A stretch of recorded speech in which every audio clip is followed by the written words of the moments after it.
self-aggression. Tyranny's mixed with self-oppression. What am I to do but tear away when I'm boiling at the top? Try to find a way to fight the fire. Smoke a rap from the minds of liars. Call the shots as you bow your heads, and the marching never stops. The stars could be free, but this insanity bends you right by the knee. Running in circles now for something that can't be found. And I bet as you hit the wall, the rain starts to fall. You can run away, sing a tune that's true. I'll be beside you.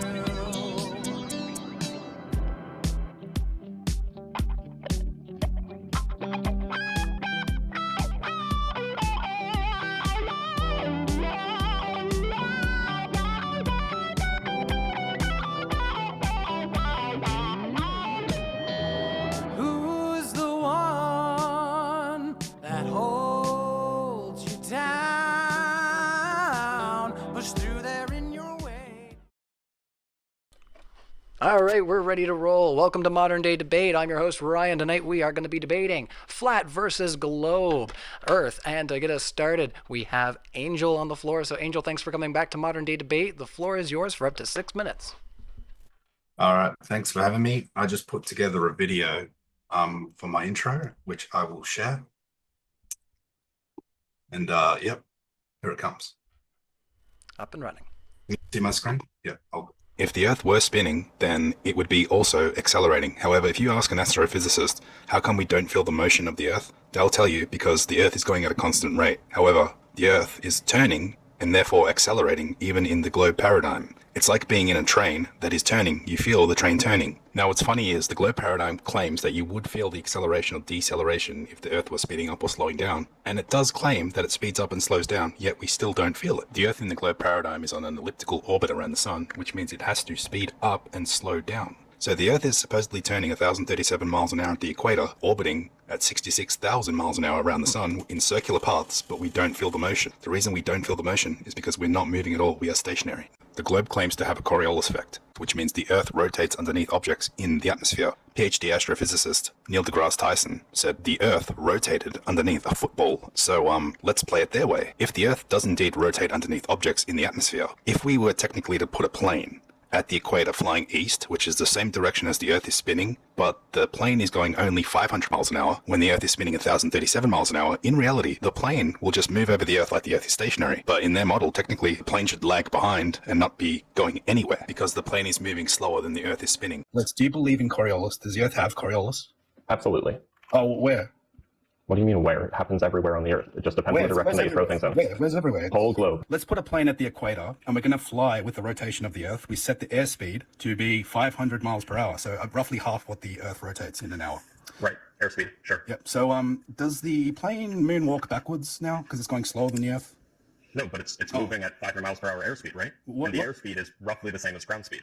Let's do a 180 with the plane, go against the rotation of the Earth. Again, if your airspeed is 500 miles per hour, then your ground speed will be approximately 500 miles per hour. Again, so in other words, the Earth relative to the plane is stationary, right? Please. No. When I land a plane on a north to south runway at the equator, do I have to chase the runway sideways? Again, you're moving relative to the air, and the air is roughly stationary relative to the ground. So in other words, you're describing the Earth as stationary right now. FAA trains pilots to assume a flat, non-rotating Earth and to ignore a gravity vector, even in the simulations that they use, because the Earth is flat and non-rotating. Here are several clips of pilots I've debated that admit they don't adjust for curvature and don't need to nose down. In straight and level flight, stick a bowling ball down the aisle. It will roll to the back of the plane. That's because the plane in level flight actually flies about 2 degrees nose up. Yeah, it's pitch attitude, but yeah. Maintains rigidity in space, right? So if you were to tilt the plane up, down, roll, it would show up on the attitude indicator, right? Okay. So if you were to fly from the North Pole, or, to say Australia to the south under here, would your attitude indicator be upside down? No, it wouldn't. Welcome to Flat Earth. Do you adjust for curvature every minute when flying 500 miles per hour? See, again, it's more convoluted. Yeah, I know, because but it's hard explaining this to somebody that's never been, that doesn't know basic flight instruments. It's very Says the guy who I just told you what rigid in space is. You got to stop. Yeah, again, but I've been a commercial pilot. I may have learned that in my private pilot book, but I'm saying we don't, I'm saying rigid in space. Do you adjust nose down around the globe every minute when you fly at 500 miles per hour? No. welcome to flat Earth. Yeah, Because I guess. how often do you have to adjust for the curvature of the Earth? You don't have to adjust. Does the aircraft ever need to dip its nose down to account for curvature? No. Level curves. Level curves. If you're flying a plane perfectly straight and level, you're saying you never dip the nose down. Why would you not end up in space? Because you follow the red line, you're flying level, the same elevation above the ground. Right. So then the plane's nose dips down. Not relative to the ground, no. So then you fly up in space. When you fly, you start off at the North Pole like this. When I come over here, that is still level. Dip the nose.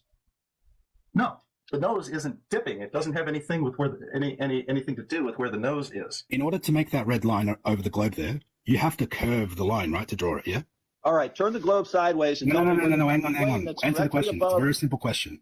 The red line. In Okay, order the simple to draw answer that is red no. line, You don't. It's not you dipping. don't have to draw, you don't have to draw a curve. Are you joking? No, I'm not. It's just basic Wow. geometry. You're a stupid dumbass. I'm already sick of this discussion. I've been to 72,000 feet. I've seen it with my own eyes. I'm really not interested in what you think. This is 120,000 feet, so this is no curve. It's just higher than what you're claiming. What's 120,000 feet? This image that you're seeing on screen, sir, You're 7,000 miles. this is 120,000 feet on screen right now, sir. You didn't see curvature from your height that you just said. So my question to you, Claude, is if you're flying from the left side of this red line to the right side of this red line, are you flying around a curve? 1 minute left. That's what I thought. Probably yes. I don't know how wide that line is. That was the longest silence I've ever heard on a flat Earth debate. Thank you. I appreciate that, Todd. We'll clip that. When you maintain the same altitude around a globe, is this line curved? The line curves because we're taking into consideration the curvature of the Earth. So the nose dips down. We do not need to nose down at all. Why? So how come you don't gain altitude? All right, then? angels. Here are some separate observations showing that the horizon has been debunked and that we see too far. This first one is from an 8-foot observer height. The horizon should be 3.4 miles away, which is in front of both these oil rigs, but you can see that the horizon is clearly behind both. We all know this one. This entire skyline should be below the curvature of the Earth at 57 miles. And here's Montecinto from Nevi, Italy, from 139 miles away. The entire mountainous region should be below the curvature of the Earth by 1,875 feet. Yeah, that's all. Thank you. All right, well, thank you so much for your introduction there, Angel. I will remind our audience, well, firstly, I'll say a big welcome to our live audience. Quite a few of you hanging out there, I see already. We're going to keep the screen share up as I see Nathan is getting ready to start his presentation. So we are going to kick over to that. But yes, if this is your first time at Modern Day Debate, we are a neutral platform hosting debates on science, politics, religion. We hope you all feel welcome here at Modern Day Debate. And I'll remind everybody that we are going to do super chats at the end of the discussion. So if you have a question, you want to grill one of our speakers on screen, or if you just want to say, hey, I think you did a great job, that's great. Let's try to keep it as civil as we can. Yeah, and try to keep yourselves kind in the comments there. But with that, we're going to hand it over to Nathan Thompson for up to 6 minutes for your introduction. So Nathan, welcome back to Modern Day Debate, and the floor is all yours. Thanks so much, Ryan. Happy to be here. Thanks for moderating. I appreciate that. Thanks to the interlocutors and Angel for being here. Go follow Angels of Light on TikTok. He's one of the best content creators on there. Real quick, I want to thank all my Patreons. You guys keep me going. I want to thank all the TikTok people hosting live debates, including Dip, Shape Commander, Professor Rakia. Go check out those channels. There's always debates 24/7 on TikTok. People sharing info with me. Thank you. I appreciate that. I've learned so much from you guys. People who put me up in their house while I've done over 300 Flat Earth meetups and met over 5,000 Flat Earthers. I love you guys. Thank you. You've been great hosts. Also, the Tinfoil Hat Factory. Thanks for all the support. Flat Earth, Sun, Moon, and Clock, Zodiac Clock app. David Wise, thanks for all your help. My referral code's NEO if you guys want to download the app. You guys, the creator, set me free. I've been on this journey almost 10 years, testing the Earth, doing my own observations, meetups, and I just want to say prayers do come true, but it might cost you your globe dreams. That's for sure. And dreams last for so long, guys, even after they're gone. That's why we deal with these emotional damaged globers. So it's all right. It's just something we got to deal with. On top of that, I've already debated Blitz. I want you guys to know none of the TikTokers know the cosmology they've been taught as well as they think. 99% of Globers on TikTok, and you will see this if you get on there, don't know how much the Earth should curve over 1 mile. That's a problem because that's what they're there to defend. I've already debated Blitz. The video is on my YouTube channel, Be the Change One Word. At the 3-minute mark, I asked him, what are the 3 constituent parts of a scientific experiment? He didn't know. So the science communicators that admit they're paid to disseminate science on social media don't know the first thing about science. They're scientifically illiterate, and I'm sorry to say that. But the truth is incontrovertible. Malice will attack it. Ignorance will try and deride it. In the end, there it is. Also, on top of that, you can lead these globers to flat water. You cannot make them think critically about the shape of the earth. I've been sharing this for 10 years. We got to say less to more people. If you need flyers, I have Bible and science flyers. Hit me up, flatearthflyers@gmail.com. On top of that, Psalm 2, if you're a Bible believer, says the kings of the earth have waged war with the Creator. And this is what that globe religion looks like. This is where the shape-shifting monkeys come from, the Big Bang Theory. And so if you're not with all that, you're really going to enjoy this debate and this presentation. Now, real quick, let's laugh at those plans. Does the earth spin? Well, if it's spun, there's two ways it would affect the atmosphere. Either the atmosphere would move with the earth or the atmosphere would move separately from the earth. Globers on TikTok think the atmosphere moves with the earth, even though that's not what mainstream science claims. We're going to debunk that real quick. The atmosphere moving as one cohesive body is not even how fluid dynamics work. Fluid dynamics are not super glued to the earth. They're not rigid. They're not connected to the earth's surface. So the higher layers, not only would they have to travel faster to keep up with the surface of the earth, you got to just deny fluid dynamics and everything we see in nature, like with this blender. This is what we see. This is what we should experience. Standing at the equator, you should look east and catch bugs with your mouth, like this guy in the video right here. We do not see that happening. Mainstream science treats the earth as an inertial reference frame. You can look up Newtonian physics or Maxwell's equations to verify that. Also satellites, communication, navigation. It's all ECEM, Earth-centered, Earth-fixed. So if someone tells you 1,040 miles per hour is just a walk in the park, don't believe them, they're lying to you. Cover the eclipse real quick from 2017. It goes from the west to the east. It's also a 90-mile wide shadow. If you go to the Solar Walk software, and I don't have the time to go through this, the eclipse goes from the east to the west, the wrong direction, and the shadow of the moon, which is 6 times 6 times 60 miles in diameter, it's 2,160 miles, should cover almost the entire United States from coast to coast, and all 12 eclipses do that. Also, if we're orbiting around the sun, we would see a different night sky every 6 months. We don't see that. You could look this up on Stellvision, or this is Stellarium. The Globers love that one. Outer space is fake. It violates natural law. You can't have gas pressure without a container. It's in the definition for gas pressure. It's defined as the molecules pressing against the walls of the container. So not only is outer space fake, there's problems with mainstream cosmology and outer space. They've got Hubble tension problems, Mercury problems, horizon problems, three-body problems, collateral damage problems, and the it's a cartoon problem. But if you map them out over a flat Earth, they make perfect geometric shapes following magnetic field lines, exactly what we would expect. Here's how much curvature we should see if we were on a globe. This is math. This is objective. You can verify this on the Earth Curve Calculator websites they give online. You can do it yourself, Pythagorean theorem, AutoCAD, Sagitta. These are numbers. Numbers don't lie. People lie. That's what we're up against. So is the horizon physical and geometric? We were told when we were 6 to 8 years old that boats go over the curvature of the earth at the horizon. Well, here's a book on perspective, The Art of Perspective by Phil Metzger. It says, we're all pretty familiar with what the horizon is. Nope, Globers on TikTok have no idea what it is, but it says in the railroad picture, you can see where the flat land meets the sky. That imaginary line where the sky meets the land is the horizon. So it's not physical geometric earth curve. If it was, for a 1-foot observer, it should be 1.2 miles away. This bottom picture, we call it the Black Swan, 9.4 miles on this platform on the left, and the horizon is above and behind that platform. So the Globers are cooked. They don't have a radius value anymore. That means you can throw gravity out the window, orbital mechanics out the window, the speed at which the earth rotates out the window, distance to the sun out the window, and the cartoon globe religion in the trash. So here we got Chicago from 39 miles away. I've done this observation at 49 miles. Joshua Nowicki did it at 57 miles. According to the Globers, 8 inches of curve per mile squared. Well, the tallest building here is 1,350 feet. None of these buildings should be observable. How long? 10 seconds. No, wait. I didn't get a 1-minute warning? Oh, well, I mean, yeah, we're down to the last 10. But if you want to take... lighthouses, infrared. Let me get 30 seconds real quick. Infrared, the sun setting behind the Canigou Mountains, world record photography, land surveyors assume the earth is flat, microwave engineers assume it's flat. This is laser tests that we've done. I wanted to explain the eclipses are predicted on the Saros cycle. NASA uses the Saros cycle to predict eclipses, and that was developed by the Babylonians 2,000 years ago. 10 seconds. Here's a star trail video I took at the Georgia Guidestones, and these are what real stars look like. I've asked hundreds of people what these are. Nobody knows what they are. These are stars. This is what stars look like. I love you guys. Thanks for having me on Modern Day Debate. I'm done. All right, thank you.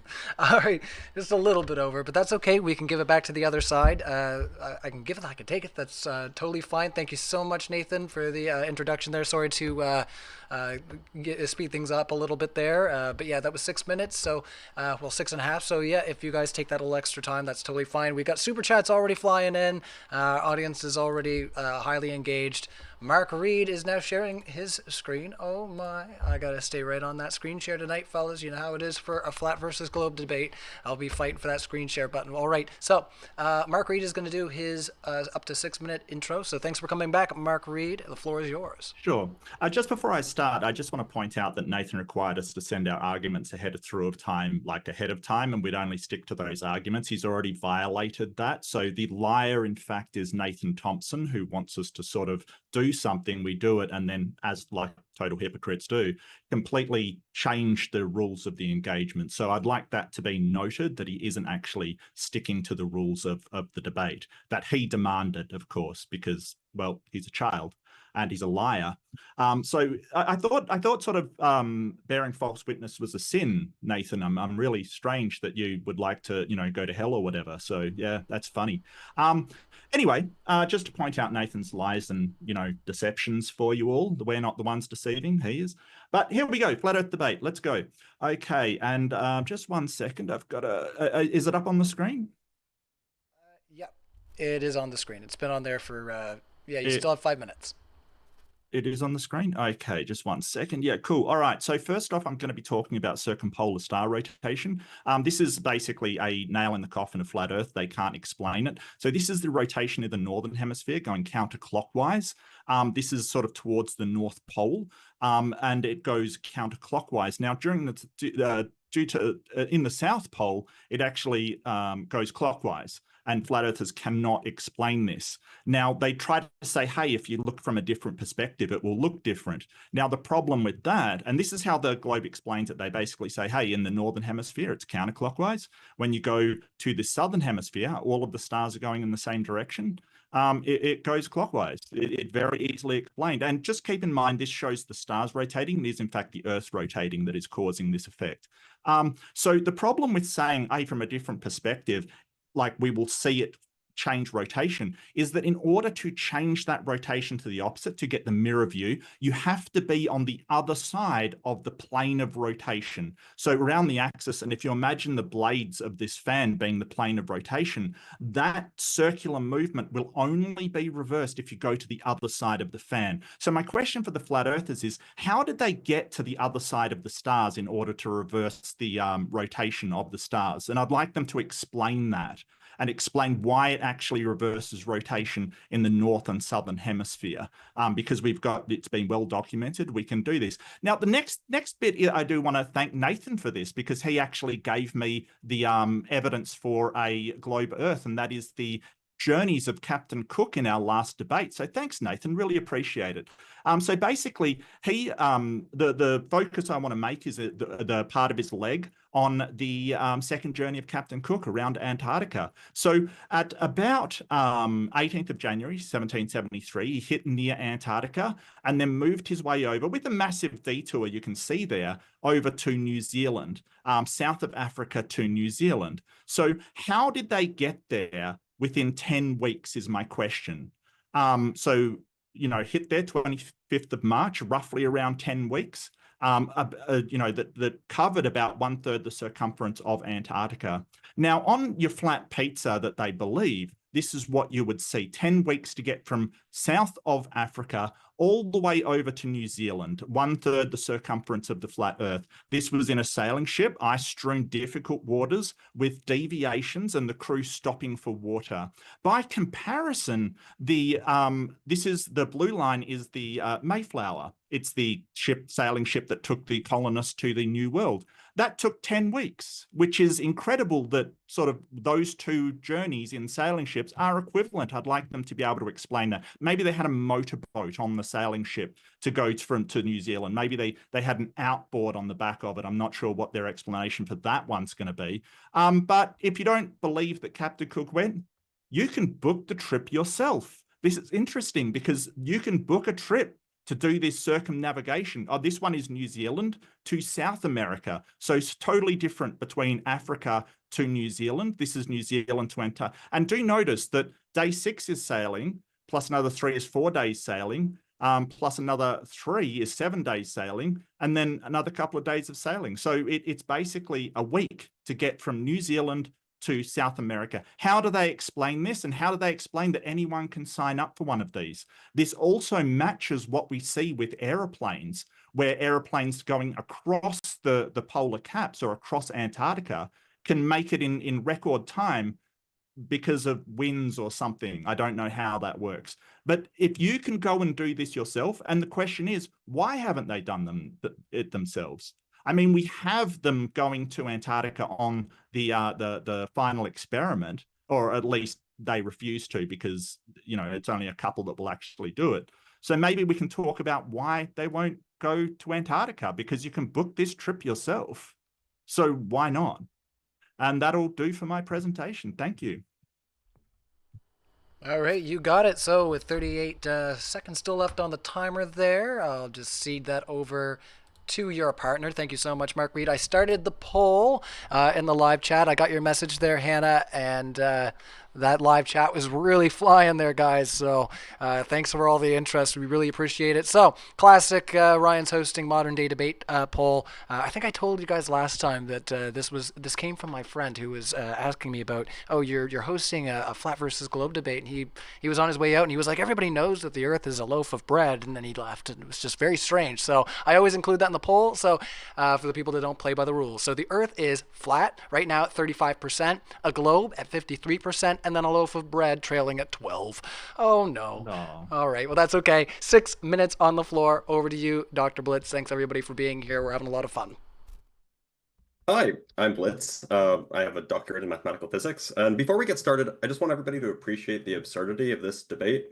It's like arguing whether water is wet or the sky is blue. So while Mark later is going to present easy practical ways to demonstrate that the Earth is a globe, like sailing around Antarctica, I'm going to show that taking the flat Earth claim seriously not only comes at a very high price, but it also demands that you throw out centuries of established knowledge, something no sane person should ever consider doing.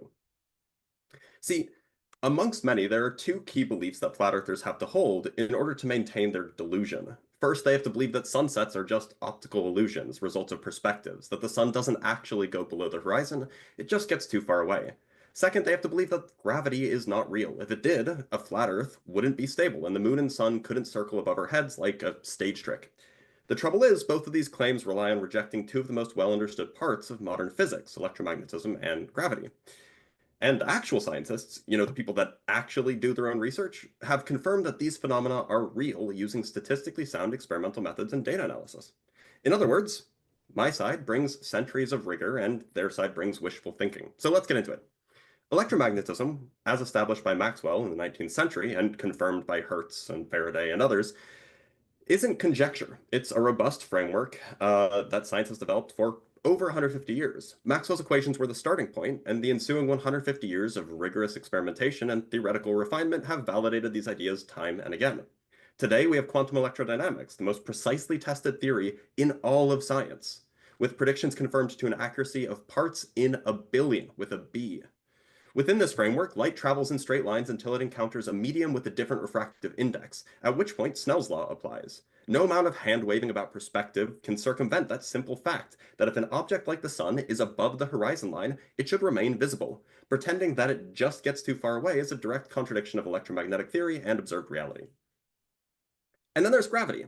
A flat earther can't believe it exists, whether in the form of mass attracting mass in the Newtonian sense or as the curvature of spacetime in the Einsteinian sense. Otherwise, their flat Earth would literally collapse. But our understanding of gravity has withstood more than a century of experimental tests, many of which can be performed in a laboratory. As far back as the mid-20th century, experiments confirmed gravitational redshift predictions with around 99% accuracy, and numerous additional tests over the decades have only strengthened these results. The flat Earth model can't accommodate this. If gravity works as described by modern physics, the flat world would collapse or never form in the first place. Flat Earth proponents might attempt to explain gravity away by invoking electrostatics or density, but electrostatics is well understood. Neutral metals, for example, do not exert electrostatic forces on other objects, and it is straightforward to determine electrical neutrality. Density, meanwhile, is just mass divided by volume. It doesn't have a direction. The fact that we can show two small gold spheres attracting each other gravitationally in highly controlled environments leaves no room for such simplistic non-explanations. Dismissing gravity means discarding well-established physics that engineers rely on daily. And gravity and electromagnetism are just two of many lines of evidence that a spherical Earth is the only model that holds up to scrutiny. Both the Sagnac effect and the Compton generator prove the rotation of the Earth. We can detect the sun at midnight using neutrinos, demonstrating it lies beneath our feet at that time. None of these phenomena fit into a flat Earth narrative. Indeed, to sustain that narrative, one must reject effectively all of physics and engineering from the past 300 years. But I suspect that they won't address any of it. Because why would they? If they did, they would just demonstrate to the audience that they're woefully ignorant of basic scientific facts. At the end of the day, the modern world is based on a strong understanding of the laws of physics. If you accept flat Earth, you have to throw all of that away. Radio towers? Magic. Starlink internet? Conspiracy. The Burj Khalifa? Just an accident. Medical particle accelerators? Fake. Somehow, all of modern society is built on one big misunderstanding, right? No, every piece of electronics and civil engineering that exists in modern society relies on our understanding of physics. And you can't have your cake and eat it too. If our understanding of physics is good enough to build smartphones, GPS systems, and particle accelerators, then the Earth is a globe. There's no other option. So to my flat Earth friends here, the burden of proof is high, and it's on you. Can you reconcile the centuries of experimental evidence with a flat Earth? Or do you throw that evidence away in favor of, it looks flat to me? And just as a postscript, keep in mind that while I and my colleague here can cite actual conducted science that supports our claims, you'll never see well-documented, statistically sound experimental evidence for a flat Earth. And you know why? Because there's no such thing as a flat Earth scientist. They will present no alternative models with quantitative predictions, they will do no statistical analysis, and they will cite no rigorous scientific experiments. Only one of the sides of this argument can claim to have done all of those, and that's my side. So I'll leave you with this.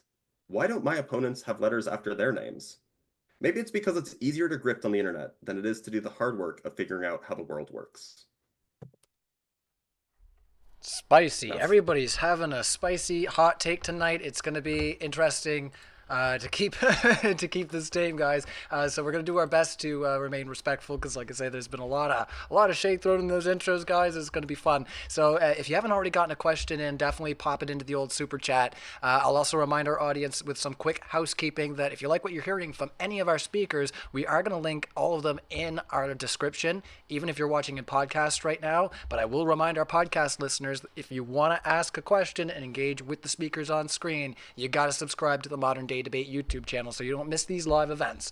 All right, let's get right into that open discussion. I'm going to hand it back over there to Nathan and Angel to respond to some of what they just heard.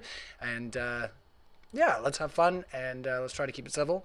And yeah, whenever you're ready. I just need 30 seconds. I got a couple notes real quick, and then we'll pass it to Angel. If you guys want to attack any of the thing I'm saying, it's fine. But Blitz literally just talked for 6 minutes and didn't show a single damn thing. Just want to point that out. The sidereal day destroys your argument about star trails because the stars move faster than the sun, Mark. You said maybe they had a motor, but the Ross Sea cruise is 21 days, not 11. You could look that up. This was not a debate about sunsets or gravity, which was all Motormouth Blitz talked about for the entire 6 minutes without showing anything.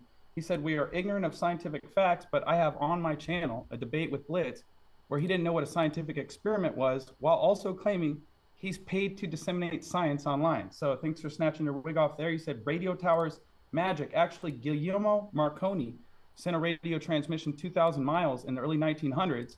And you guys just said it's bouncing off a magical layer in the sky that they invented after that. But NATO uses the same type of microwave technology to send 99.9% accurate transmissions 515 miles.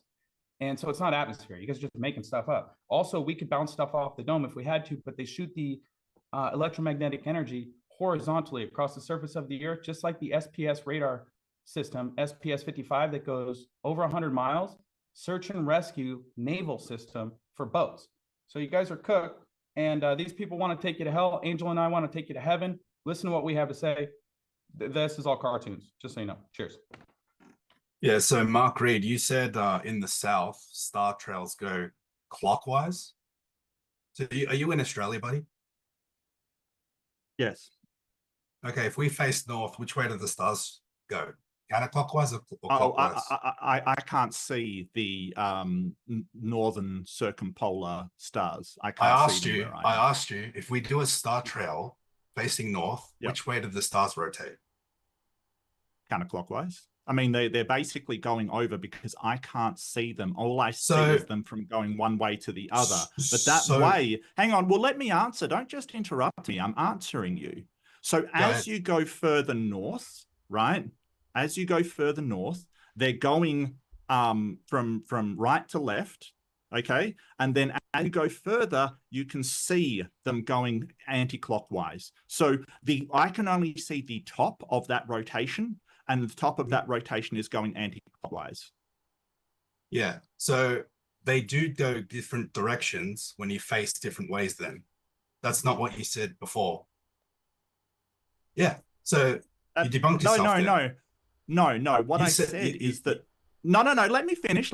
What I said is that when you look at something that is rotating, the only way to make it go the other direction is to look at it from the other direction. That's what you are doing when you are looking at it, looking north. That's exactly what you're doing. You just said facing north, it's going counterclockwise in the south. Mm-hmm. So then you turn around, face south. No, I didn't. It's going clockwise. Which way do the stars go? No, I said it was going clockwise in the south. You can't even keep track of this. You're wrong, buddy. You don't know how it works. Let's let Dr. Blitz in here, so everybody's had a chance, I think, to make their piece. Really? Now, if you are on mute, you don't get it. Just as a quick reminder, just to our panel here, if you are on mute and I do hit the thing to take you off mute, just hold on a second. I want to give the floor to Dr. Blitz because he hasn't said anything. But if you are on mute and I give you the request to come off mute, we'd like to respond to some of their points as well because you said we could. For sure. But just pick that moment when you're ready to come in. Like I say, I'll just cue you guys up. But Dr. Blitz, I know you put your hand up there, so I want to let you in. Go ahead. Oh, I mean, it's fine. So just as a few serious points that are probably worth addressing.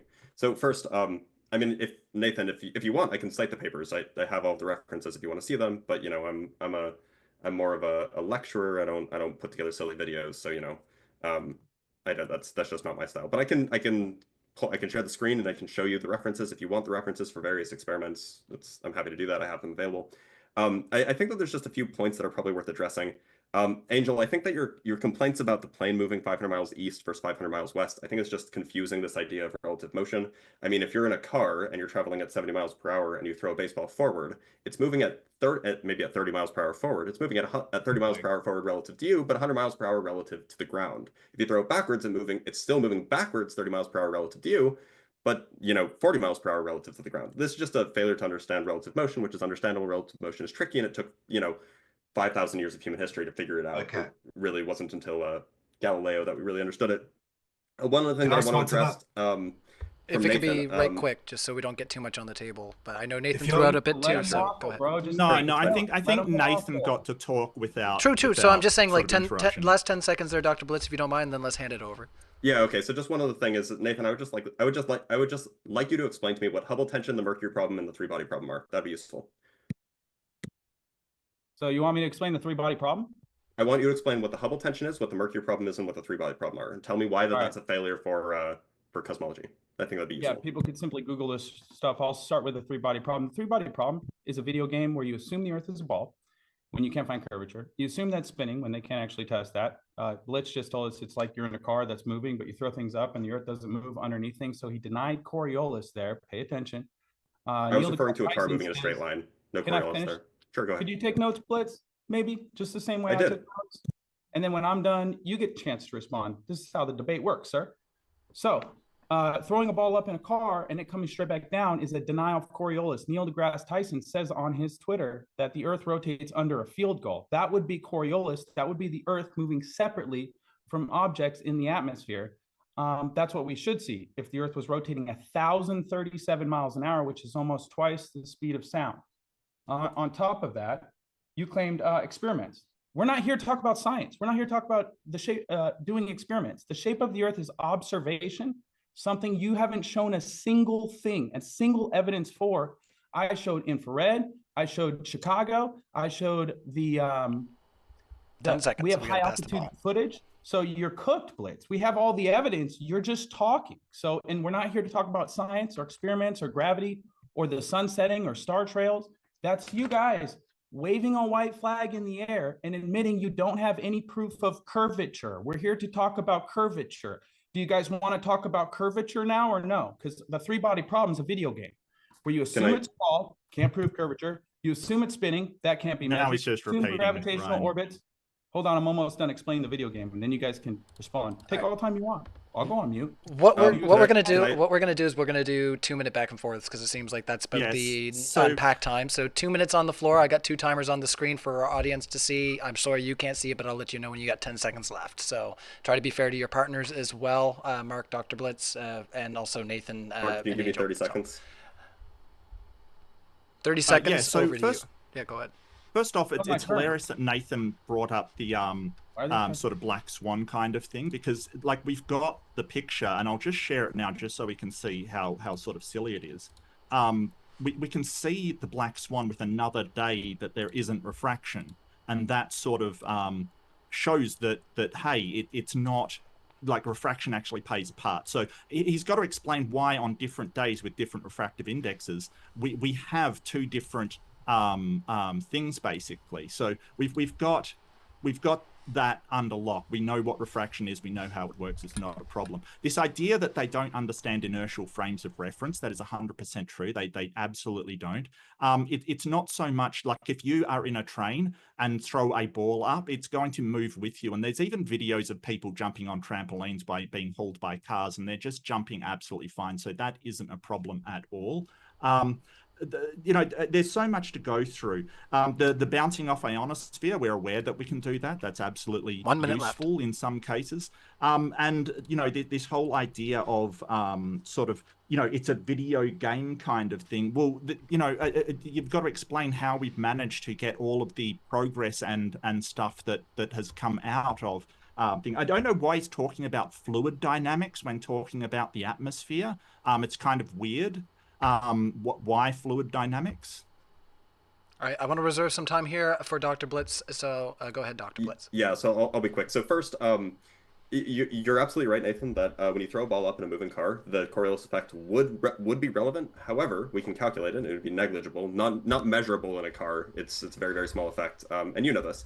Second, I can't believe you said that we're not talking about science. I guess you just admitted that science is like doesn't play a part in the flat Earth belief. But third, you didn't actually address any of my points. The 3-body problem is not a video game about spinning whatever. The 3-body problem is it's a mathematical problem about describing 3 interacting systems that are interacting via 1 over r squared.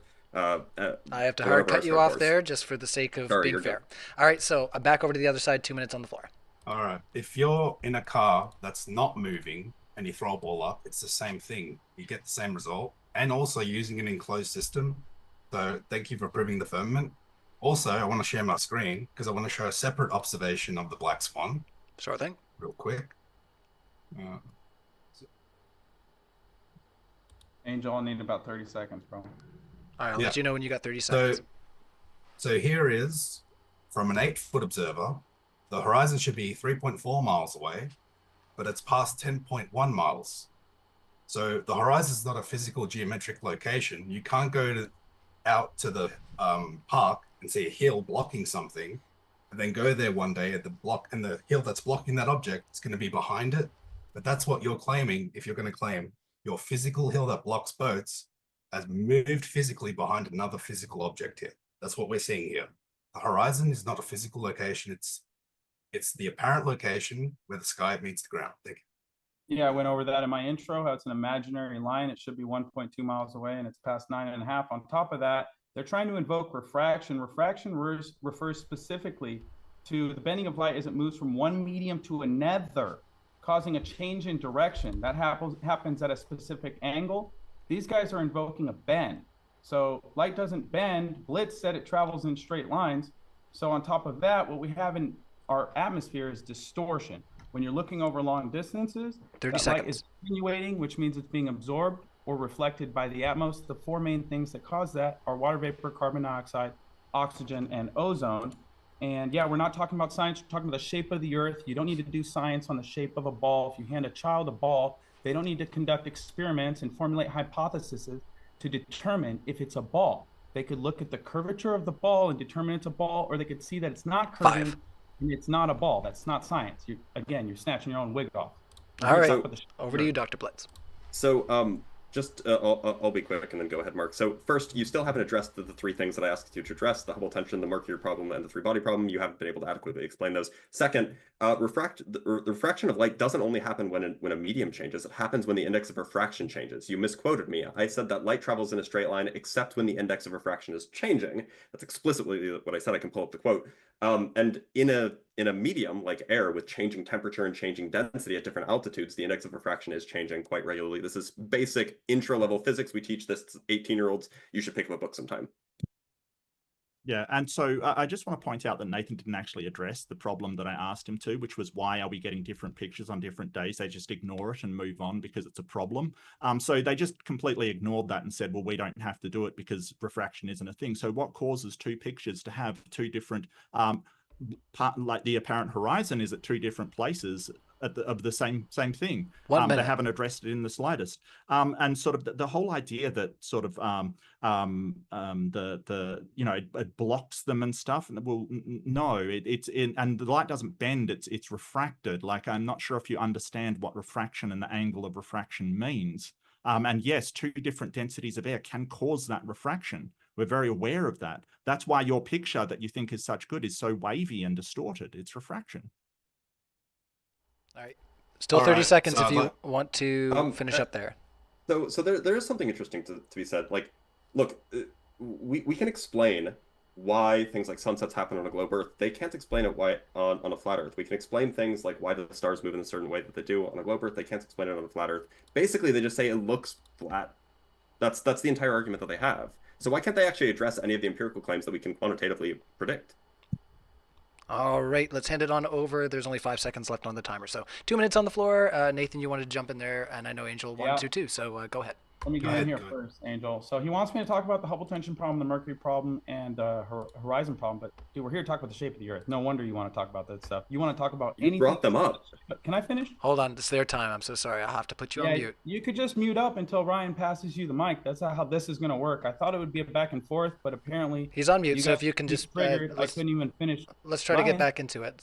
He's on mute now. Yeah, I couldn't even finish explaining the three-body problem and how it's a video game and go through all the assumptions, because I got interrupted by the other side, and then you came in and said we're going to go to 2 minutes and passed it to Mark. So I didn't even get to finish that. But we're not here to talk about space. It's a cartoon globe religion, okay? We're here to talk about curvature and lack of curvature. So the horizon is not physical or geometric, Mark. When you pull up pictures of the horizon changing, that debunks your globe religion. You need a physical geometric horizon that boats go over. Refraction doesn't change the size of your globe, okay? So if we had a horizon at 1.2 miles, the light would come towards us from everything we're seeing, and it would all be refracted with the horizon at 1.2 miles. Am I short on time, Ryan? You got 1 minute. All right, cool. So it would all be refracted. So refraction doesn't change the size of your globe religion. At 9.5 miles, the physical geometric horizon would make the radius value of the Earth 240,000 miles. Mainstream science says the radius value is 4,000 miles. So that includes the gravity formula, has the radius in it, orbital mechanics, the distance to the sun, the speed at which the Earth rotates. Your entire religion falls apart like a house of cards when we look at the horizon, and it's not 1.2 miles away, it's not 2.2 miles away, it's not 3.2, 4.2, 5.2, 6.2, 7.2, 8.2 miles away. It's past 9.5 miles, and your globe religion is a cartoon. Thanks for playing. Angel, anything else? Yeah. 5 seconds. 5 seconds. Wow. I'm sorry, he So, ate it all the time. Nathan ate your time. What can I say?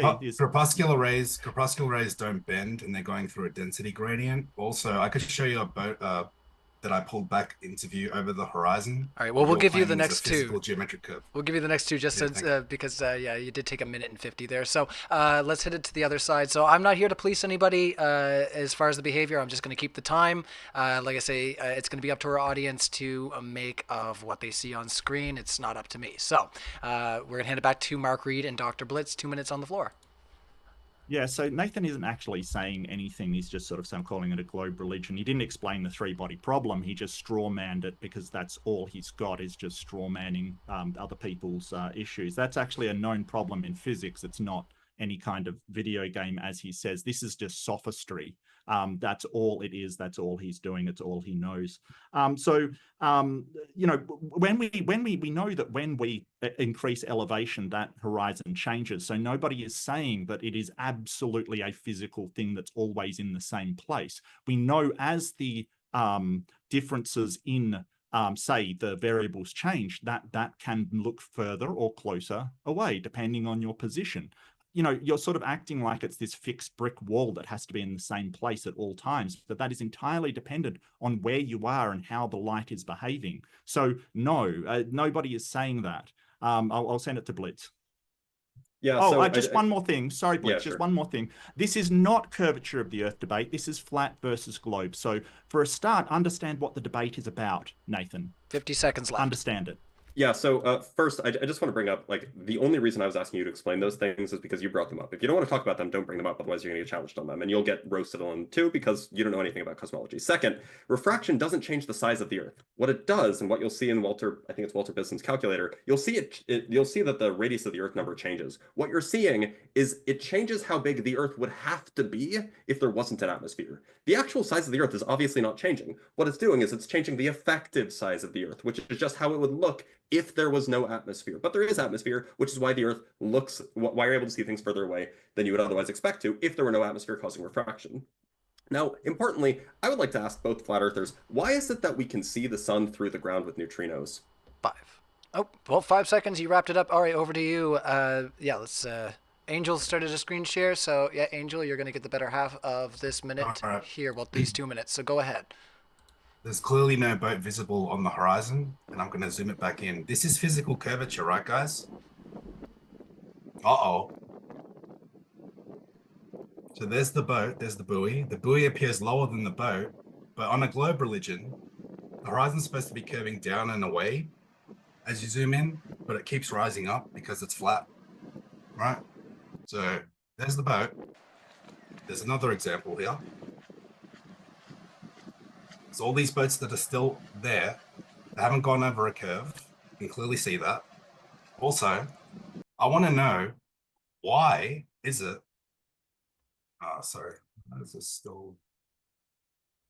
why is it that airplanes and pilots do not adjust for curvature? I showed you guys multiple videos of different pilots I've debated, all admitting they do not need to adjust for curvature. If the Earth is a spinning globe, how come they don't have to adjust for curvature? Why do they treat it flat and stationary? Angel, can I jump in? Blitz just asked why we could see neutrinos from the sun through the Earth. That's a simple Google search. Can we see neutrinos? No, we cannot see neutrinos. So I would look that up. Also, you said we know it's not physical and geometric. Your globe religion claimed the horizon was physical and geometric. If it's changing hour to hour and day to day from 1.2 to 9.5 miles, which if you go to Walter Bisson's Earth curve calculator and you invoke standard refraction, the horizon goes from 1.2 to 1.34 miles. So refraction has to be invoked to an imaginary number to where if you guys had strong enough optics, you could literally see your ass from around the globe. And we've done that. We've got the videos on 7 Club's page on TikTok. It's ridiculous. This Walter Bisson's Earth curve calculator is a joke at best. All right. Well, that was, you had 10 seconds left on the floor, but we'll hand it on over 2 minutes. I was going to say, we'll hand it on back. Could we go into an open discussion? We did go into open discussion, yeah, but we are doing 2-minute timers back and forth just to keep it open. They're literally going to ignore the beaten potatoes. No, I'm going to address exactly what you're saying right now, Angel. the reason why you couldn't see that boat was because it was too small, not because it was behind the horizon. It's the same reason why you couldn't see the buoy, even though the buoy obviously wasn't on the horizon. You could see the other thing because it was bigger, and you could only see the bottom. All right, hold on. So 2 minutes. I'll have to. Because it was obviously too big. How it goes. Sorry about it. Why can't you ever zoom back in a cruise ship? Why is it always just a tiny little boat? Second, Nathan, obviously, I didn't mean see with our eyes. Everybody, okay, maybe not everybody knows what neutrinos are, but obviously I didn't mean see with our eyes. I mean see with scientific instruments.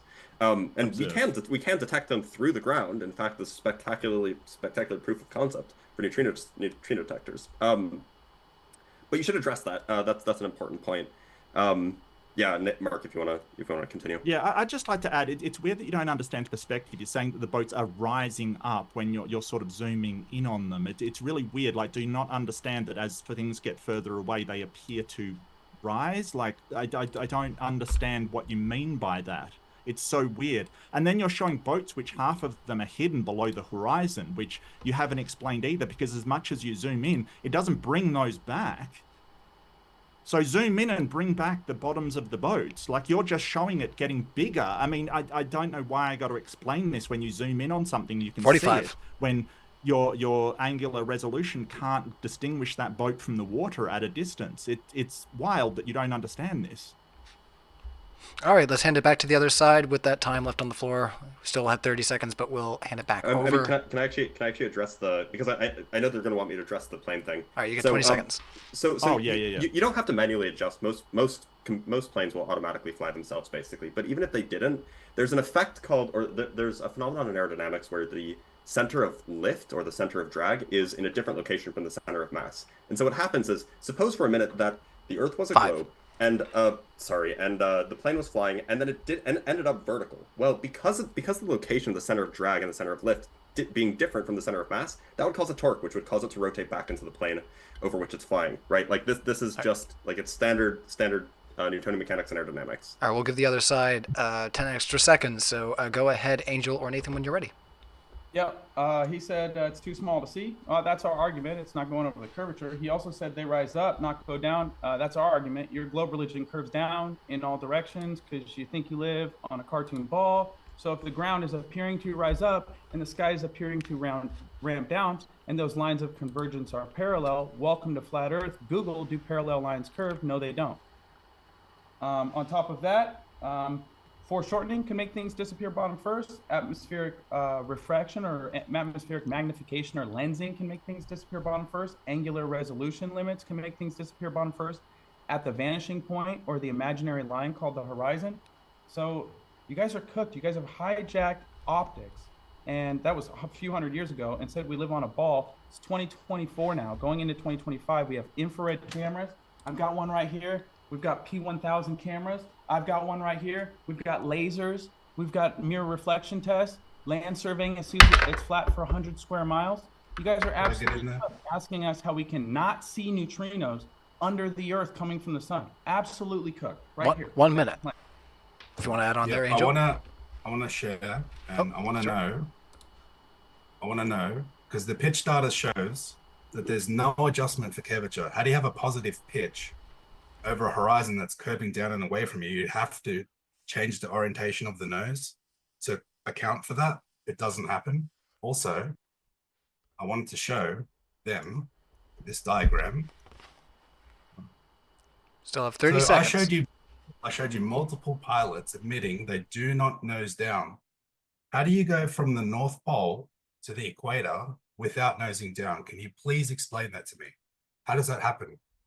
And how does it not show up on the pitch data? They're literally flying a straight line in the air like this. This is why you never feel the plane moving in straight level flight, because it's just doing a straight line in the air. 5 the seconds. Earth is parallel to the ground. So they're not adjusting for anything because there is no curvature. All right, let's end the screen share there. Thank you so much. Oh, you're quick with that. I appreciate it, Angel. Let's hand it back over to the other side. 2 minutes. Yeah, so I'll be quick, Mark, I promise. So angular resolution doesn't make things disappear bottom first. You can prove it with mathematics if you want, but I doubt you will. Also, if you think that we hijacked optics, please explain how under your view of optics sunsets happen and under ours it doesn't, because it absolutely does. You also can't answer the neutrino point, which is funny. That's why you're dismissing it. Addressing Angel, you don't need to adjust manually. You don't need to adjust manually because A, we have flight computers, and B, the air will do it for you. That was my whole conversation about this whole center of drag being different from the center of mass. The air will apply a torque to the plane. Second, I don't care about pilots. Pilots aren't mathematicians. They aren't physicists. Just because they can fly a plane doesn't mean they know how it works. Third, pitch is relative to the gravitational force downwards. If you remain nearly parallel, it won't show a change in pitch. All you have to do is make sure that you maintain approximately level flight, and you can still curve around the Earth. And as long as you're a tangent to the surface of the Earth, it will still show that your pitch hasn't changed at all. Yeah, I was going to say there with the one of the pilots. I mean, all of them laughed at you. One of them was showing it with a sort of a plane on a stand, saying, "Hey, if the pitch is perpendicular to the center of mass, then just keeping the pitch exactly the same will follow the curve of the Earth." And this is what you don't understand. The altitude doesn't change, and that's what he's showing you. But what I think is interesting is that you're sort of bombarding us with your questions. When are we going to get to ours? Like, when are we going to get to how do you explain how people can go easily around Antarctica? How do you explain that on your pizza world? How do you explain that 10 weeks got Captain Cook from Africa to New Zealand and the Mayflower took the same time? How do you explain that? Well, if we have time, maybe before we go into Q&A, we'll do a little cross-examination for both sides. But yeah, let's pop you guys off the mute there, and we're going to hand it back over to the other side. Sorry, we did run out of time, so sorry. Okay, it's hard time on this one, just to be fair. Angel, so. Can I take this one, bro? Yeah. All right, excellent. Can I get the big screen, please? I'm going to share a couple videos about the sun, because this guy will not stop talking about the sun. He thinks we're falling backwards 1,000 miles an hour at the equator when we watch a sunset. Well, here's a time lapse of the sunset shrinking into a little dot. If you line this bar up with the marine horizon, it shrinks above the marine horizon and disappears into a little dot above the marine horizon. I've got videos of the moon doing this and the stars doing that. On top of that, here's a sunset. This is the Canigou Mountains. Those are 9,000 feet tall. According to the globe math and the globe religion, there should be 12,380 feet of curvature drop tangent from your feet, making this completely obstructed due to the curvature of the Earth. This is 163 miles. Also, the sunset, you could demonstrate it on a flat surface. So I don't know why you're talking about this. Also, it shrinks in angular size with the solar filter. That wouldn't happen if it was 93 million miles away. I've confirmed that. Angels confirmed that. I'm always asking Globers, I'll give you $50 if you have a solar filter on TikTok. I still got the $50 in my pocket because they don't test this stuff themselves. If you look at corpuscular rays that converge to a central point, only way to demonstrate that is with three things. 50 local seconds. light source, obstruction, and particulates in the air. The green flash proves the sun's above the horizon. Local light illumination. You guys are cooked. The sunset. Let me go, Nathan. Let me go. 35. Yeah. I'm gonna show the sunsets I've got. So I want you to explain how, with the solar filter, the sun changes angular size. I really want to know. This is my first one. And I even rotate it to show that it completely changes size. I got you, buddy. I see you, Nathan. No worries. These guys never mute up, so I'm the only one muting up, and then I can't unmute myself. Well, don't do it unless I was gonna say, just don't worry about it. Like, as long as you know you can follow the 2-minute timer, we'll just stay right on track. It's no worries. You don't have to worry about it. They're not going to be able to explain this, Angel. We've got all the evidence. We've been the only ones in the big box showing any evidence. These guys have cartoons in their background. It's a total joke. They're waving a white flag in the air. We are out of time, though. Live on a globe. Thanks for playing. Are they out of time, or are they just selfish? Well, they were out of time, but I did take up a couple seconds there to explain the situation here. So go ahead there, Mark. I'm going to give you the 2 minutes there. Okay, go ahead. No, go ahead, Blitz. That's yeah. So just a brief point regarding the planes. Planes decrease in altitude while nose up. Just an important point to reference. You can decrease in altitude while your nose is up. You can go down in altitude while your nose is down, or you can go up in altitude while your nose is down. Direction doesn't necessarily have anything to do with the direction that you're flying. That's just the direction of the airfoils that matter. Second, yes, it is true that the sun shrinks just a little bit when you have a solar filter. It shrinks vertically rather than horizontally, and that's just because of refraction. It shrinks by about 10% depending on how hazy the day is. But importantly, if it was shrinking because it was getting too far away and then disappearing, it would shrink to a point, not to 10% smaller than it is at noon. This is just not how perspective works. If you were on a flat Earth and it was getting very, very far away, so far away that you couldn't see it, then it would shrink to an actual point, not just 10% smaller than it usually is. Also, the Canigou observation is consistent with the globe. Just use standard refraction, and you can plug it into any Walter Bislin calculator, and you'll get it that it's totally consistent. And the green flashes means that the sun is low. What? 1 minute. What, Nathan? What? I'm done. Yeah, I don't know what he was talking about with that. And I think it's weird that you're sort of showing that the sun is actually setting on your little experiment there with the candle kind of thing. You're pulling the sun down, behind a horizon. I don't know go back to why the main that screen. should Sorry, prove Angel. a flat Earth. I don't know why that should prove flat Earth. And so what we're seeing is there is a tiny change, but what we're not seeing is the sun getting smaller and then disappearing. Yeah, I know you love your toys, Nathan. We're not seeing the sun getting smaller and disappearing. Like what you've actually showed is the sun being obstructed by something, not it getting smaller and disappearing. So you've actually just debunked yourself, Angel. I'm sorry. We've all seen the sun sunsets. change size? How does the sun change size? Hold on, 10 seconds left. Hold on, we've all seen sunsets. We've diffraction all through the seen when the atmosphere. sun is half visible. Why can't you see the bottom half of the sun? Why isn't it just shrinking to a point? All right, over to you, Angel. 2 minutes back on the floor. Nathan did show you a video of the sun shrinking to a point, but you just totally ignored that. How does the sun change No, size? there was no solar filter. Shut up. Hold on. So sorry. We got to put you guys on mute. We're going to reclaim time. Thank you. That's just They how we're never running mute up, things they right now. just So get 2 triggered. minutes back on the floor. Go ahead there, Angel. How does the sun change size on a globe model if you're moving less than 1% away as you tilt over backwards and watch the sunset? The sun should not even change 1%. I got upwards of 23%. We've got upwards of 40% from people with solar filters. That's impossible on your globe religion. You can say no all you want. We've got the videos. I'll show you. So also the plane thing. If the plane is not adjusting for Earth curvature or Earth rotation, they're treating the Earth as flat and stationary. That's why they don't adjust for curvature, because it's not there. I literally debated a guy the other day, an aerospace engineer, who literally admitted it. I asked him, because he couldn't tell me, how much do planes adjust for curvature? They can't tell me because it never happens. Okay, they never adjust for Earth rotation. If you were to land north to south on a runway at the equator, you'd have to chase the runway sideways 460 meters. That's how fast it's moving, according to your religion. That never happens. They never adjust for Coriolis or Earth rotation. 1 minute. Because the Earth is flat and stationary. All right, 1 minute over to you, Nathan, if you want to comment there. Yeah, of course. He said it would shrink 10%. That would mean we would have to get like further. We would move 10 million miles closer or further from the sun for it to change 10% in angular size. It only changes on a flat Earth because on the globe religion, we're 93 million miles away from the sun, falling backwards 1,000 miles an hour as we watch the sunset. It's not moving away from us to change its angular size. It's the illusion that that the sun is setting, and it's actually you falling backwards 1,000 miles an hour. To bring up what Angel said about the airplane flight, they have an attitude indicator. It uses a gyroscope. The gyroscope keeps its rigidity in space. It's surrounded by a gimbal base.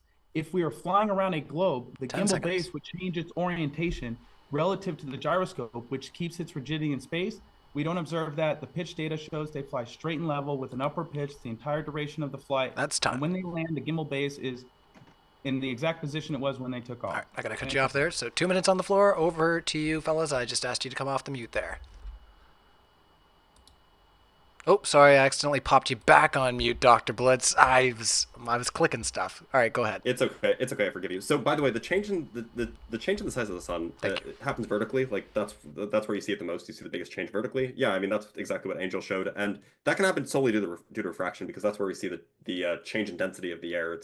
It's the change in density of the air happens vertically rather than horizontally. By the way, also if they're flying manually, adjusting for turbulence is a bigger effect than adjusting for curvature, and all they're doing is trying to maintain level flight. They're trying to maintain tangent to the Earth, and so what that means is that they will adjust they will do whatever is necessary to make sure that their nose is pointing in the correct direction, and if the Earth is curving under them, they will do that. And by the way, auto leveling gyroscopes they are reset quite regularly. So I don't know why you think otherwise. All right, over to you, Mark Reid. Ring laser gyroscopes already show the drift on the Earth, which is only 15 degrees per hour. It's not huge. Like this is the thing. Like they're just sort of trying to make it sound all impressive. No, it's because when the sun is setting, it goes through a lot more atmosphere than when it is actually above us. Because when it is setting, that's why it goes red color, because it actually has to go through a lot more atmosphere to get to us. But I just want to point out how they just completely dodged the Antarctica thing. Like they're just dodging. They won't actually answer it. Point blank, I asked them to address, and of course, all we got is sophistry and they're cooked and stuff, but they can't answer it. It's just incredible how they run and expect nobody to notice. Why won't you answer this? There's 30 seconds left. Do you want to Also, I'd like to ask, do they not think that the Coriolis effect is real? Because that's something that you can just measure in like a laboratory. Cool. Like that'd be good if they could, and then we could talk about like Compton generators or something like that. That'd be cool. All right, 2 minutes on the floor there, fellas. I'm going to ask you to come off the mute, and let's get back to it. So 2 minutes on the floor whenever you're ready. Let me go real quick. Angel, it's not that we don't think the Coriolis effect is real. It's that you don't think the Coriolis effect is real. You said if you're traveling in a car and you throw something up, it comes right back down. Well, that would be no Coriolis Blitz. So not only do we know the Earth is not spinning and there's no Coriolis effect, you just have a booga booga hocus pocus space religion, but you admit yourself the Earth has no Coriolis, and you demonstrated that by putting someone in a container, which the globe doesn't have a container. We're in a vacuum of outer space. We allegedly traveled to the moon on Blitz. So I don't know why you're invoking a container around your globe. You don't have a container around your globe. So what are we talking about here? On top of that, Angels, go ahead. Yeah, I want to know, right? I want you to address this, Blitz. If I let go of a helium balloon, it doesn't experience a Coriolis effect, right? So if I have our helicopter, the world record is 50 hours, over 50 hours. It rotated with the Earth, right? You can inject if you'd like. He's asking a question. Sorry, can you repeat that last bit? The helicopter, the hovering helicopter rotated with the Earth, right? 50 hours? So you're just talking about hovering? The Coriolis effect is when there's motion relative to the thing that's rotating. No, it's not. No, it's not. We can go. If I let go of a helium balloon, it's gaining more radius on the Earth that you believe it's turning. The helium balloon will experience the Coriolis effect, actually. Really? Yeah. So if I let go of a Unless helium you're balloon at the North Pole. if I let go of a helium balloon at the equator, is it going to deviate 460 meters a second? That's not how the Coriolis effect works. I mean, we can do the we can work out the math and we can work out what the actual force is if you want. Will it experience a Coriolis, or will it will? have Yeah. conservation of momentum? Coriolis effect is m omega cross v. It will. Right? It will. Yeah. We can look at the math. All right, let's let Angel have his time. So he wants to, like I said, this is still his time, so he gets to respond. If you want, that's fine. So the hovering helicopter hovers. I see you, Nathan. We're almost out of time on your side. 50 hours. Okay, and it rotated with the Earth. Yeah, Angel. Rotating. Angel, he said in the car, you throw the ball up, it comes right back down. Now he's saying that. So, to be clear, I was simplifying the car example. I was simplifying. Hold on. Crybaby Glober. All right, hold on. We'll give you 10 seconds, and then we got to pass the ball because you guys have had.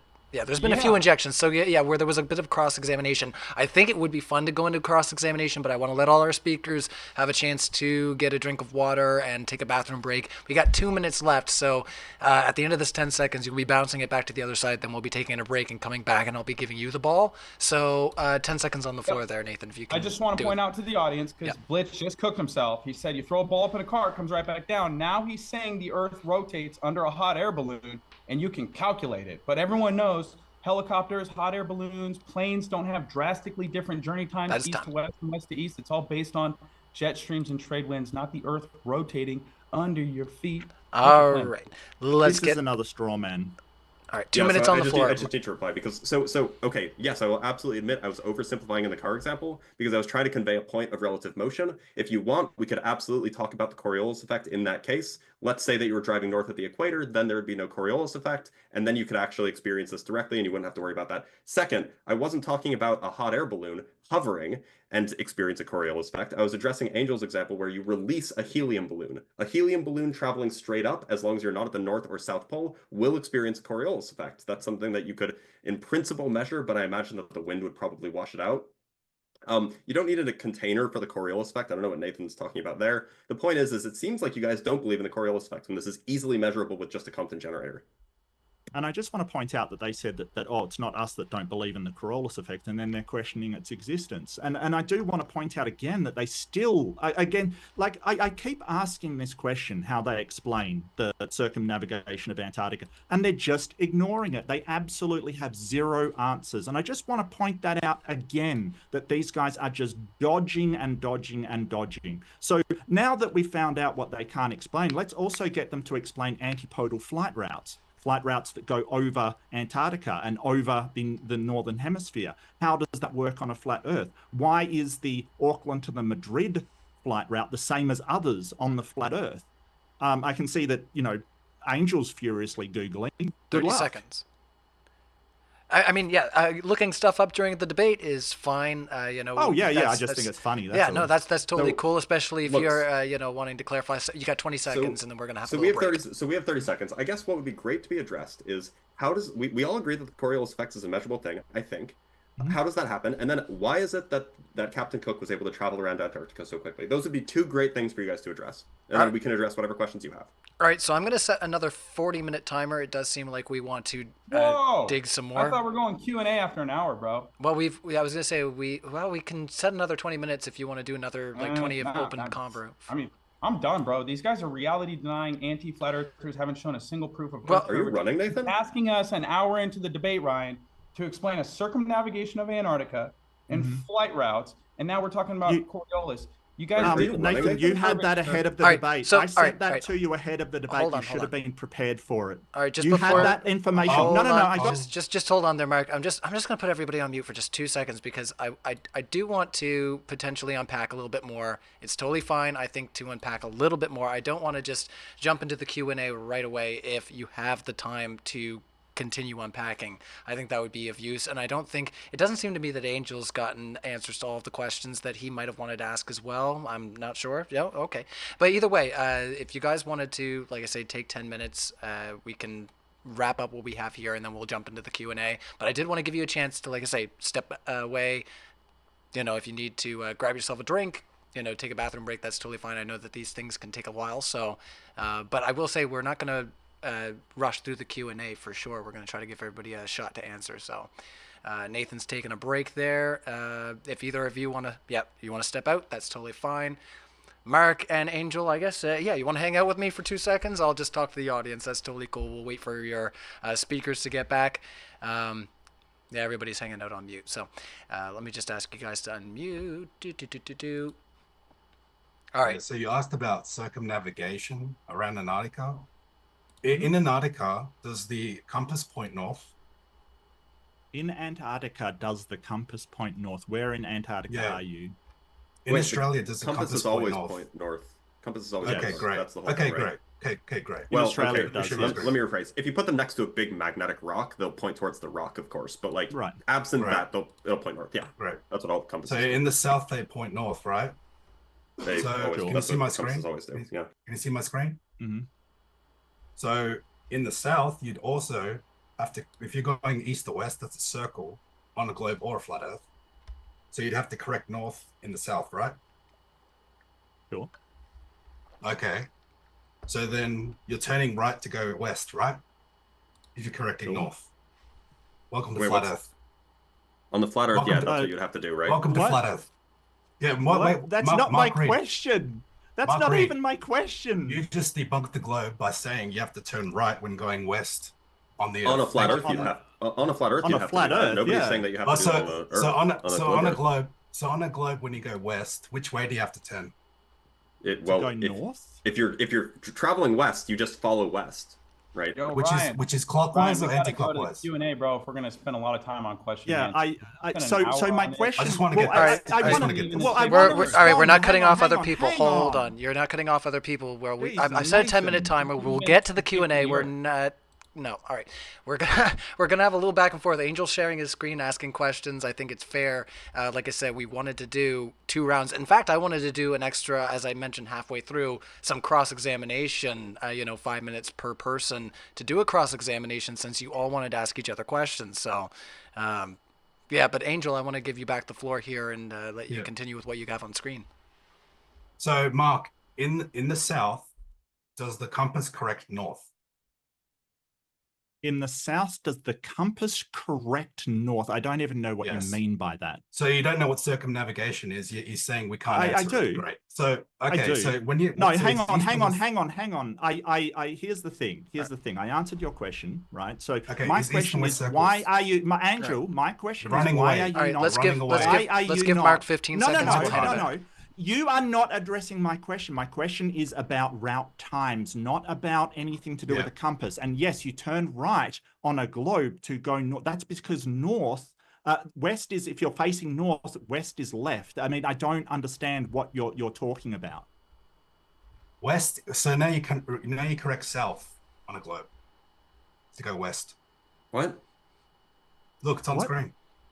Yeah, So and when to you're go in the- north, when you you're in turn right. Look at the So- boat. To turn north, you turn How right. is- What if don't the- you understand? If the compass is pointing north and you go west and it's correcting north, you'd have to turn this way, not this way. Uh, You just No, debunked that boat has to turn 90 degrees right to be facing north from its present location. Is that correct? Okay. Do you see my diagram? No, answer my question. Answer my question. Don't run. Answer my question. You're running. You're running. No, You I'm just not, said because mine before- was the original question. How do just you said explain before- 10 you weeks just- circumnavigating Antarctica and 10 weeks for the Mayflower to go Did you from take- did London to the west, the east coast of the United States? Because so you're changing the question. So you're the one that's running. Answer my question. Don't make up your own. No, Angel, I'm not going to allow this. You have to answer my question. I'm trying Don't to. make up All your right, own. all right, all right. Just let's be trying to very answer clear. it. Let's It's be so very clear. triggered. So just 1 second there, Angel. Let's be very clear, Mark Reid. Let's state your question, and then I want to give Angel a chance to respond. He's already asked it. And then I can answer it. Okay, all right. As long as you And know you're the not question answering and it. you, as long as it's Well, you don't clarified, have to that's- ask me anything to answer it, Angel. Right. Go for it. They have circumpolar winds there that go like 60 miles. Did you take that into account? Circumpolar winds. Did you take into account the circumpolar winds? Yes. No, you So didn't. that is. Yes, No, you yes, I did. Yes. How fast did they go? How fast did they go? What their rate Yeah. of knots of a sailing ship? Yeah, how fast were the circumpolar winds? How fast were the circumpolar winds? About 80 kilometers, I believe. 80 kilometers. Can you show that, please? Mhm. Can you show me that? Can I show you wind? Can you show me the evidence that they took No, no, into no. account You the don't have circumpolar to winds? ask me any questions to answer mine. This is Go, your claim. Answer the question. I just no, did. answer This is the your question. claim. Answer the question. I just Why did. are you asking me questions? You're dodging again. Just answer the question. This is your claim. You No, said I'm not they took answering into- any more questions from Angel until he answers mine. Tough. I just did. All right, I we've just hit an did. impasse They there, used fellas. circumpolar winds. We've hit an We impasse. dodged it All again. right, you guys are both gonna hang out on the mute for 2 seconds. If you can't, just take a second to just let me jump in here and say, guys, just chill for 2 seconds. Nathan, I'm gonna ask you to come off mute if you want to come back on the video. Like I say, we've got a lot of questions here from these two, but they seem to have hit an impasse. If you, Dr. Blitz, would like to add on while Nathan gets himself back Yeah. on camera. I'd just like to, get an explanation for the Coriolis effect, which is like measurable in the laboratory. Over to you, Nathan. Yep, ready for the Q&A, bro. Well past the 1 hour debate time. Didn't know this was going to be a 2 hour debate with a long Q&A. We have 1,400 people in the chat. There's lots of questions. Oh, I'd like yeah. to spend, I know the majority of the questions are going to be Whoa. for Angel and myself. Running. To be fair, you were warned by James that we were going to have a lot of questions. This could be drug out. So, Yeah, no, I'm happy to answer questions. Let's and move by on. me multiple This is a times. So let's go into Q&A. I'm not opposed to Okay. going into We're Q&A. not getting an answer, that's but fine. it is going to take. Nathan's not wrong. This is going to take a little bit of time, and I don't want to rush through it. I really want to stress that I want to give you all a chance to unpack here in the Q&A. So let's try not to rush too much, and I'll cue you. But- I'll cue you to come off mute. You just decide when you'd like to come off mute. I'm gonna go ahead there, Dr. Blitz. To be clear, nobody's going to answer. No, none of the flat earthers are going to be able to explain the Coriolis Oh, effect. okay. Are we just We're not leaving going to it do empty? meta before we get That's to the fine. Q&A. That's fine. We're just not so, addressing it. yeah. That's fine, I guess. No, it's fine. That's fine. You denied Coriolis. You denied Coriolis. I literally by saying- don't. Do I need to put You you guys? did All not right, Coriolis. all right. If I'm gonna ask questions, saying. I don't want to put you guys on mute before I ask questions. I get it. You guys are torn. It seems like, yeah, you guys want to talk, but you also want to ask these questions. Honestly, yeah, like I say, Nathan wants to get into the Q&A. I think it's good to get into the audience questions. You guys are the huge lifeblood of the channel. I see you there, Nathan. You want to say something? You're off mute. Just want to say, could we do closing arguments before we move into Q&A? I generally You're in a hurry. I generally wait till the end for closing arguments, unless you do need to step out. If there's a reason that you need to leave, feel free to say, "Hey, Ryan, I want my 1 minute. I'm going to excuse myself." That's totally fine if you run out of time. But like I said, we're not going to rush through the Q&A for any reason for that matter. So let's get right to it. Thank you, everybody. Thanks to our panel for having this lively discussion. It's been a lot of fun. We're heading into some some new debate territory for sure as far as this conversation is concerned. We're going to be having Will Duffy back on for sure, so stay tuned for that. Alex O'Connor is going to be on with both the Neckleys, so that's going to be interesting for his debut debate. But let's get into that super chat, everybody. Super chats, I should say. Yeah, if you have a question for any of our speakers, go to our super chat section, put it into a super chat. We're going to ask it live, and let's get right to it. Ryan Hesterman says, Flat Earth, how is the sun itself completely visible for 14.5 hours in Melbourne in December, but on 5.5 hours in Finland? Look at your map, it doesn't work. All right, so Yeah, go ahead. This will explain the seasons, the 24-hour day, the alternating seasons for the north and south, the sun analemma. The sun's path around the equator expands and contracts, alternating every 6 months. That's what we've observed for thousands of years. That's why they call it the sea suns, because we see the sun rise and we see it dip towards the horizon, and it works like a clock. The wheel in the sky keeps on turning. Even Einstein admits you can explain everything in the sky with this kinematic equivalence on a geocentric model they did for thousands of years with the Ptolemaic model. They had the Antikythera mechanism, the astrolabe, the sextant, the dioptra, which was pretty much land surveying device for ancient times. They were figuring out the sky. They lined up giant megalithic structures with the sky. The sky is a map and a clock, 88 constellations rotating in reverent obedience around Polaris. Angel? Can I respond, or are we doing both sides? Yeah, we'll do some back and forth because there are a lot of questions, but we'll try to entertain a little bit of back and forth. But let's keep it to 30 seconds if we can. Yeah, so I would just posit that Nathan. You're going to want to ask questions too, Nathan. I would just posit that Nathan has no idea what kinematic equivalence is, and when Einstein is referring to any sort of geocentric model, he's obviously referring to a globe at the center of the cosmos, not a flat Earth. You're going to need curvature for that, buddy. Yeah, a globe has curvature. Yeah, there's other things that are problems under that sort of flat Earth model. According to Einstein, he's talking about sort of as Dr. Blitz said, he's talking about whether it's in the center of the universe or not. He's not talking about the shape of it, because there's all kinds of things like, I mean, Einstein believed in gravity, so like what you're quoting somebody who absolutely. Can I finish, or are you just going to jump in? Yeah, I'm going to call out your fallacy, all or nothing. Thank you. All right, all continue or nothing fallacy. Yeah, do you know what that is? Yeah, I do. Great. So you're using and you're using appeal to authority. So the important point about kinematic equivalence, we got to move through these questions, guys. The important point about kinematic equivalence is that it says that the shapes of things don't change, just the positions and motions of things change. So what Einstein was saying is that the Earth is a globe, but it might be you could view it as at the center, or you could view it as moving about the sun. It's the same either way. But the shapes don't change. It's just the motions and positions that can be equivalent. All right, what's going on, Nathan? Okay, we get closing arguments, right? Because the question was for us. So Einstein's theory of relativity, that from a purely kinematic motion-based perspective, it's mathematically possible to describe the universe using a geocentric model with Earth at the center with appropriate calculations. So thanks for playing, guys. You know what geocentric means? We get the closing argument. Yeah, we will move to the next question. Yeah, for sure. I was interrupted. I don't see why I don't interrupt you. Why should I bother not interrupting you? Well, there's been a lot of interruptions. You're the one that's crying right now. But I will say, we're not. All right, we're not going to rush through the queue. Hold on.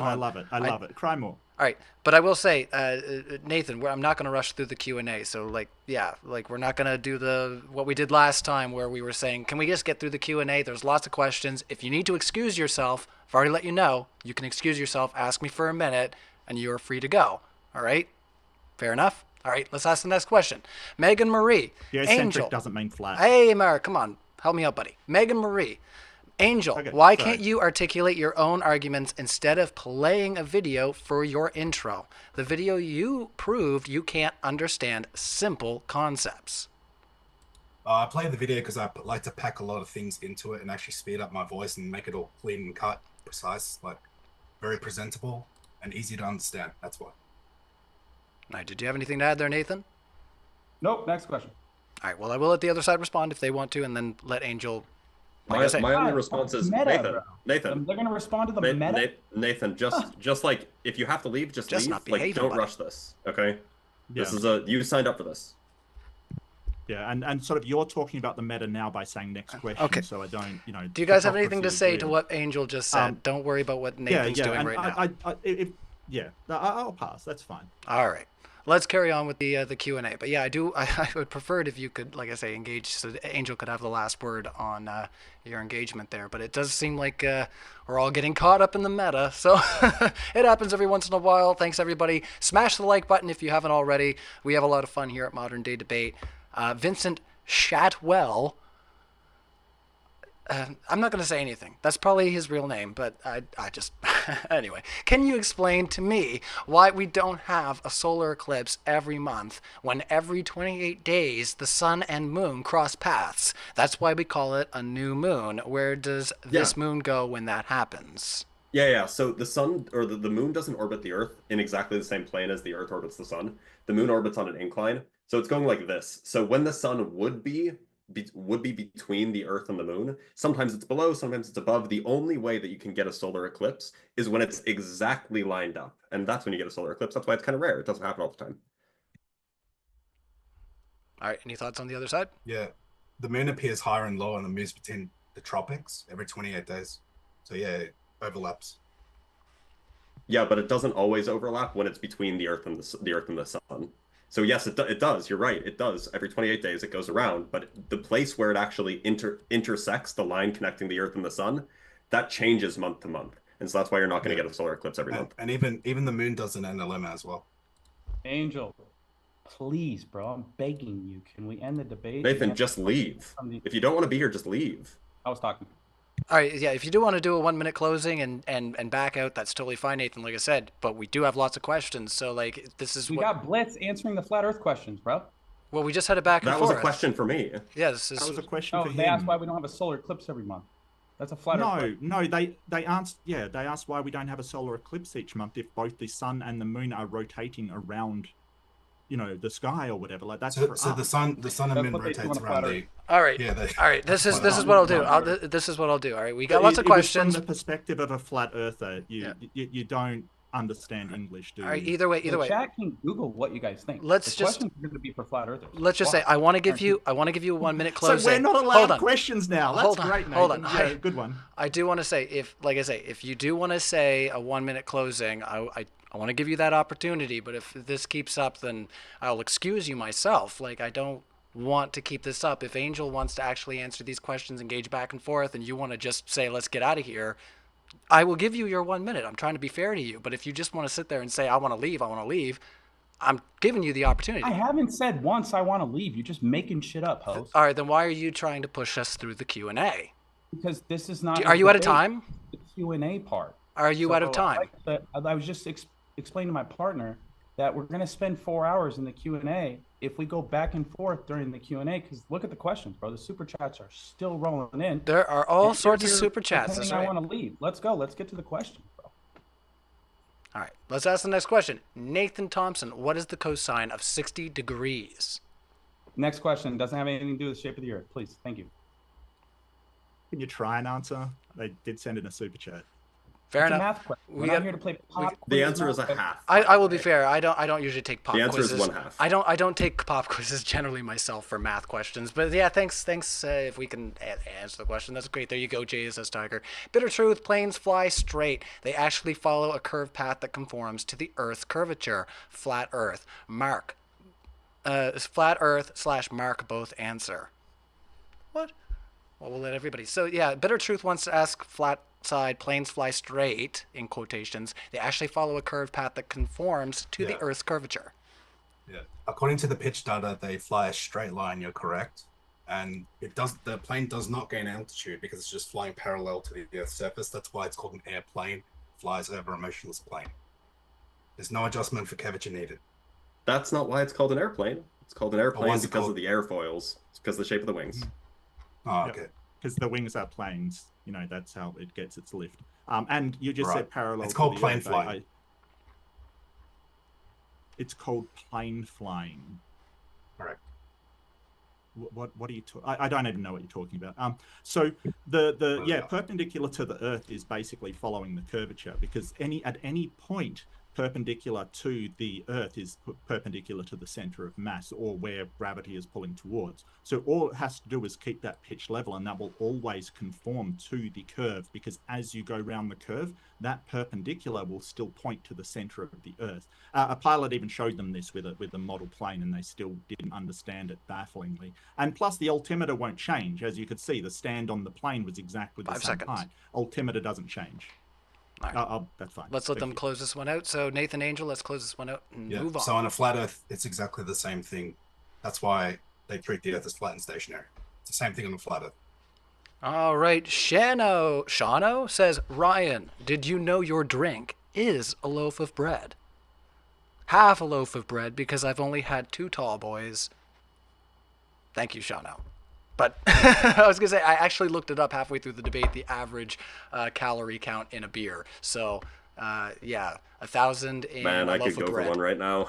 Well, yeah, no, I've got a whole bunch here, but I'm gonna behave myself best of my ability. They're light ones, they're baby beers, right? I gotta behave. Early in the morning for me. Oh Do yeah, you happen to be in California? I could use a few. I know, I'm way far away. I'm in Nova Scotia. Bummer. Bitter Truth is asking a question to Nathan. Nathan, what is electromagnetic energy? Where does it form? By what? And by what? Explain in detail. Electromagnetic energy. Yeah. I mean, I'd like to get to the shape of the Earth questions. Angel, do you want to take the electromagnetic question? Because that's not like my area of expertise. I'm a globe debunker. So I'm here to talk about courage, your religion. So. Yeah, I mean, the sun gives off electromagnetic energy, and we can see that. So, I don't know. What? Explain all of electromagnetic energy. Like what is your area of expertise, Nathan? Debunking the globe religion. I've done it for 10 years. Okay. Oh, that's just sad. All right. Calabrese says, is the horizon the curve of the Earth, globies? The horizon is an apparent effect that happens to a geometric phenomenon. Right. So it's not a location where birds go over. It's not geometric. You just debunked the clip. Did you listen to what I said? Yes. You made our point. It's a apparent effect that happens to a geometric phenomenon. So there's something geometric there. And then as a result of, atmospheric effects and elevation and things like that, the apparent effect may or may not be different from the geometric effect. So the physical hill in the black swan moves behind another physical object. Those are all apparent. They're not physical. There's not like a physical hill of water. Obviously, that's how. There's not a physical hill of water because it's equidistant from the center of the Earth, approximately. Right, except waves. All right, let's move on to the next one. Bitter Truth says, that was Bitter Truth. Thanks for that. Let's see. Kavanaugh Amix says, flat earthers fear southern hemisphere flights. What's that all about? No, we don't. Yeah, we're terrified. Next question. I'm so scared I don't want to answer the question. Next question. No, I think they usually just. The FAA trains pilots on a flat, non-rotating Earth. We've already gone over pitch data. We talked about the attitude indicator. It doesn't adjust for curvature. It's not drastic different journey times, east to west and west to east. So airplane, not air curve flights that the FAA trains atmosphere, not atmosphere. Hold on 1 second. The question was for flat earthers. I was almost done. Yeah, we'll let you respond, Dr. Blitz. Let's finish up there, Nathan. We'll let them respond in 30 seconds or so. Yeah, the question was for me. Thank you so much, host. Really appreciate it. So You're very welcome. We've already talked about airplane flights, so I don't know why you're bringing it up. We extensively went over it. Angel brought up the pitch data. They're not curving around a globe. You could test the floor yourself. Stop pretending airplane flights. Prove it's a cartoon. All right. So did we have any response right quick from the other side? And then if you want to close it out, they didn't extensively go over it. They extensively avoided it is what they did. And they sort of appeal to winds for the planes and the boats, which doesn't explain why the cruise that I pointed out that you can take today isn't a sailboat, so the winds don't actually help. Maybe the winds give that a push as well. It's kind of ridiculous. The whole thing about this sort of atmosphere. Yeah, 10 seconds. It's a sphere. Gotcha. Sorry, go ahead, Blitz. Oh, I'm good. Sorry, we got to let Nathan and Angel close this one out. Yeah, you think that air takes on spherical shapes air doesn't take on shapes. It takes on the shape of the container. Which is a sphere because it's above a globe. That was our closing, sir. So, did you have anything to say in response to that, or do you want to just carry on? The sphere doesn't have a container around it, though. That's your problem. All right, let's carry on. Thank you, Angel, for closing that one out. So, LJ says for $4.99, gun bullets go 2,000 miles per hour, and rockets travel at 17,500 miles per hour. How can the supposed human in the ships take dumps while going 8 times the speed of flying bullets? Yeah, because velocity is relative, acceleration isn't. When a rocket is traveling at 17,500 miles an hour, when it's not really a rocket. When a spacecraft is traveling that fast as it's orbiting the Earth, its velocity is roughly constant. In fact, it's in free fall, so there's no measured acceleration at all. When it's just if you're just traveling straight forward at 5,000 miles an hour, you're not gonna feel anything. It'd be like you're in a bullet train. It's only when you accelerate or decelerate that you feel things. When you turn that you feel things. If you're just traveling, you're not gonna feel anything. Yeah, I like how the metals melt in 1 to 2,000 degrees, but the thermosphere is allegedly 4,000 degrees. The ISS is allegedly moving 4.9 miles a second. That's 2,000 miles an hour faster than the fastest ICBM. And Globers are going to pretend they put people in a rocket, travel faster than the fastest ICBM, dock to a space shuttle orbiting around the Earth every 90 minutes in a medium that's 4,000 degrees so that they can play with freaking water and make coffee from their hard, solid fecal matter. Brilliant. So the whole business with the thermosphere is kind of funny. And I actually have a video on this, so go check that out. Free clout. But really what's going on is what matters when you're talking about trying to melt something due to high temperatures is it matters both the temperature and the heat capacity of the thing that has that temperature. So for example, if you stuck your hand in boiling water, 212 degrees Fahrenheit, your hand would be horribly burnt. But if you stuck your hand in an oven that's 400 degrees Fahrenheit, your hand will be fine. And it's because the air doesn't hold nearly as much heat as the water does. Similarly, the thermosphere holds 1 billion times less heat than the air in your oven does. So it doesn't matter if it's 2,000 degrees Fahrenheit or whatever it is, it's not going to melt anything. Okay, and I'd like to address the whole idea of inertial frames of reference. Like, they don't understand that it's not the velocity that is the problem, it's changes in velocity. So if you have that missile going at that rate and you stopped it all of a sudden, it would absolutely break apart, absolutely. But when it is maintaining that speed, it doesn't feel the speed. We pointed this out again and again and again. Like when you're on a train, you don't feel it. You know, we pointed this out all the time. Let's put a bow on that one. Thank you so much. Yeah, we got lots of questions, so I'm just going to scroll back on up. Thank you to our live chat. Keep those questions coming in. We appreciate it. There's all kinds of interesting avenues we might get into, and maybe some more room for some, like I say, more unpacking. So if you have a question for any of our speakers, get it into our live chat now. We are asking them live on Modern Day Debate, so thank you so much. Bitter Truth says, Nathan, why South Pole stars move... All right, so there's a lack of punctuation here, so let me just read this right quick. All right, Nathan, why are South Pole stars moving clockwise, but from the South Pole they're moving counter? Yeah, why are they moving clockwise, but from the South Pole they are moving counterclockwise? Is a proof of Earth is a sphere or a sphere or Earth rotation? Sorry, there's some typos and very little punctuation. That's all right, I got it. I know what you're trying to say. Okay, you got it. All right, go for it. So star trails are not a good argument for you Globers because the sidereal day moves faster than the solar day. It's 23 hours, 56 minutes. The solar day is 24 hours.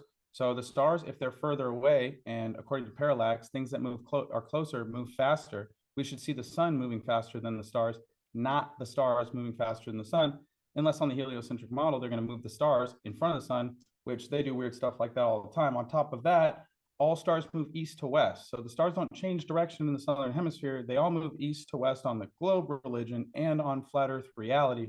So I don't know why you're pretending they're moving different directions in different hemispheres. Back to Einstein, he said you could explain everything in the sky on a geocentric model. They did for 1400 years with the Ptolemaic model, and stars don't intersect the marine horizon. They fade away and vanish off in the distance, just like you'd expect them to on a flat stationary Earth. Angel, did I miss anything? Yeah, I mean, I'm in the south. If I do a star trail facing north, they rotate counterclockwise, just like you're looking at Polaris. So it depends which way you face. If I turn around, they're going to go clockwise. If someone in the north turns around, faces 180 degrees away from Polaris, they're going to appear to go clockwise. So they all rotate the same direction. I like Yeah, them and that apples, doesn't- Globies. Yeah, Yeah, so, that doesn't work on a go flat Earth because, like, when you look south from Australia as well, you see the point due south. When you look in Africa, you see the point due south. You always see the point due south, and that doesn't work on a flat Earth map. It absolutely doesn't work. The sidereal day is the sidereal day is because the Earth is orbiting around the sun. So you basically just debunked yourself on the sidereal day, because that's why it occurs, is because of the orbit of the sun. So, you know, why does the sidereal day occur? Explain it, maybe. Sorry, go ahead, Liz. Yeah. The other thing is, again, this is a misunderstanding of kinematic equivalence and a misunderstanding of geocentrism. If you could explain to me what kinematic equivalence is, I'd Venmo you $10 right now without Googling it. I'm sure you can't, though. The whole point about kinematic equivalence, kinematics is about motion, it's about position, and kinematic equivalence is just that the motion, the position is relevant, that you can describe equivalently the Earth as a spherical ball in the center with everything moving around it, or as the Earth orbiting the sun with the sun orbiting the center of the galaxy. Those are kinematically equivalent. Geocentrism, the original geocentrism, not your geocentrism, is what happens when you have an Earth that's a globe in the center with all the planets and all the stars moving around it. All right, final thoughts Maybe there. he's trying to switch Hold to- on, Mark to Reid. We're going to do final heliocentrism, thoughts like, for Nathan or that's it. Angel with this question, and then we're going to carry on. So, Nathan, Angel, do you have anything to say before we ask the next Yeah, I question? gotta get my $10 on Venmo. I already read the definition of the kinematic equivalence, but it's Einstein stating that you can explain the motion of the celestial bodies kinematically, which means motion-based, on a geocentric Earth. So that was the Ptolemaic model. For 1400 years, they predicted eclipses, transits of planets, all that good stuff.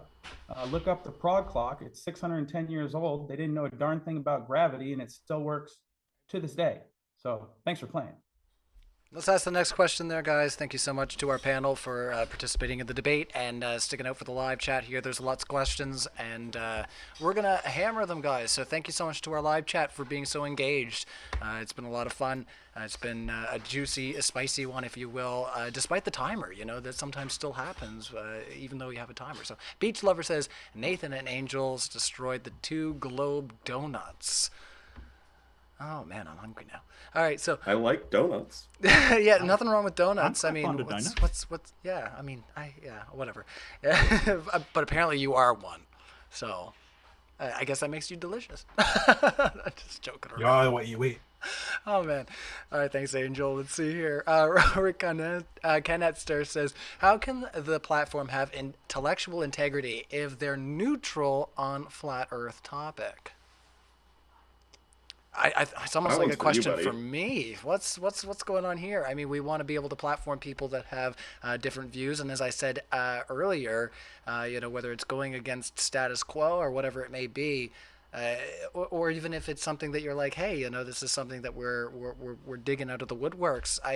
You know, and I'm not saying that's for tonight, but I'm just saying that it is important to make sure that we have a modern day representation of the arguments on the table. Otherwise, they'll get away from you. Right, you want to debate with 20-year-old arguments and 20-year-old clips. That's up to you. But we wanted to hear what people are saying today on these topics. Okay, so I hope that makes sense. Big Daddy Globe says, Nathan, will there be a 24-hour sun in Antarctica? No. When they modeled the sun in Abu Dhabi, they spent millions of dollars doing it, and the billionaires built it. They model the sun arcing away from the observer in the south and arcing around the observer in the north. That's why it's called the Arctic and the Antarctic, or the antithesis of what you see in the north. And they do celestial navigation in arc degrees, arc seconds, and arc minutes. So it arcs around the observer in the north. You actually have a 24-hour day up there. There's 11 locations. If you Google it, where do we see a 24-hour sun? And that's why they're still trying to wave their white flag, because they can't prove curvature and talk about the sky and going to Antarctica next month. It's because they don't have any proof of curvature. It's been debunked. The globe's a cartoon. They're hanging on by a string. So Nathan, when it happens, are you going to change your mind when they view a 24-hour sun in Antarctica in a month? It's literally the like question I just answered. Yeah, I know. You said no. Guys, so when clean your ears out, Blitz. All right, let's let Dr. Blitz respond there, Nathan. Let's let him answer what you just said. Nathan, you said that it doesn't happen, and so when it does happen, will you change your mind? No, because you can look at time lapses from Antarctica they already have there, and they cut the footage like 12 to 10 hours every day. Even in They're not going to cut it this time. You're going to be hearing it from flat earthers when they observe it going in a circle.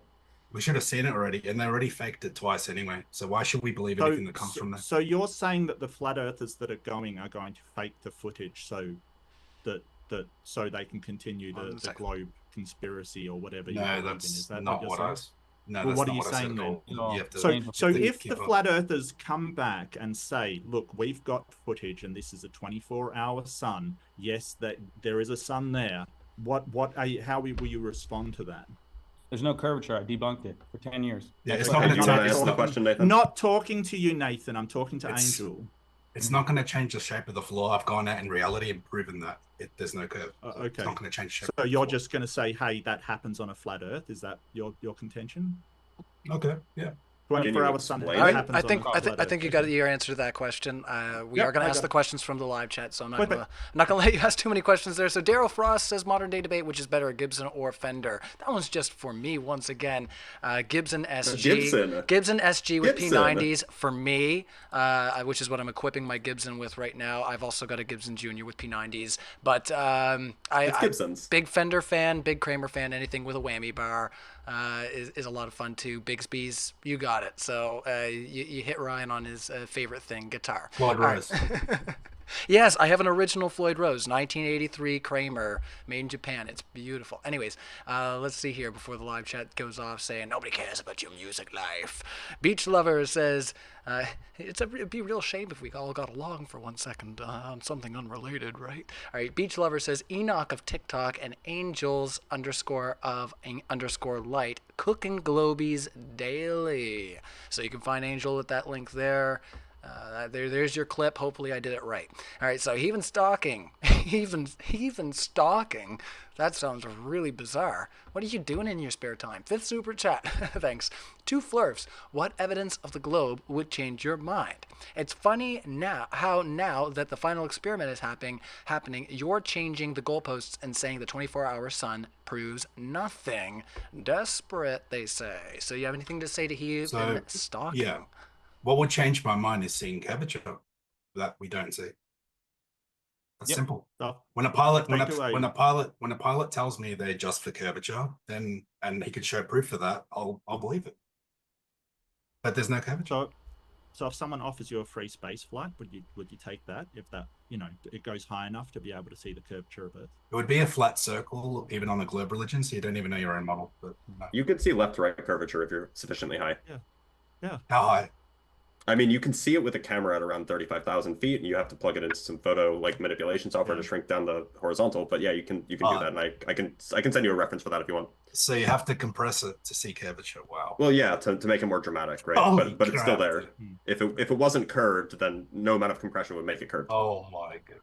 All right, let's ask that next question there. It sounds like you guys are having too much fun with that one. So thank you so much to our live chat. You guys are keeping it really entertaining. So Dr. Tapioca Weasel, we'll have to host you again here soon. Mark, you so fine, they say. You so fine. And he says, Pat. Ryan, you too. Oh, I didn't even shave. All right. My favorite weasel. All right, we love the love chats there. Says love Nate's hate. So hat. Oh, love Nate's hat. Sorry, yeah, loves Nate's hat. Honestly, we were all talking about that before the debate started. Like it. It's really good. It's a great hat. Yeah. You can get these at the Tinfoil Hat Factory. That's my buddy Paul. You can find him on Spotify. He just dropped 5 new songs about truth. His name is P.Seize, S-E-I-Z-E. If anyone knows Paul, please leave that in the chat. PCs on Spotify, new music, world premiere. There you go. Well, there you know. If you want to get the hat, since you shouted it out there, Dr. Tapioca Weasel. There you go. Hey, another clip for you, right? Hey, it all works out at the end of the day. Megan Marie, Angel, where is the bottom of the boat? It's in the water. The bottom of the boat's in the water. Yeah, like I zoomed all the way in, and you can see the boat in the water, on top of the water, right? The boat isn't ice skating, just so you know. It's in the water. You have to take the boat out of the water to see the bottom of the boat. So, holy shit. Oh. Should I show that video again? No, well, I think the point is too many good questions, bro. Too many good questions. Waste time on that. Why are there never examples of zooming in a cruise ship? We've done there that. Is. Yeah. Can you link that to me, Angela? You DM it to me or something? I mean, I've done it on my TikTok. Oh, can you just tag me in it or something? So yeah, when the top of the ship is not visible over the horizon, has it gone over the curvature of the Earth? it is obstructed by the horizon. All right. For a cruise ship, is that the geometric curvature of the Earth that it's we've already been over this. The horizon is an apparent effect that happens to a geometric phenomenon. All right, let's go to the next question. Here. Angel wants to go to the next question. That one was for Angel, so I think that's fair. We expounded on that one. Thank you so much to our panel. Big Daddy Globe, we're not going to read that one, but he's not too pleased with you, Nathan, to say the least. I have a lot of pet Globers on TikTok, and they showed up for the debate, so thanks, Ryan. No worries. Well, I won't be going that one. That's a little bit weird. Sorry, Big Daddy Globe. There's certain boundaries, okay? So just behave. Excuse me. LJ asks, what's the proof of Jupiter's mass, size, and gravity? Do you want to start that one, Dr. Blitz or Mark? Yeah, so like a lot of things, it's inferred from other data that we have. So we can measure distances by measuring timings, by measuring angles, by measuring parallax. From there, we can, for example, if we know how far away something is, then we can infer how big it is based off of how far away it is and how big it is in our telescope. That's one way to infer size. Then we can infer mass by things like measuring the makeup of the substance by using spectroscopy. If we know what a thing is made out of, so we know how much, like if it's made of hydrogen, then we know it's less heavy. If we know it's lead, it's very heavy. Then and we know its size, then we can infer its mass. And we can also infer things about its mass from the orbital rate of the moons that go around Jupiter. There's a lot of things going into this, but this is an inference. This is not something that can be directly observed because we're not at Jupiter putting it on a scale. We use inference. Any thoughts on the other side? I told you might appreciate a little rebuttal. Go ahead if you want there, Nathan or Angel. Space is fake. It violates natural law. It's all a cartoon. These guys' backgrounds are cartoons. They didn't show any observable evidence of curvature. Thanks for playing. Hey, I want to thank host for That's that a cool rebuttal. rebuttal. I swear. Yeah, that's just sophistry again. All we've got is sophistry. Like you could actually answer what I said, but No. Yeah, well, the sun and moon appear the same size, but there's definitely different sizes, right? Right, because they're different distances away, and you can actually measure the distance to the moon using parallax on the Earth. In fact, that was I think one of the first ways it was done. I don't know the historics, but you can measure the distance to the moon by just measuring the position of the moon in New York and the position of the moon in LA, comparing those positions using the known distance from LA to New York, and then calculating using trigonometry. Just stack the rulers. Just all the way to the moon, guys. Cool story. All right, no worries. My wife and her friend just got back from the bar there. They're having a good time, and I'm trading the Chromecast for a joint, apparently. Oh, my goodness. I'm just the worst delinquent that you could have found for this, I swear. Angel is kind of unmute, host. Oh, no, yeah. Be careful you put yourself on mute there. But no, I got a little bit of I'm just admitting to you, I have a bit of a distraction in the foreground. Setting off, Ryan, so that we can unmute ourselves. Is there a way to do that? Because we're not in the back and forth anymore. As long as we can all participate and try to make room for each other, I will allow participants to mute themselves. See how the screens got all messed up there, live chat? That's because I allowed it. Look at that. I'm taking a risk here, but I'm asking you guys to do your best to behave. Go ahead, Angel. I was just gonna say, so you can triangulate to the moon and determine its distance. So if you triangulate it to the sun the same way, the sun is also the same distance because they appear the same size.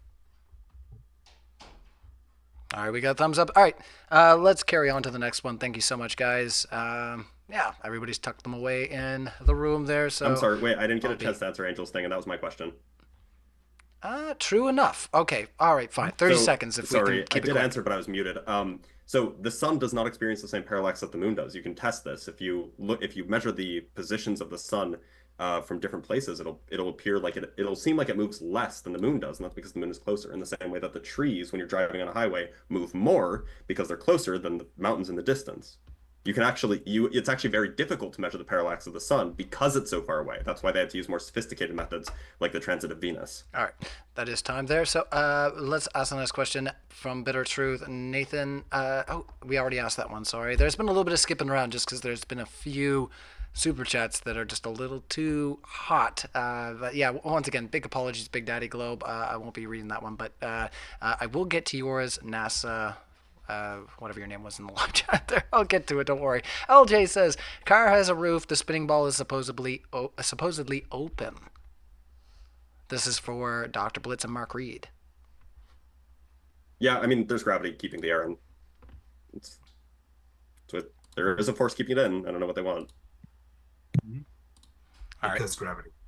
Yeah, none of the gas laws have anything about gravity in them, and you have to have a Look container. up Boyle's gas law, pressure, so I would think. almost. Sorry, Bernoulli's law. All right, let's ask the next question. Bitter Truth says, Nathan and your partner's educational background, please. It's a personal question. You can just say no. I work in the CGI department at NASA. I'm a scuba diver on the ISS. All right. I really want to know. IC Spin says, Angel, do you have evidence?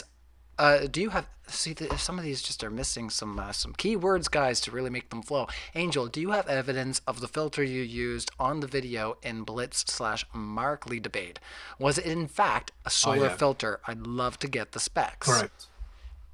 Thanks, Yeah, it's an IC Spin. ND1 million. It's an ND1 million. I've actually got it here. Yeah. Right here. Can't see through it. So yeah, ND1 million solar filter. All right, there you go. You got it. I never got I will never get a rebuttal for how I get size change and how we get size change upwards of 40%. I did explain it, Angel. I explained it today. So first it doesn't change size on the globe, and that's proof. And now it does change size 40%, and that's fine. Vertically. Wow. Because of refraction, that's expected. I turned the image. It did, and it didn't change horizontally.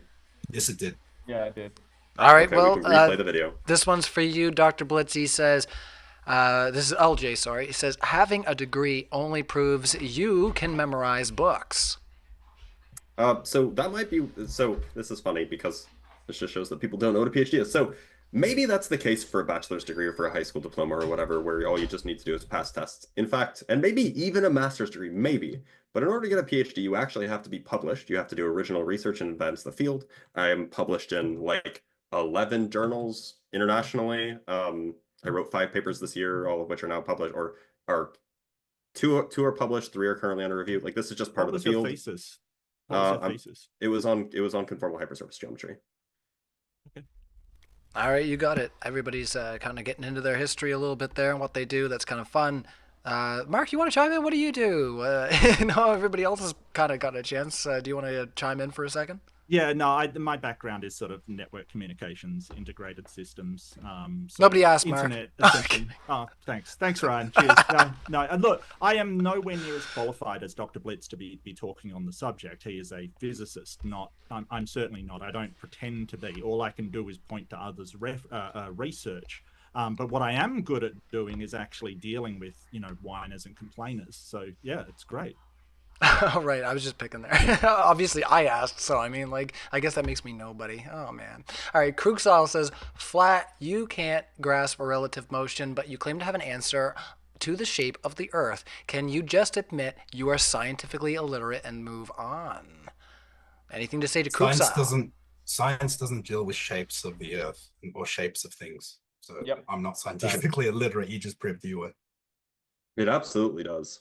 Like there's absolutely a science in measure. There's a whole field. There's a whole field called general relativity, which is a scientific field which deals with shapes and distances and angles.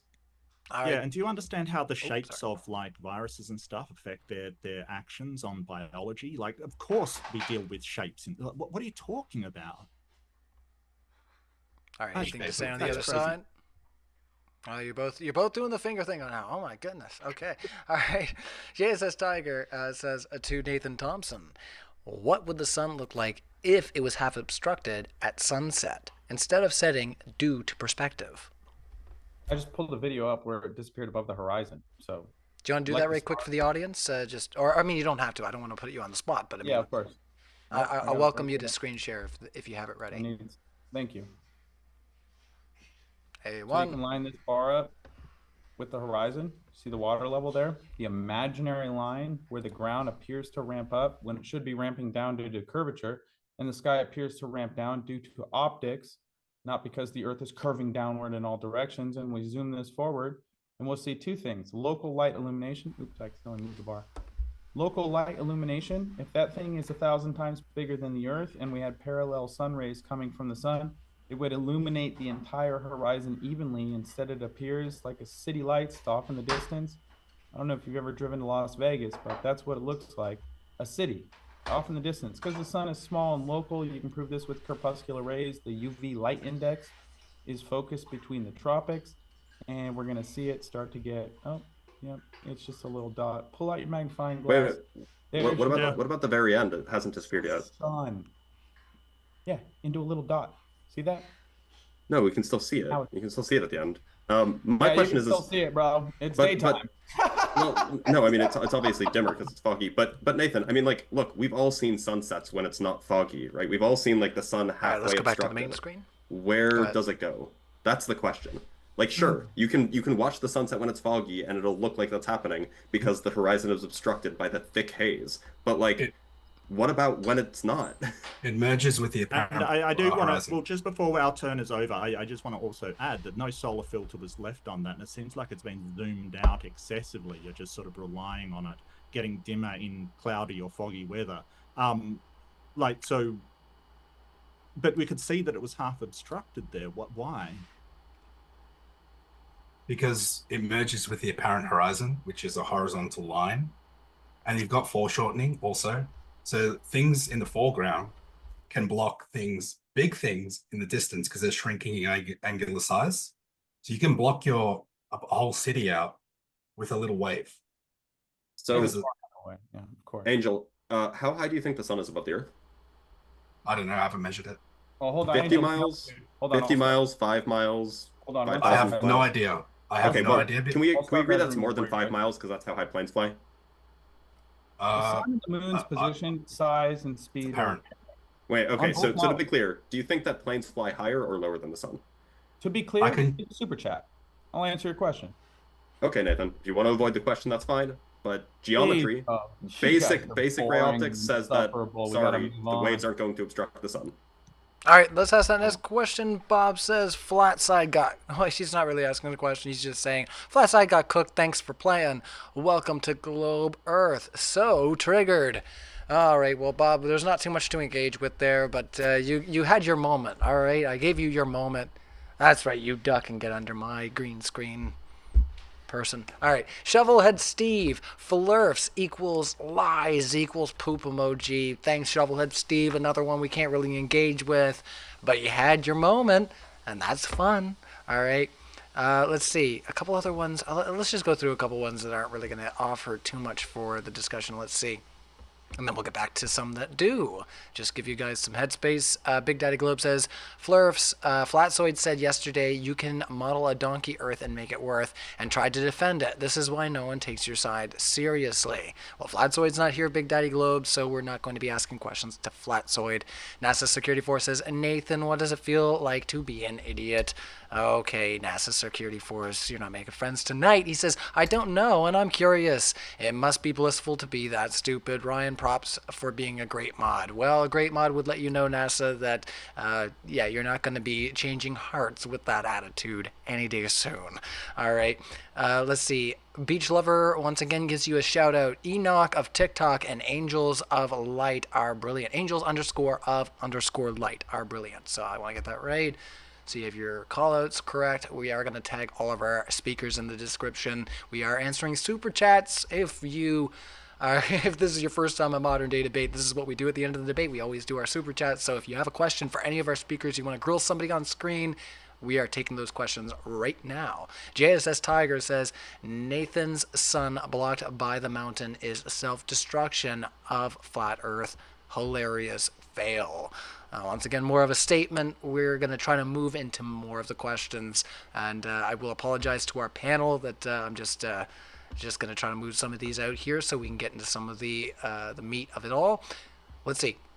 JSS Tiger asked earlier, though, this might be a bit more, to Nathan Thompson, what would the sun look like if it was half obstructed at sunset instead of setting due to perspective? We already did that one. Oh, did we? Oh, sorry. Yeah, some of these do read out very similarly, so you got to remind me every once in a while. Yeah, Noah sent in a $5 super chat, said flat earthers will forever be insane, and I'm so thankful they're so insufferable in mannerisms, reflects their childish beliefs, LMAO. There you go, Noah. You got your moment of fame. Blako says, plains, mountains, their altitudes relative to the ground, or sea level. You're getting hearts from Nathan. He loves the haters. All right. Plains, mountains, their altitude relative to the ground, or sea level, which automatically aligns them with Earth's curvature. Sea level aligns with Earth's curvature. Yep. Wow. Test it yourself. Riveting. Thanks for playing. Any thoughts on the other yeah, side, so- or we'll move through? Yeah. Level is perpendicular to the pull of gravity, so it's perpendicular to the center of mass of the Earth, which always will point towards the center. So as you go around the curvature of the Earth, it will constantly change to be towards the center. I don't see what's so hard about this. That's what Flat level is curved. means. Flat is curved. Flat and level aren't the same thing. But they're not the same thing. Level I can is have curved. I can have a book that's flat on an angle. It's not level, but it is flat. Thank you. So level is curved. Flat and level aren't the same thing. You they're you not know the this. same thing. You know this, Angel. Let's move on from there, fellas. We'll maybe be able to unpack a bit more on another day. But let's ask the next question. Natty Mo says, planes don't adjust for curve because they balance forces. That's the 5th super chat for Natty Mo. Thank you so much. Planes don't adjust for curvature because there is no curvature to adjust for. That's why the pilots treat the Earth as a flat stationary plane. Right? They don't account for curvature.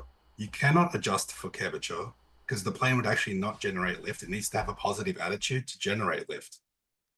If the plane has a negative attitude, it won't be able to generate lift. So if it's curving around a globe, it won't actually generate lift. Why would it need to have a negative attitude in order to go around the curve? All it needs to do is maintain a slight angle above the tangent of the Earth. If we have a road and it's curving like this in the distance, right? It's curving, but we're only going to drive straight on the road. We're going to deviate off the road, right? Is it a hill or is it like a turn? A road on the ground. A road on the ground's going like this, curving left. A road on the ground. Sure. We're going straight on the road.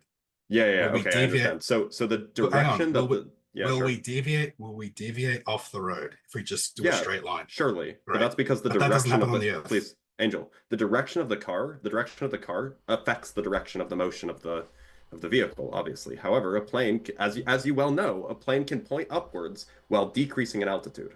So it doesn't need the direction that the plane is pointing doesn't need to affect the direction that it's moving. Further proving my That's how a point that they plane- don't adjust that- for curvature.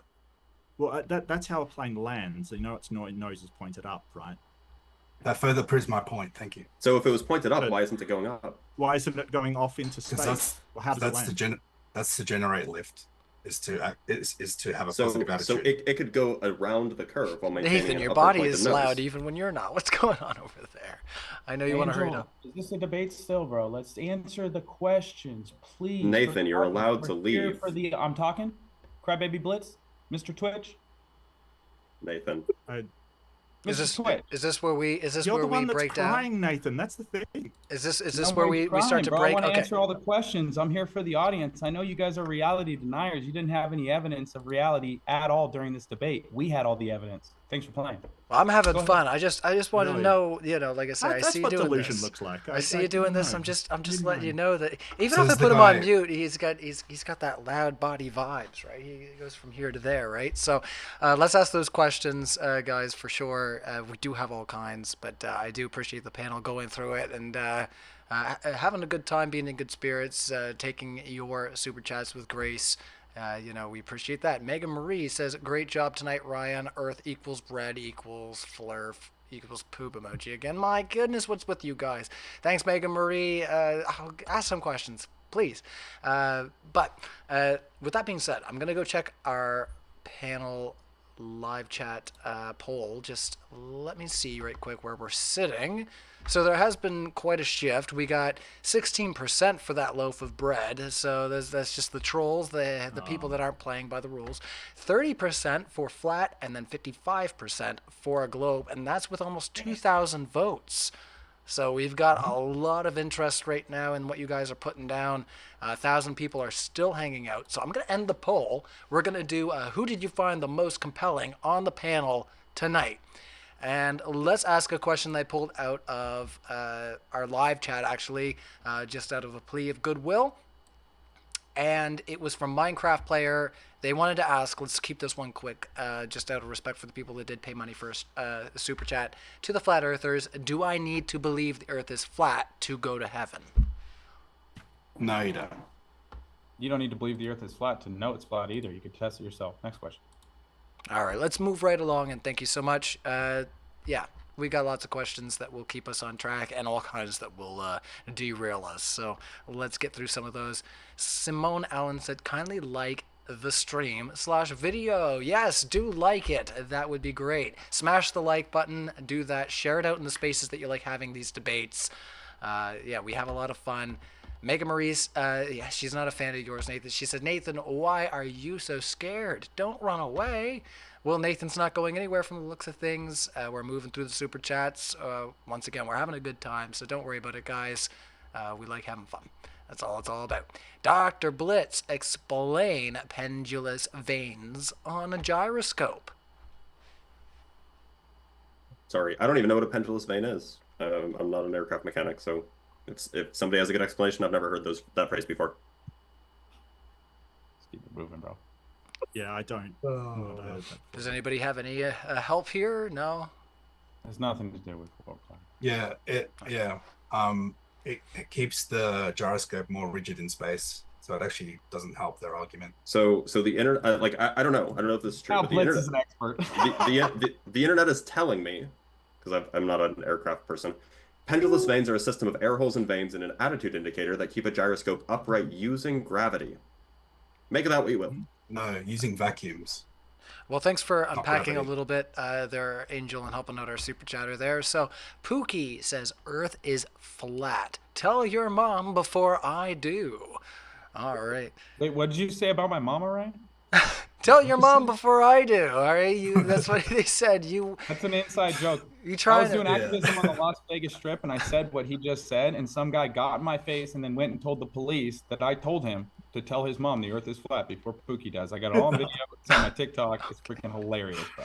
Oh man, I feel like I'm getting purposely hit with clips here, guys. You're Globers are melting. You're having fun. That's all that matters. NASA Security Force says, yeah, we already read that one. Maybe that's the same one. I'm just gonna double check. We'll come back to it. Balthazar, sorry, been doing my Bible stuff, guys. Balthazar says, flying along a great circle arc is very similar to riding a surfboard over a wave. The physical number of particles of air under the wing decrease as you go tangentially,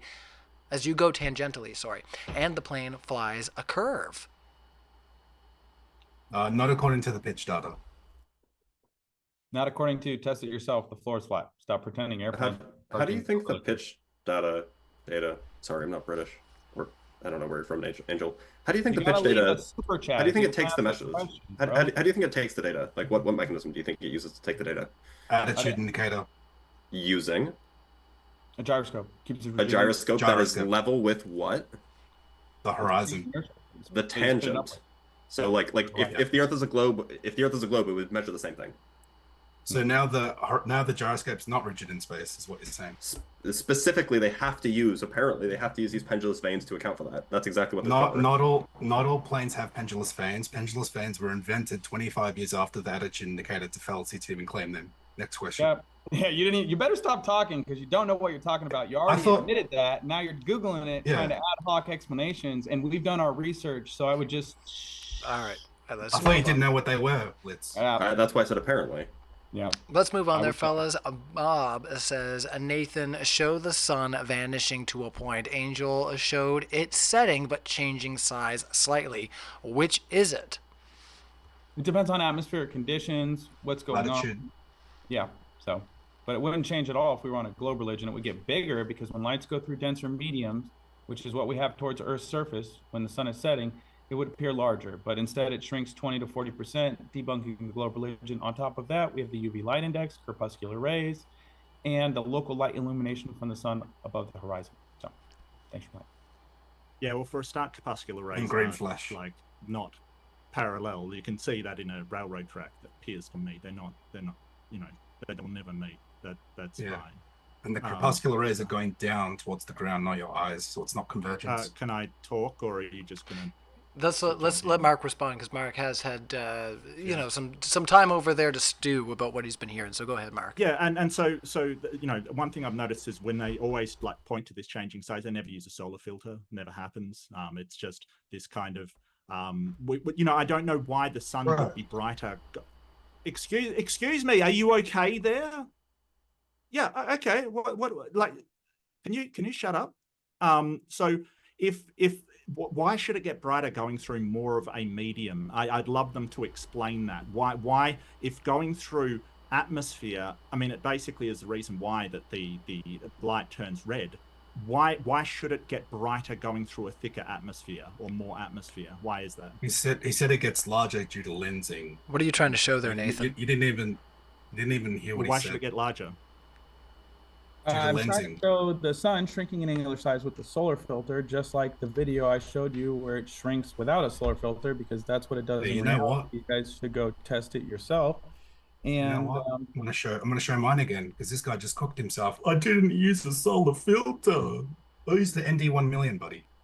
No, I was referring to Nathan's video, thanks. But you know, you can. Okay, no, you were referring to my video. No. You showed a video without a solar filter, like Nathan did. I did. Me, really? I didn't say you. I said I'm to referring to Nathan's video. We did both. So what are you crying about what I did for? We did both of them. So stop crying. Next question. All right, now I no, want to know. Stop trying. Well, Nathan's. If you want to go, yeah. just go. Just 1 second. Hold on. They're being childish. Hold on. We already get a little flag and wave it. Wait 1 second. Hold on. We already wheeled all that in. We got Angel. We've got Angel sharing the screen here. So let's just try to keep on track. This sunset did not even intersect the horizon. I didn't even let it touch the horizon. Now, did the sun change size? Did the sun change size, Mark? It may have like contorted a small amount, like 10. Where's the 60% change in size? Please show me that. I never said 60. Somebody said, yeah, you said 60% change in size. Where is that? Where is that? No, show it to me. 20 to 40. 20 to 40. That's definitely like 5 or 10. That's not 20. That's not 20%. Show me the 20% though. Show me 20%. Wrap it up, Angel? This one. It's this one. Go ahead. You want to wrap it up, Angel? Yeah, why won't you show it the setting? I don't know why you're trying to entice the other speaker to leave. We got lots of super chats. Did the sun change size?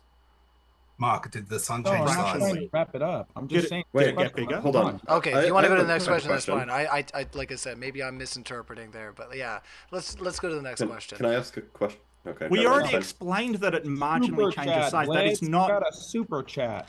Nathan, it seems like you don't actually want to have a conversation about this, which is fine. We already had the conversation. You lost the debate. Oh, cry more, Nathan. Wow, listen to him squeal. It's incredible. Just go, run. That's what you want to do. Says the guy who said that the sun doesn't change size, and I didn't use a solar filter. He's just lying. We explained that I was referring to Nathan's video where. No, you're referring to me. No. Let me answer. Let me answer. You're accusing me. So he already explained it changes 10%. You said 20. That's clearly a lie. Everyone knows you're lying. They can see it themselves. It's not 20 to 30% as you. I can show you the count of pixels. So we can show. No, excuse me. I'm talking now. Oh no, excuse me. So you can basically see that you are lying about that. And I was referring to Nathan's video of the sun setting where he just doesn't use a solar filter because he doesn't want to see the truth.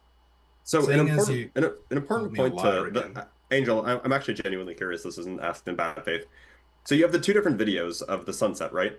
Why are the size differences different between the two videos? Why isn't it shrinking by the same amount in both times under your worldview? Because one of them didn't touch the horizon, and they're different lengths videos. One was much longer, one was shorter. So I mean, like, is this something that like you still have this footage, right? So presumably you could compare the size shrinkage in both videos over the same amount of time and see if they're the same. I suspect that they wouldn't be because it looks like the second video was a lot more hazy. How does the sun change size on a globe model? 23% on screen.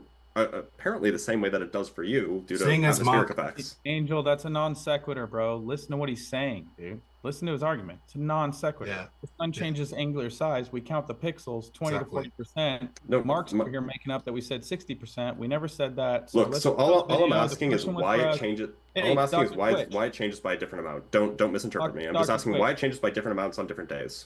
Dr. Twitch, the question was for us. We've gone back and forth for about a minute now. Nathan, are we doing name calling now? Questions, bro. I'm sorry. Are we doing name calling now? Yeah, you did.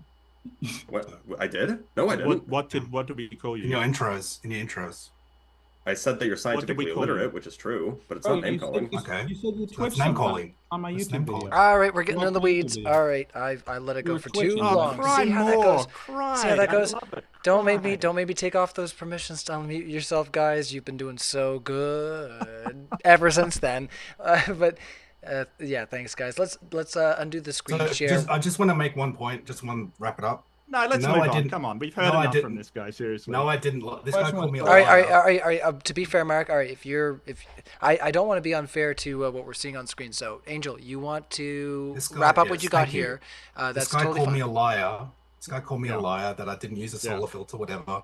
It's on screen, 23% change that I personally got, and we've got upwards of 40% from other people. I'll let Mark respond when you've wrapped up this point, just to be fair. Okay. Yeah, Solar so filter. I wasn't talking Hold on, about Mark. you Mark. I want specifically. to give Angel the floor. I want to let him Okay. make his point so that he. I thought he'd finish. I want him to lay it out on the table, make sure that he's got it all there. I think he was just, like I say, making an example for the Okay, great. audience. So go ahead, Angel. Yeah. So how does that work on a globe model? Oh my gosh, Angel. When you're not walking, when the sun doesn't move. Mark. Oh, you Seeing as you finished? seeing as you called me a liar, yeah.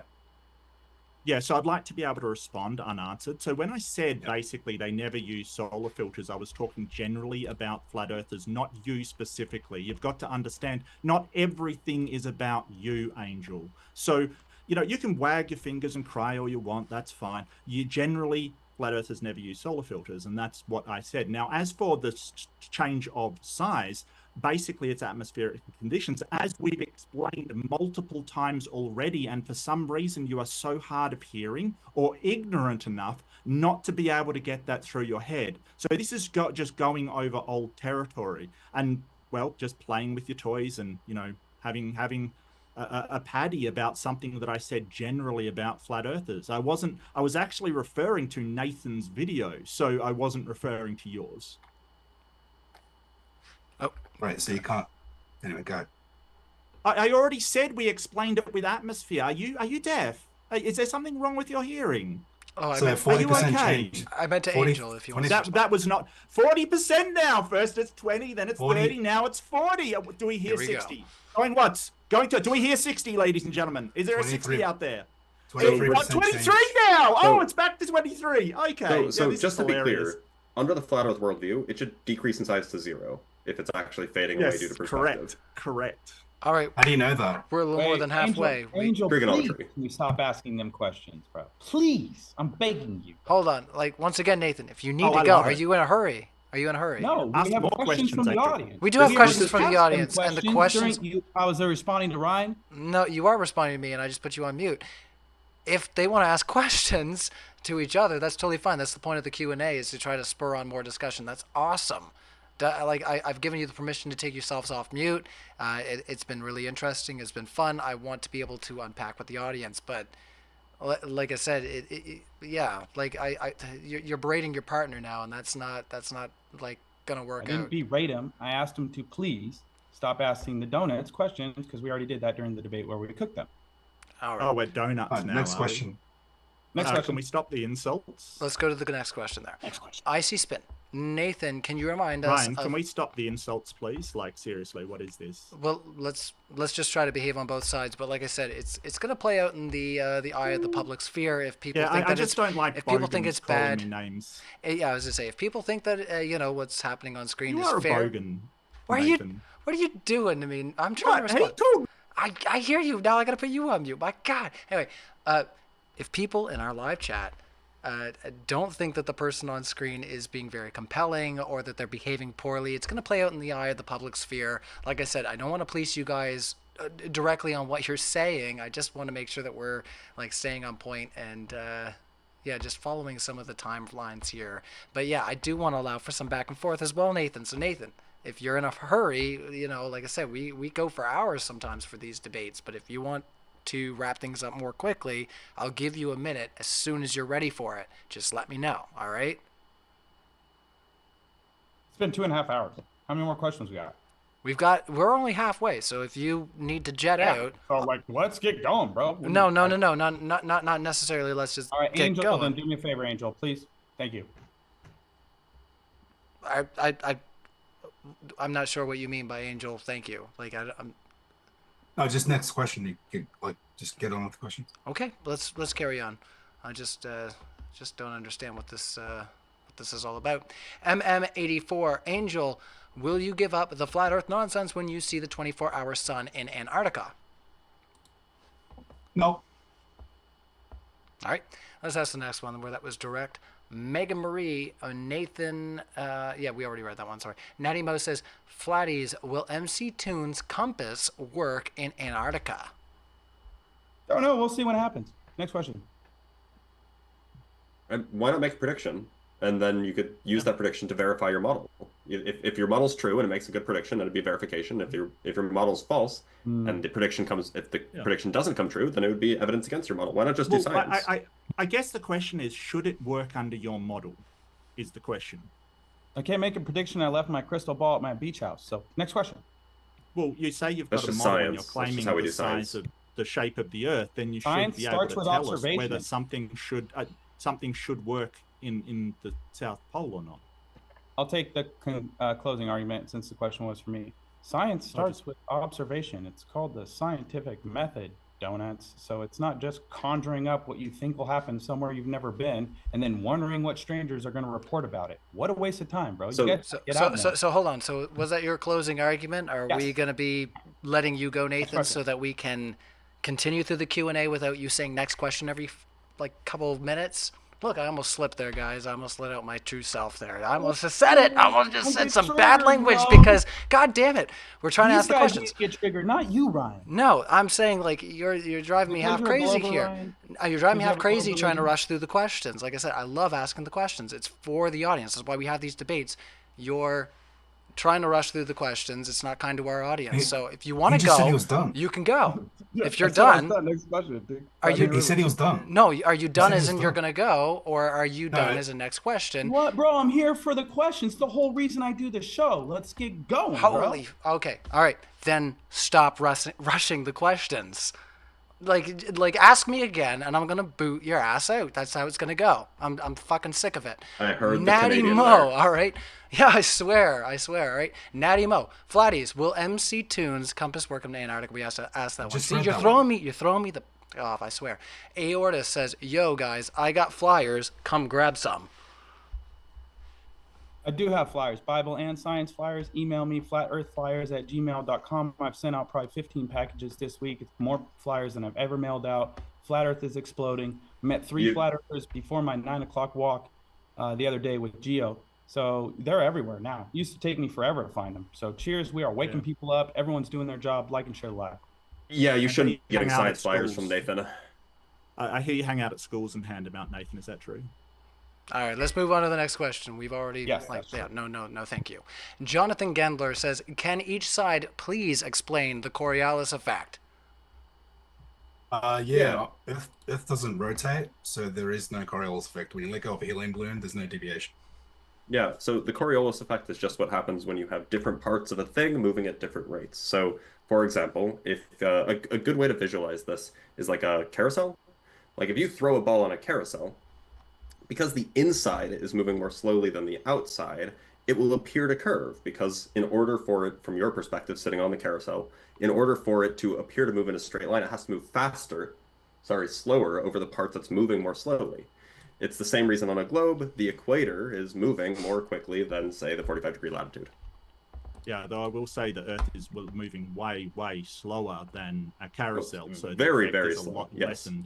So a carousel, like if you rotated a carousel 15 degrees per hour, then you're seeing the speed of the Earth. Actually, like, so can I one show my screen really rotation. quick, James? Not James, Ryan. Yeah, no worries. Everybody has had a chance, so go for it. Yeah. Okay, one sec. Let me just pull up there's just a really good GIF that explains this pretty well. Let me just see if, give me 1 second to find it. Yeah, here we go. I have so many tabs open. Okay, here we go. It's up and running. So it's just this part on the right. Let me just open this up. It's just this, as long as it plays. So see the bottom one? It looks like it takes a closed path. That's what it would look like if you were sitting on the carousel. But from the top one's perspective, it's just moving in a straight line. That's all the Coriolis effect is. It's an apparent deviation, and we don't see that on the Earth. Exactly. We do, and we can measure it using something like a Compton generator, which you should look up. Hot air balloon. So thanks for playing. This can be measured in a laboratory. Any other thoughts on the other side? Do you have anything to say there, Angel, before we move into the next question? That's it. All right. Let's see. Brutally Honest says, explain tectonic plate shift due to two continental drift or pressure when you have a disk Earth with outer edge. Why aren't all shifting plates not pushed to or over the edge? Because there's no resistance there. So different minerals resonate at like different frequencies. So if you have quartz and stuff underneath the Earth, and the sun and the stars are introducing electromagnetic energy to the Earth, and all those things are underground, which would add pressure to Earth's surface. Now you have vibration and pressure. Things could heat up, things could be moving. Everything is constantly seeking equilibrium. You have to think of reality in terms of frequency, energy, and nature. Then you can get rid of this gravity nonsense. It's all relative density. Everything's equaling out. Things are following the path of least resistance. And Angel, what I miss? And yeah, everything's just seeking equilibrium, and they're tectonic plates, right? And they go for many, many miles. They're not curving. Yeah, they're plates. Plates are flat. Nathan, you misquoted Tesla. You misquoted Tesla, by the way. All right, let's move to the next question. And MXXD, yes, you sure were here for that, buddy. Let's carry on. Oh, man, it's been a lot of fun. Let's see. All kinds of questions. I have skipped around a bit, so it's not nearly as intimidating as it might look for some of our mods who can see it, because I have asked a few just that are out to lunch and not really going to help us out. So Guile Carlos says, how high is the sun in the sky? To both. Never measured it. Next question. Never measured it. About 93 million miles, give or take a million miles or two, depending on the time of year. Cool story. All right. Do you have anything to say there, Angel? I didn't hear you. No, I never measured it. I don't think you can measure it because we see the apparent location on both models, admittedly. All right. Any thoughts there, Mark? Yeah, it's just weird that they don't know. Like, we just don't know. All right.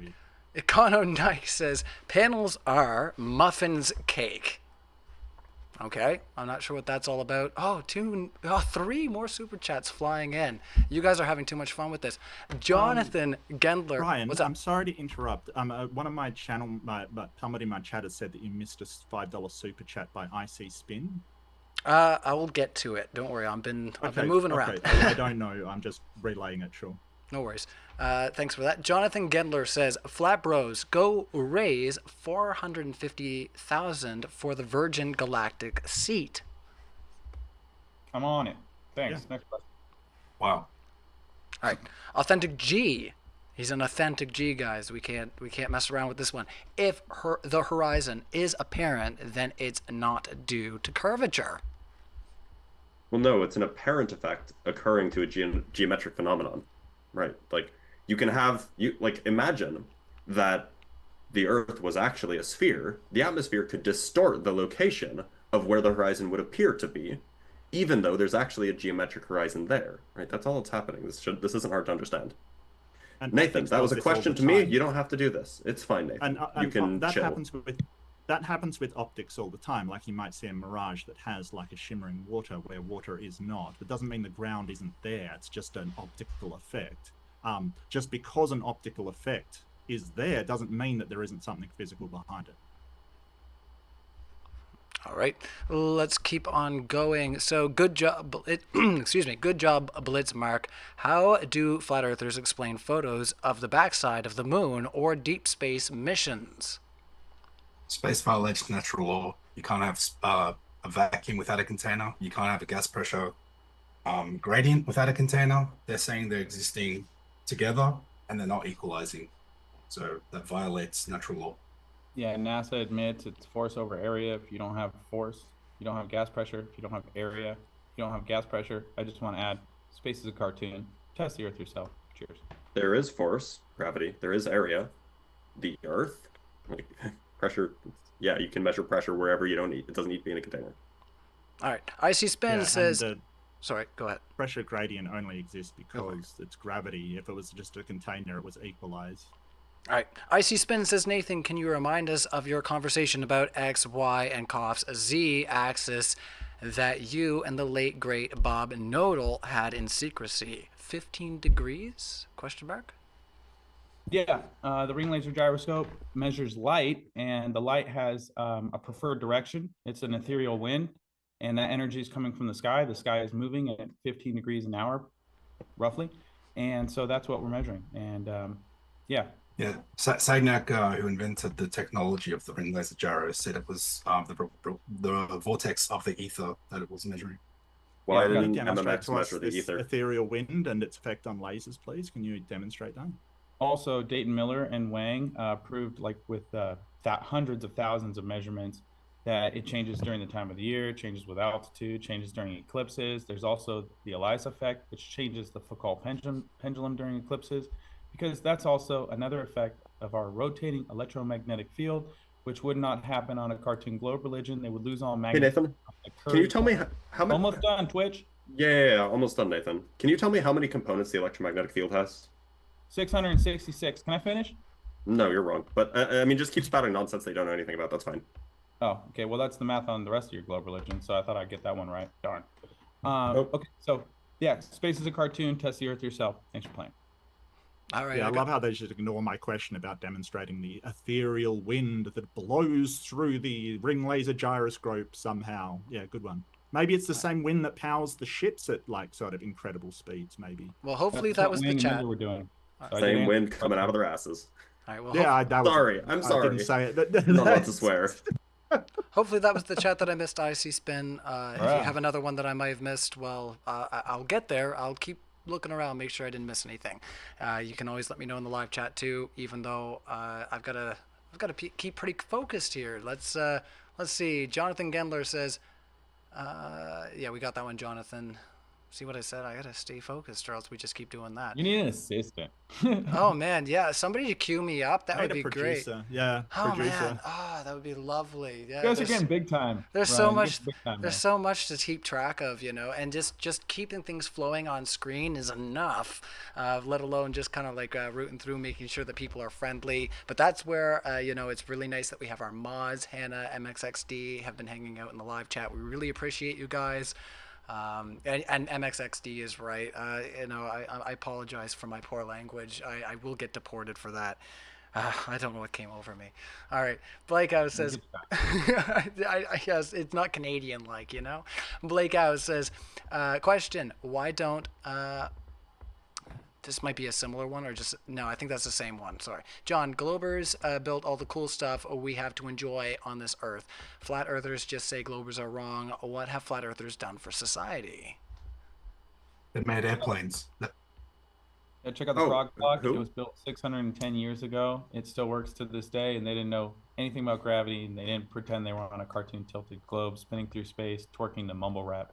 Can I, Flat Earth well, has built I'm not on my planes. phone. Really? Can I show a picture on my phone really quick? One's a flat earther. You guys just live in La La Land. As long as you're Oh, yeah, green flat earther. Everyone's you a said that flat earthers built planes. Like who are everyone's- they? Like the everyone's people. a- Flat earthers are people that believe that the Earth is flat. And to the best of my knowledge, Wright brothers were not flat earthers. They. What Everyone's are a you flat talking earth. about? Everyone's a flat earther. They just don't realize. Oh, it. so because you assume everybody's a flat earther, you can say that flat earthers did everything. This is sophistry. This is nonsense. This is just saying, "Hey, I'm That's right why- because I'm right." Congratulations. That's why you've planes. made That's why planes. You have made a spurious argument. Congratulations. Yeah, that's why planes don't adjust for curvature, like you admit. All right, let's get into that next super chat. I see another one came in from Vincent there. You guys are really active in the live chat. I want to once again remind our over 1,000 audience watching right now, smash that like button, boost us up in the algorithm. I was pulling something up. Tell the people to like the scream. Do it. Ryan, can I show something really quick?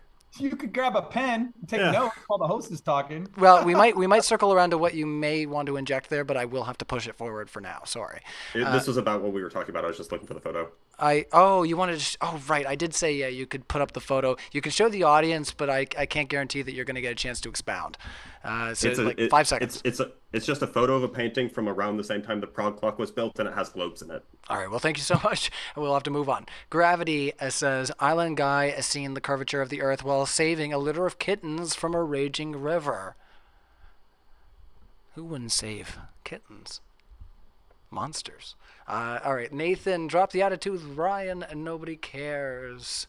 Nobody gives a damn. Anyway, all right, it's just you're triggering me because you're using lyrics.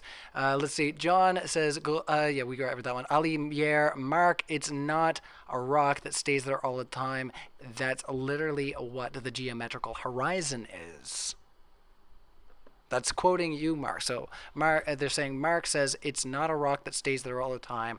That's literally what the geometrical horizon is. Can you expound on what this rock is? What are they talking about? Does anybody know? The hill that blocks boats that you call curvature. The hill that not blocks a hill. boats. Yeah, not a hill. So it's not a geometric location, then. That's what he's trying to say. Well, the curvature is a geometric phenomenon. The horizon is just a apparent effect of that geometric phenomenon. Well, Elier did follow up and say, Mark, not about just about the curve. Not about just the curve. It's about flat Earth versus globe Earth. Does Mark himself talk? This is very strange. There's a lot of stammering. Yeah, I'm not sure, Ali Mayer, what you're trying to do with these chats. They're very strangely worded. If you have a question, though, if you can word it into a question and not this maybe he thinks I should have talked analysis. more. Yeah, I can talk a lot. I sort of, wanted Dr. Blitz to talk as well, but I think I've done enough talking. I don't think I took a back seat in this one. I don't know what you're talking about. Yeah, shishy. No, I'm just picking. Mark, it's great to have you back on the show. And I must admit, I may not have talked because the Flat Earthers didn't actually address my points so much. They just sort of evaded and ducked and dodged away from the things that I brought up. So, All right, first super chat on our stream from Austin Chestnut says, explain the relative upside down moon on the southern hemisphere. Yep, no problem. You draw a 6 on the sky or the ground, and you walk around it, and it magically, because you're on a ball, turns into a 9. Just kidding. You're just changing your orientation to the sky. The sky's a map and a clock. It's been there for thousands of years. They used it to celestial navigate. They did astroarchaeology, lining giant megalithic buildings up with the sky. I went to the Georgia Guidestones, and Polaris was in a little tiny hole drilled through like 4 feet of stone. And on those stones, it talked about decreasing the world pop to 500 million, and then they tore the stones down. So, interesting fact about the Georgia Guidestones. Polaris even moves on a daily basis over the course of one night. It just moves about a few arc seconds because it's quite close to 90 degrees. Not exactly 90 degrees, but quite close. But we can actually measure the change in position of Polaris over the course of years. It moves about 1/70th of a degree per year. So over the course of 40 years, it would move less than 1 degree, which is smaller than the size of the hole that the Georgia Guidestones had in it. So you wouldn't have expected it to leave. But, you're not interested in that data at all. Yeah, and like a long time ago, the North Star wasn't Polaris. It was Vega, I think it was. So it absolutely moves. Okay, let's go forward. Max V says, Flurfs have not answered any question, honestly, because they honestly... If they were honest, they'd admit they were grifters taking advantage of uneducated people. Thanks for playing. Oh, hi, Mark, they say. Oh, hi, Mark. Oh, hi, Mark. Yeah, wait. I did not hit her. Okay. Oh, hi, Mark. All right, that's enough room references. All right, and NASA Security Force, I am going to read your super chat, but I don't think we're going to engage with it. Nathan, you got owned. Thanks for playing. You baby back. Bad words. I pay for this just so you have to hear the truth for once. You are without intellect. Thanks, NASA Security Force.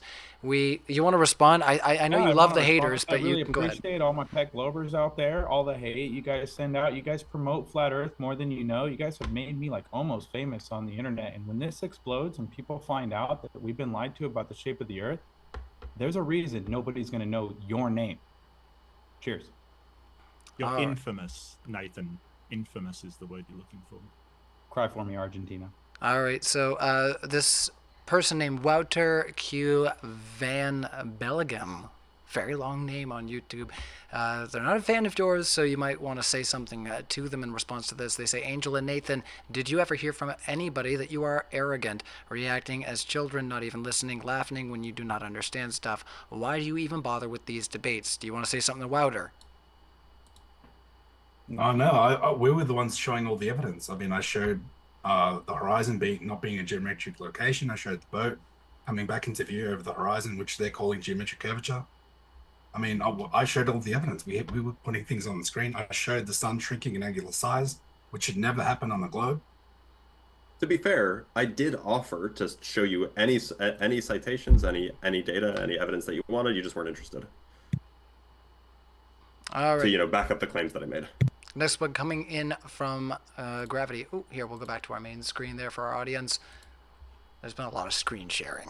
You know how it is for a Flat versus Globe debate. Hey, smash the like button. It's been juicy. It's been fun.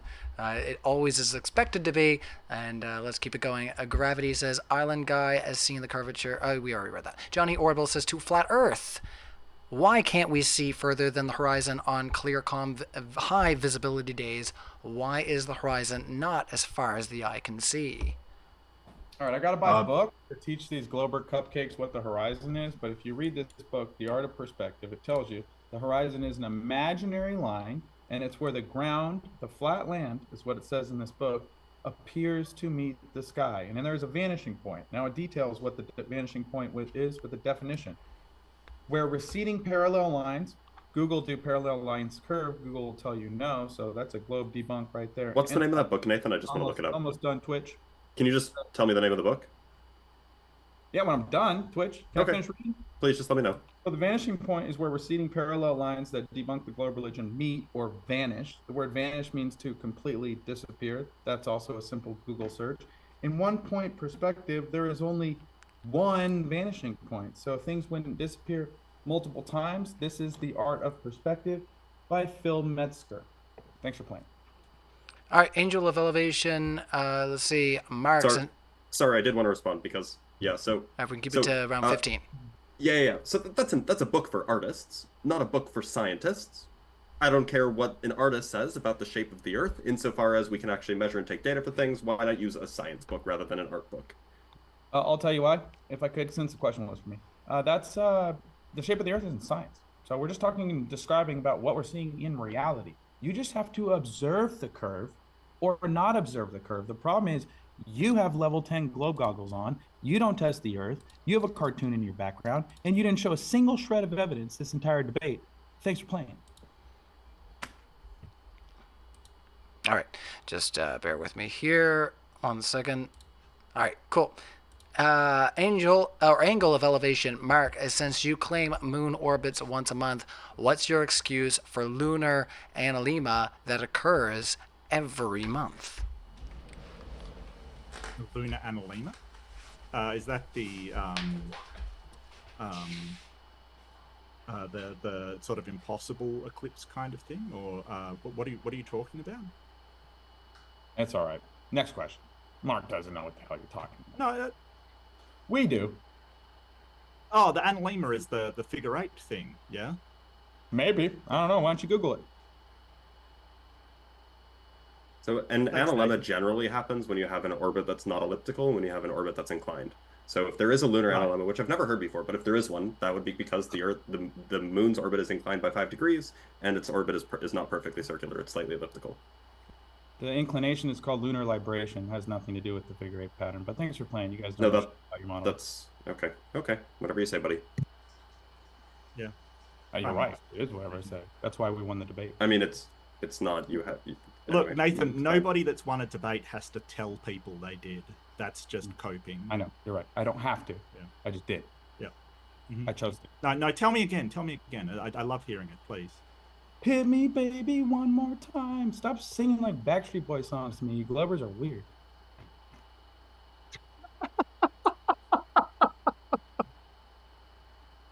Did you just seriously do that? Did you just seriously try to gaslight? What are you doing? Waiting for Ryan to show up so I can answer more questions from the audience. What are you? I'm watching somebody sing to themselves and then blame somebody else. It's kind of wild. Don't cry for me, Argentina. Are you okay? Welcome you back, all right? Ryan. All right, Good I to see see you. Yeah, I hear you. Every once in a while, bladder nature calls. You see how it goes. All right, Angel, you wanted me to take you off mute there, buddy. So you want to respond? I imagine to some of what you. Oh no, I was just there, I was or just what's on going mute. on? No worries. Mark Reid didn't know what the NLMO was. No worries. All right. Yeah, no, I Let me had turn off to my refresh speakers memory, before we you're get right, feedback there. But luckily, we have a physicist with us, which is great. I described what the NLM is, but No, you don't described care. vibration. 5 degrees, moon's apparent. No, Up and down. that causes the tilt in tilt in the orbit. I'll tell you. Rather, the tilt in the orbit causes the NLM.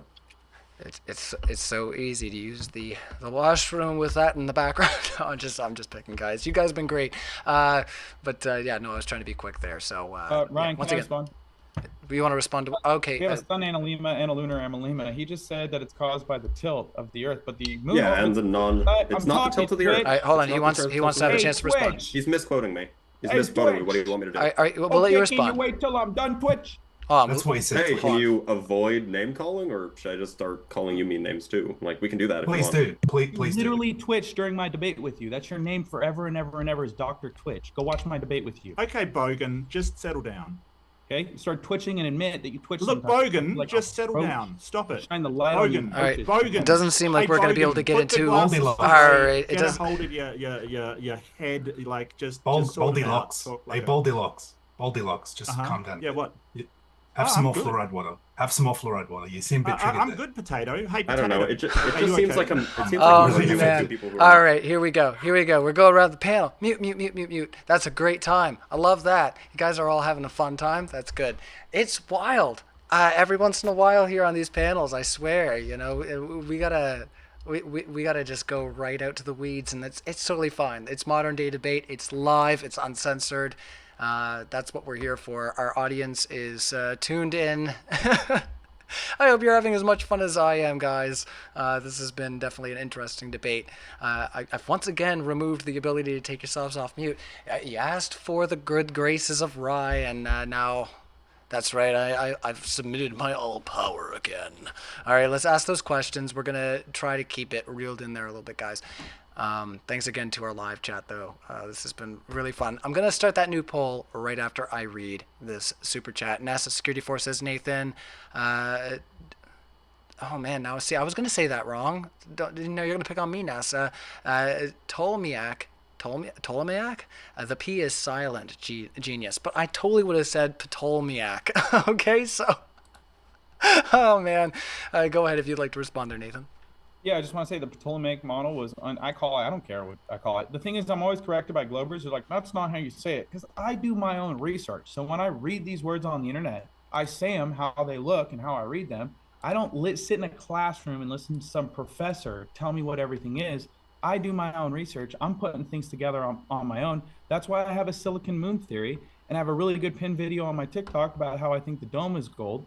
And pretty interesting stuff. Ask one of these Globers if they've ever came up with anything on their own. Yeah, I'm published in like 10 journals. You've never done a piece of research yourself. If you've never done a piece of independent research in your life. They put my paper in a book. Literally, Wow. wait, no. Sorry. So I have to be super clear here. Wow. Research is not just reading and listening to what other people say. Research is when you actually come up with your own ideas, test them, model them, whatever, and then submit them to the world. Research is not just watching YouTube videos, dumbass. Sorry, language. Blitz, how many times have you tested the Earth yourself with high power How many optics? times you've been on National Geographic Blitz? I don't know the camera. I've tested the shape of the Earth. Oh man, we're having a piss string contest, guys. What's going on? You never tested the shape of the Earth. You never with tested optics, with cameras. I don't have a high power camera. I've done it in other ways. Yeah. How many times have you been to space? Exactly. Space is fake. Space doesn't exist. Cartoon. Look at your background. So you haven't been. Bro. So you haven't been. You have a cartoon No. in your background, and you're asking if we've been there. Your cartoon. Yeah.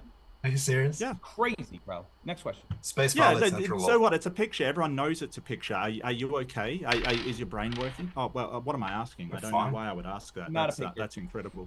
All right. That's not a big. Angle of course that's a elevation. picture. Angle of What are you elevation has a talking question about? there. Just That's like hold on. saying, hey, you've seen a cartoon of a roadrunner, so roadrunners aren't real. All right, hold on a second there, Nice Mark. work. We There's got a your next. logic, We got a Nathan. next Well question done. there, Mark. I don't want to put you on mute there. Angle of elevation says, if we don't see 24-hour sun, will they leave default? DA for default. We'll see next month. Next question. They'll just say because gravity or refraction. No, that would absolutely be a I would be problem convinced. for the. Yeah, it'd be a problem. absolutely. Yep. We already debunked their globe, so they're already denying it. So what are you going to say? Oh, so now it's like, well, they'll come up with some kind of excuse and we're saying, no, that would absolutely be a horrendous problem for the globe model. Yes, that would debunk the globe model. Well, yeah, it's called Antarctica. It arcs away. So even the That's name not why it's called Antarctica. even the name So- implies that it arcs away. The Arctic is What where is- bears are. Antarctic is where there are not bears. Wow. That's what that means. That's where You it comes really need to learn etymology, like where's words come from. It doesn't. You don't just put your from. own Didn't you spin know? on where Didn't you know an What the airplane is hell? called an airplane because it flies over the horizontal Yes, plane of the Earth? You think an airplane It does. is called an airplane because it's like based on It's not flat called a- Earth. It's so It's not called an hilarious. aero. It's not called an aeroplane, by the way. Depends on what your dialect of English is. Yeah. All right. Sunflower asks, Flurfs, even if the 24-hour sun doesn't prove the Earth is a globe, can't you admit that it's harder to reconcile on a flat Earth than on a globe? We'll see next month. Next question. You have no clue, yeah. I mean, we'll see. All No, right. I agree with that statement. You do not have a clue. Yep. No, I agree.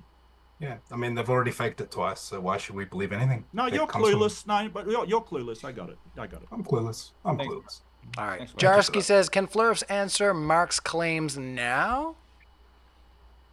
Yeah. Which that one? was- I did.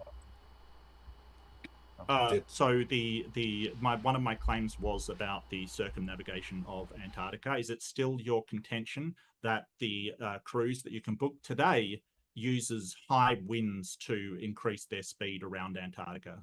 Oh, not just that. I actually got a text message about this. Well, I was asking You Angel, just asked but us. go for it. I just got, no problem. Don't worry, I will. I'm his partner in this debate, so if I want to respond instead of him. I'm free. Oh, cry more, Nathan. So the Antarctic You're his circumpolar partner. current. Are you done? No. Let me know when you're done. Yeah, I'm done now. Oh, okay, thank you. The Antarctic Circumpolar Current, ACC, is the world's largest and strongest current flowing clockwise around Antarctica. Thanks for playing. Yeah. That's what I mentioned before. Can you go both directions around Antarctica? Yes, you can. Yeah. You got a super chat to ask questions, Blitz. That's what the debate was Yeah, for. so Next if you question. can go this is our both response, directions, thank you. in one direction, it should take way longer than the other direction. So that'd be a good test of your hypothesis. You should go test it, but you don't test anything, so I won't. That's why the yacht race they take this. Nathan, that I've done a circumpolar trillion times more experiments than you have. You don't We're know what not an experiment is. one's Go watch my claiming YouTube that the video. figures that we've been given are wrong. So we're not doubting these captains are actually circumnavigating it on a globe, don't which is doubt what anything. they're You're claiming. global. You're the Okay. ones that are I've already actually proven you're challenging it. You scientifically should illiterate. go It's out on and my test page. it and prove that you're actually correct. Go watch my YouTube. You didn't know I what can't an go to experiment an No, article. I don't watch trash on YouTube, thanks. I'm not talking to you. I'm talking to the audience. Blitz said he's done more experiments than me, and he didn't know what an experiment was when I asked him on his live stream. I mean, I didn't know what Google told you an experiment was. We do our own things. We have a scientific We do method our that we own follow. thing. Sorry. We just make up our own In scientific method. science, Seriously. we actually follow the scientific method instead of just And whatever Google tells you. And you said in that debate the independent variable doesn't have to be the cause. Are you still sticking with that, Blitz? I don't think I said that. Yeah, The you independent did. variable, On the my independent YouTube variable, channel. like if the independent variable doesn't affect it, then it's not a cause, though. That's definitely true. All right. Yeah, I'm, you said it could be a correlating factor, not a cause. It could be. all right, I'm jumping It on could this be, one, guys. yeah. Dale asks, Dr. BS, is that how you inferred the sun is 400 times the size and 400 times the distance away from Earth and than the moon? I think they're asking about the statement or the claims I made about Jupiter and how we infer the size, mass, and distance. So about the sun. no. So the whole business with the size of the sun is that we first needed to figure out. With the size of the moon, we can figure out the size of the moon using parallax. To figure out the size of the sun is a lot more tricky. You have to use, or what was originally done was using something called the transit of Venus. So you can see Venus crossing the disk of the sun, and by timing the amount of time it takes for Venus to cross the sun from two different locations, you can actually use trigonometry to figure out how far away the sun is. It's not so complicated, but it's enough that it would require a diagram or two to actually explain. All right, let's carry on. Thank you so much to our audience for those super chats. Once again, pound the crap out of that like button, everybody. Boost us up in the algorithm. We really appreciate it. That's right. Everybody on screen. Yes, do the like dance or whatever you do. Right? I don't know what it is. Jonathan Gendler from what's going on, Nathan? I was just saying, tap the like button. Yeah. Okay, yeah, good. Okay. All right, I thought you were trying to get my attention there for a second. All right, so Tiffany in the PNW says, I have Nathan's flyer. It is a police exhibit. I'm not sure. I'm not sure what they're... Oh, they got it from the evidence room when I was arrested from a public sidewalk telling children the earth is flat, and then they falsely arrested me and dropped the charges. Do you mean yelling incoherently at All right, we're not gonna. Large bodies of water do not occur. We're not gonna go into any of that, there, fellas. I think that's just incoherently, like I said. Just why are you interrupting? All right, for good manners, let's just carry on. Guy Foreigner says, Angel, from November to March in the southern countries, the sun rises in southeast. This is completely impossible on the flat Earth, so-called model. Please explain. I'll take it. Lines of convergence come from the right and move towards the center. So as the sun is coming towards you or away from you due to perspective, it'll move slightly left or slightly right. Globers try and attribute cardinal directions to perspective because they don't understand how their eyes work. Also on the globe religion, the sun doesn't move south of the Tropic of Capricorn. And on a flat Earth, the sun doesn't move south of the Tropic of Capricorn. So you're asking us to explain something that doesn't even happen on your cartoon globe religion because you don't know your cartoon globe religion. It does happen on the globe. It does happen in the globe. Can I finish? No, you're good, Nathan. You were done. Okay, so the sun does go past the Tropic of Capricorn on the globe religion? No, of course it doesn't, but it still appears to rise from the southeast. It rises from the southeast. Doesn't require it to go south of the Tropic of Capricorn on the globe model because the Earth is a sphere, and so the angle will appear to be to the south because the Earth is tilted. All right. Last next question, I think, is the good idea. Thank you so much. There's lots of questions, guys, and they just keep flying in. The audience, every time you guys say, blah, the minute you open up your mouth, they are just flying. Ryan, is there any way to go to just whoever the question's for? Is there any way to do that? Because we are at 3 hours now. I think that's all right. At 3 hours, I think it's pretty good to try to speed things up a little bit. So that's why I always ask people to get their super chats in early. I definitely do move it to one-side responses if it gets a little bit too late. So let's do exactly that. 1 minute timers going back and forth now. Hold on. I'm just doing the wrong timer apparently because I had 2 going this debate because I am a madman. And I'm all over. I'll stay like another hour or 2. I just to do this for all night forever. All right. Well, we'll do 1 minute back and forth between both, or not back and forth, sorry, 1 minute for each side to answer these questions. So, Mark Reid, I'd love to debate you on network technologies that allowed live streaming the moon landing, CCIE 62940. 1 minute on the floor. Sure. Yeah. I mean, my email address is there. I've had a lot of people, sort of want to debate me and then suddenly they evaporate when I actually accept. So sure. Yeah. If you want it on Modern Day Debate, though, it's got to go through James, not me. It's not up to me. So, but if you do want to debate on my channel, sure, bring it on. No problem at all. Oh yeah, you can always message me too. But I am much more, what's the word? Lazy when it comes to booking them. James is the big booker of the debates, and then I like to host them. So we're quite the team when it comes to that. So Gal Carlos says, we read that one, guy. I was skipping around a little bit, so I do please excuse me here, just because there was some insult ones, and I wanted to make sure that we had a few in amongst them. So Charles William Pemberton says, is there an experiment that can measure a large sheet of ice that bends down 360 degrees of the observer?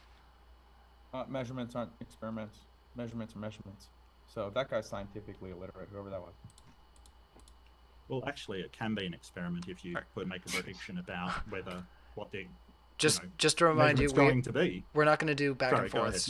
I'm sorry. So if they wrap it up, I see you, Angel. Sorry about that. We'll get you off mute there. So you got 45 seconds if you want to respond. No, I'm all good. I was on mute. All right, no worries. I think everybody's going to respect the timer here. Let's see. So 1 minute per side for these questions, unless they specifically say for both. Econo Nike says, no, but seriously, panel, are muffins, cake, or something else? It's cake in my opinion. Tacos or sandwiches? Well, to be honest with you, I think that it depends on the sugar content. Like, maybe not. Like, that's a good question. I have to think about that. It's cake. It's all the same stuff. It's the same thing. Anyway, all right. Digitally, I mean, yeah, as somebody who's made many muffins and many cakes with their kids, yeah, it's all the same stuff. All right, Digitally Forged Designs says, I have shown Angel's sun not shrinking by 23% and only by 5% vertically. Video on TT under helping flat earthers. 1 minute there just for you, Angel. Yeah. So I showed helping flat earthers personally the actual video, and he refused to answer if the sun changed size or not, because I showed him that personally on my live stream. Also, even 5% would debunk the globe, because it's not even moving 1% further away when it sets. I think it can't shrink in English. I think it's 0.00004%. So that's how much the sun is moving away from the Earth when we roll backwards on the globe religion 1,000 miles an hour to watch the sunset. So how are we getting a 5% change in size if we're rolling backwards, causing a 0.00004%? We've answered this so many times. Yeah. Cool story. Yeah, refraction. Next question. All right, let's reset that timer. Brutally Honest says, explain tectonic plates shift due to continental. Oh, sorry. Yep, skipping around. Yeah. You got to know how it is. Not only that, but like I say, some of these are really similar to ones I've already read. Many debates. Like I said, I feel like I've been a bit of a connoisseur for a lot of these debates, so some of these questions do ring out the same. So I do apologize to the panel if we're going over the same ones. Not only that, but also to our panel, sometimes people ask the same question. I kid you not.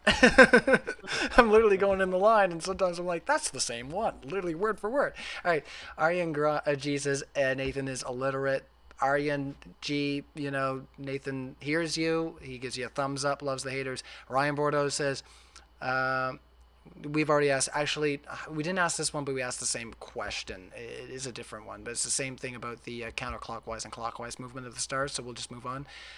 Nathan is a poster boy for Trojan.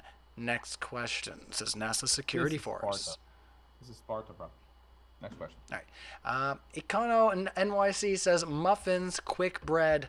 I will not accept the lies. Oh my. Econo, I don't know if you're making an inside joke, but I understand. You understand as far as like the eating side of things, but maybe you're making a metaphor and it's just right now. Okay. You can clarify in the live chat. Gravity says, Island Guy is the reason gravity exists. What was that a question? I don't know. It's more of a statement. It's just, once again, gravity. This is the name of the person. Gravity. There's not really a question, I don't think, here. Everybody's just kind of looking at this, including me, like, what are you saying, bub? All right. General E Shady says, literally seen Nathan cry, and he's still crying. General E Shady is saying that. Thank you. Joom says, Nathan, does a submarine have the horizon rising to eye level, and what does that do to the bottom of the boat in the distance, lowering the eye level? Does the submarine, was that the first word you said? Does a submarine, yes. A submarine can't see the sky, so there's not going to be a horizon in a submarine because the horizon's the imaginary line where the ground appears to meet the sky. So if you can't see the sky, you're going to have a hard time seeing a horizon there, big guy. But they did have a SOSUS program that could detect submarines from Russia thousands of miles away, and that wouldn't work on a globe. Also, whales communicate 10,000 miles. Would be pretty hard to cheat on your significant other, but not just that, it'd be pretty hard to work on a globe. Cheers. Are we just like adding in random things unrelated to the question? If so, can we respond? All right, we're going to, like I said, just keep carrying on there. Okay. Yeah. I mean, if this, that's fine, I guess. All right. No worries. Yeah, it's getting a little bit late for sure. And thank you to our panel for staying late. As you can see, I'm tired. I've been going all day, guys. It's just been a nonstop thing for me for the last few days. I'm just getting started. Send more super chats, guys. This is good stuff. You're just getting started. You're waiting for me to get tired for you to just, oh man, what's going on here? Yeah, I got my second win. Let's get going. I mean, if you don't want to have conversations about them, if you just want to answer the questions, do we need to be here or? Try and stump us. None of the questions are for you, Blitz. You can just leave. Yeah, no. So do we need? So like you can leave. Run, bro. Go play with There are questions. There are questions for both sides. I mean, it's just like if it's not going to be a back and forth, like I don't know, man. But okay. There will be questions for both sides, but yeah, let's keep it to the 1 minute there if we can, guys. Yeah, like I said, we're moving through so many different formats. It's very difficult, especially with the live chat going off too. I do appreciate the mods though, keeping it friendly. Everybody who smacked the like button, oh boy, yeah, gee, you guys really want to get your questions in there. DJ says, why does Angel have a $20 ND filter instead of a real solar filter? Let's hit that one right quick. It's a solar filter. ND1 million. It's very powerful. In fact, we had a guy come up and complain that we're not using a strong enough filter. He said, you have to use an ND1 million filter. And I told him I was. So, yeah. All right, let's move on. It's just a cope. It's just a cope. Willie Merck says, Nathan, planes don't fly level. They point up a few degrees. Yeah, for the entire duration of the flight, when they need to go down. You just told me they point up. So that's like saying you're going to turn your car right by turning left. Are you guys even paying attention to the questions you ask? Like, do you guys eat ice cream with your forehead? Let's go to the next one if that's where we're going to go. Max M says, Mark, what is a bogan? A bogan is a unsophisticated and uneducated person that lives in the country and has, very, very low standards of critical thinking and personal hygiene. So ad hominem insult. All right, Icy Spin says, Angel, read the specs of the exact solar. Hold on, we're going to move right through there, Mark. We had to do this the other night just because we had so many and the time was getting late. And honestly, if I didn't get out of here, I would be just toast for tomorrow. So I don't want that to be for you guys either. So let's keep it going. Icy Spin says, Angel, read the specs of the exact solar filter, please. So KNF Concept Nano K Series ND1 million 77 millimeter to fit my T1000. Was it $20? I was around 30, 35. Okay, I paid like 80 for mine. Let's carry on. Angel, in your solar filter sunset video, this is from JSS Tiger, there was a cloud cover and you never acknowledged it. Could you cause obscuration? The argument isn't that it's obscured, it's that it's shrinking. And actually, water vapor would magnify the sun, if anything. So it only helps our argument. It doesn't hurt it. Go ahead. Sorry. Right. Yeah, I mean, we're talking about the size change of the sun. You can clearly see it change size. So, regardless of there's clouds. So what kind of boxers were you wearing that day? I'm going to clean this one up. So Matthew Keene asked a question about something that we talked about earlier there, but basically asking, like, why would you want to teach this to children? Flat Earth. That's from Matthew Keene. Oh, 3 reasons. It'll bring you closer to the creator. It'll give you more information and truth and wisdom about the world around you. And it'll disconnect you from this matrix, this parasitic elite that want to tell you to cover your face and inject experimental medications in your arm and steal money from you so that it can fake the air is scary. So, all right. Meg Ellen says, Nathan, can you answer a question about tectonic plates again, but this time without the word salad? So, you didn't like my last explanation. Plates are flat. I got into last time frequency, vibration, resonance, energy, everything seeking equilibrium. If you didn't like that answer, well, too bad. Your question has nothing to do with the shape of the Earth. It's a non sequitur. The surface moving around has nothing to do with the surface being flat or curved. So that's my answer this time. You want to ask a third? Yeah, and I'll give you a different answer next time. We feel when they move, Nathan, as well. Fine, but all right. We don't feel the Earth moving otherwise. All right, let's give Dr. Blitz a chance to respond there, guys, just for the sake of, we don't have as many questions for the other side. So we've gone through probably 4 or 5, so go ahead if you want to respond there, Dr. Blitz, and if you need to step out, that's okay too. So the thing about tectonic plates is that the way that they move is driven by what's happening underneath them. It's driven by magma pockets, basically.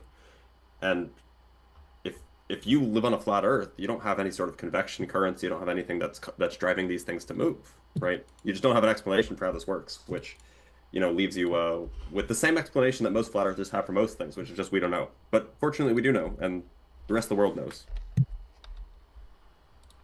All right. Did you want to respond there, Angel? And yeah, I'll get you there. Did you want to say anything in response to that while we wait for Nathan to return? No, I think it's just everything seeking equilibrium. And we feel when the Earth is moving, but not when it's spinning, which is acceleration and all that. But anyway, yeah. All right. I was going to respond to you in the live chat there, Sunflower, but yeah, we did get your super chat, so if you want to go back like maybe 20 minutes, you will probably find it, maybe a little bit more than that. It's been going for a little bit longer than we expected. Nathan, you might want to stand right in front of what you're trying to show there, just so your green screen doesn't block it out. Here, let me take you off the mute there. Oh yeah, I'm going to Tahoe soon. I'm looking for someone to press record, and also Salton Sea and Lake Mead. If anyone is in those areas, let me know. I got a Fresnel lens to go with this. I'm going to create our own lighthouse and test the Earth, debunk the Earth, globe religion again. So All right. Cheers. I need help. Zumare says, why does the sun set in Australia move to the southwest? Shouldn't it be moving to the northwest for flat Earth? No. Not necessarily. It's perspective. I mean, that doesn't work on a globe either. So we've already been over that, Ben. All right, let's carry on then. Jonathan Gendler says, yeah, flat earthers, why don't things fall upwards since air gets less dense the higher you go? Let my fellow globers reply. Okay, so for both of you. Some things do fly up, are called helium balloons. Also, it's not just attenuating as you go up. Search is the ozone layer more dense than the particles underneath it. So it attenuates until you get to the ozone layer, then boom, it's more dense again. So you need a container for all this gas pressure. The sky is a map and a clock. Outer space is a cartoon. Research it. All right, any thoughts on the other side? They did ask for response from the other side. Yeah, they just can't. Yeah, they just can't explain why things fall. It's as simple as that.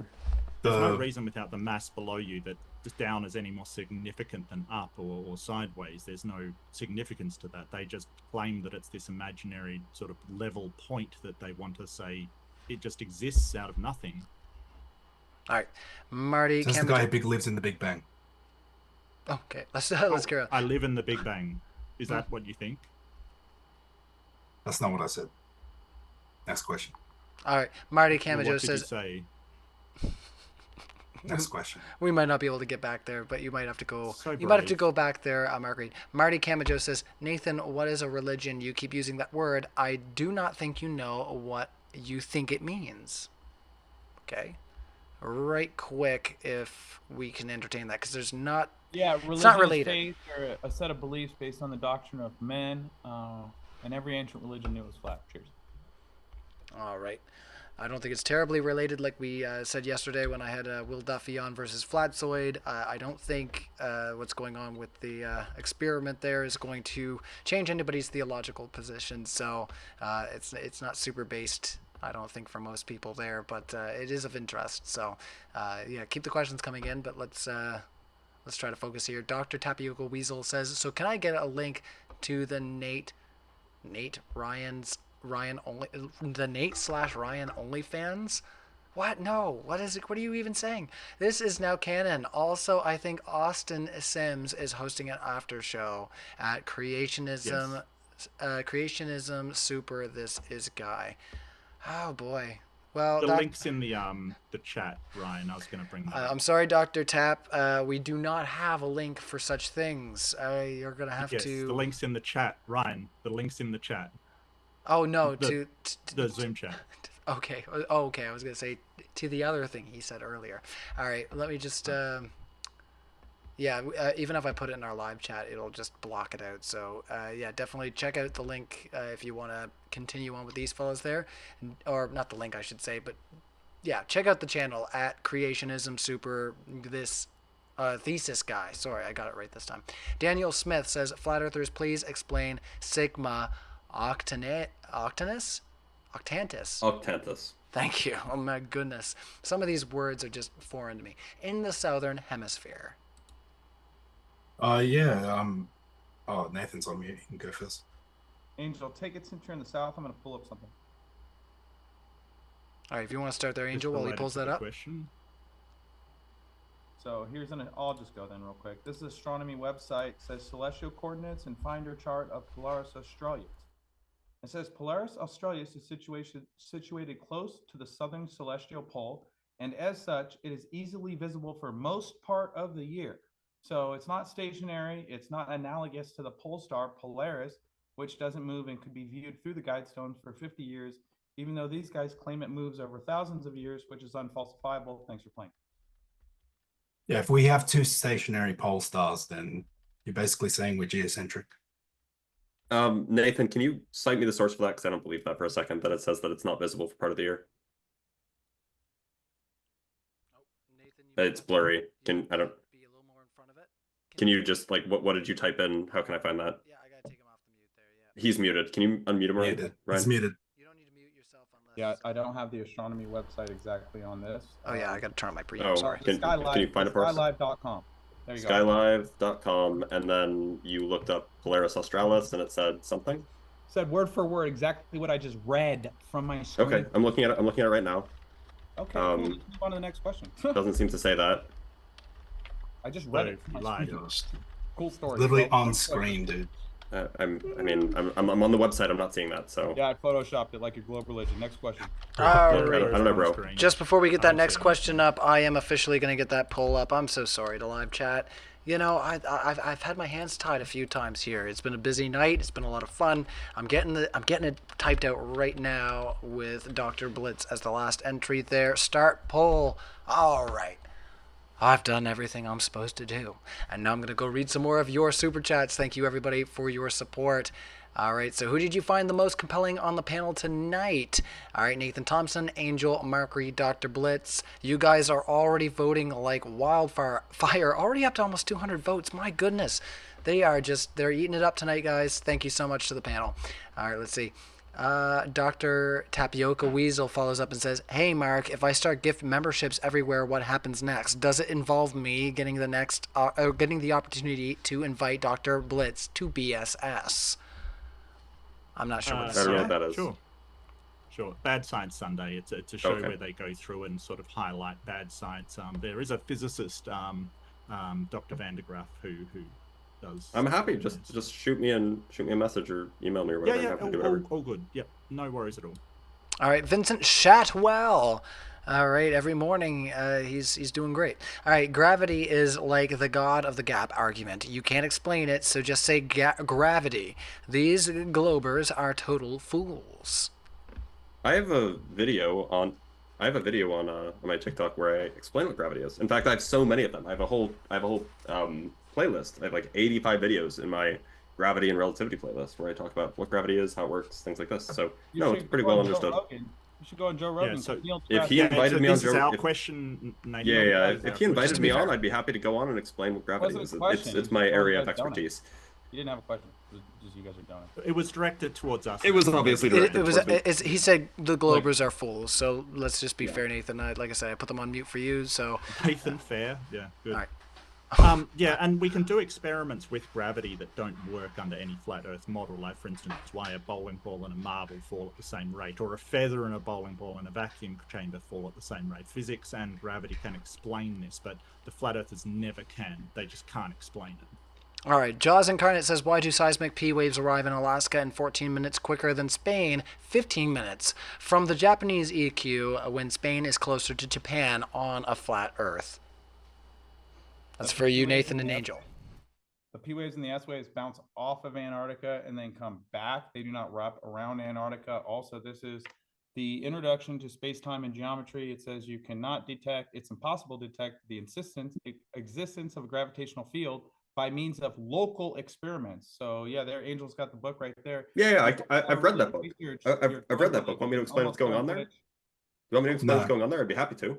Almost done, Twitch. We had someone in the chat. chat. It sounds like your sentence is over, so I'd be happy to explain from a textbook that I literally learned relativity out of. So a local experiment means that infinitesimally small, meaning that you can't detect what's going on just by looking at a point. That's why we have to build big devices like LIGO, which is 4 kilometers long, to detect gravitational waves, which is not local. It's 4 kilometers long. What'd they detect? What was the friendship? It was a friendship.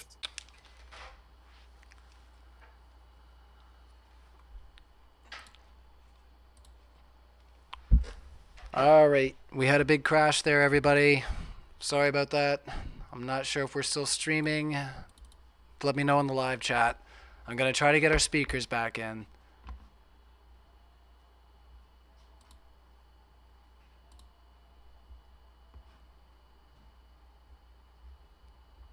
Just bear with me here.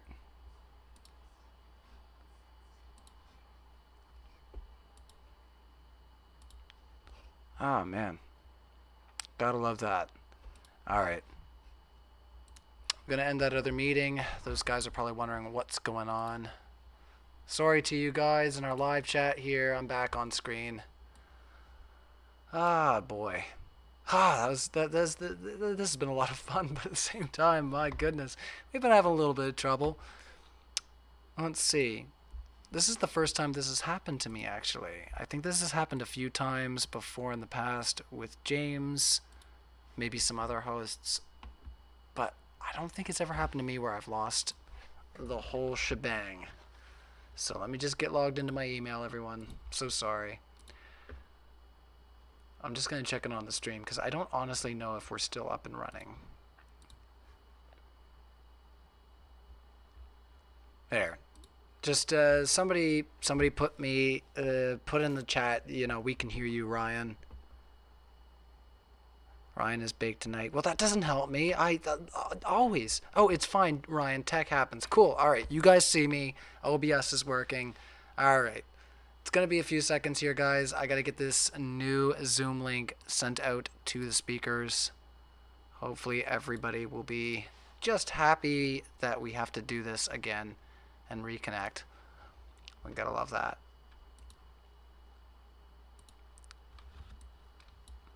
All right. So we'll start with Angel and Nathan. So they have the link. New link has been sent to you guys. If you can hear me live, if you're watching live, I've sent that out to you. And then to Mark Reid and Dr. Blitz. So you guys have the link. We're going to get them back in here in just a little bit. We'll keep asking your questions. Oh, it's one of those nights. We're just having fun, guys. All right. Promise you we'll try to answer as many questions as we can. I'm glad that things did reconnect because everything dropped down to nothing, and I thought for sure that was going to be the end of it. But thank you guys for letting me know that you can hear me. Perfect. But yeah, no, I didn't get too baked tonight. What is wrong with you? I just got moderately. Yes, everything did shut down, as I tell the people in the background. But we're getting it back up and running, so. There's Dr. Blitz. So we got one of the puzzle pieces solved already. Look at that. We're well on our way. Thanks for coming back, Dr. Blitz. We had a crash, a dirty old crash. Have you ever heard of a dirty old crash in the middle of the internet? I've never heard of such things. Dirty stuff. Anyway. So can I get refunded on my super chats? You certainly can there, Matthew Kane. You can email moderndaydebate@gmail.com. Just let James know what you put into a super chat and what we didn't get around to. If we don't get around to it, it just depends on who's able to make it back into the room. But thank you, Dr. Blitz, for coming back. I did send this out to Mark as well, so I hope to see him soon, along with Nathan and Angel. Let's hope everything works out. But in the meantime, yeah, having fun. Are we doing all right? My goodness, I'm so sorry that we had a crash. It's been quite the interesting evening.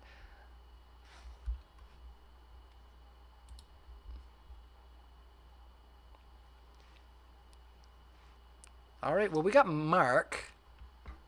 What I'm gonna do now, Nathan and Angel both have the link now to rejoin, so I hope that they are either watching live right now and they know that I've sent them that link, or they've just, you know, have the, yeah, let's just hope that they look at it.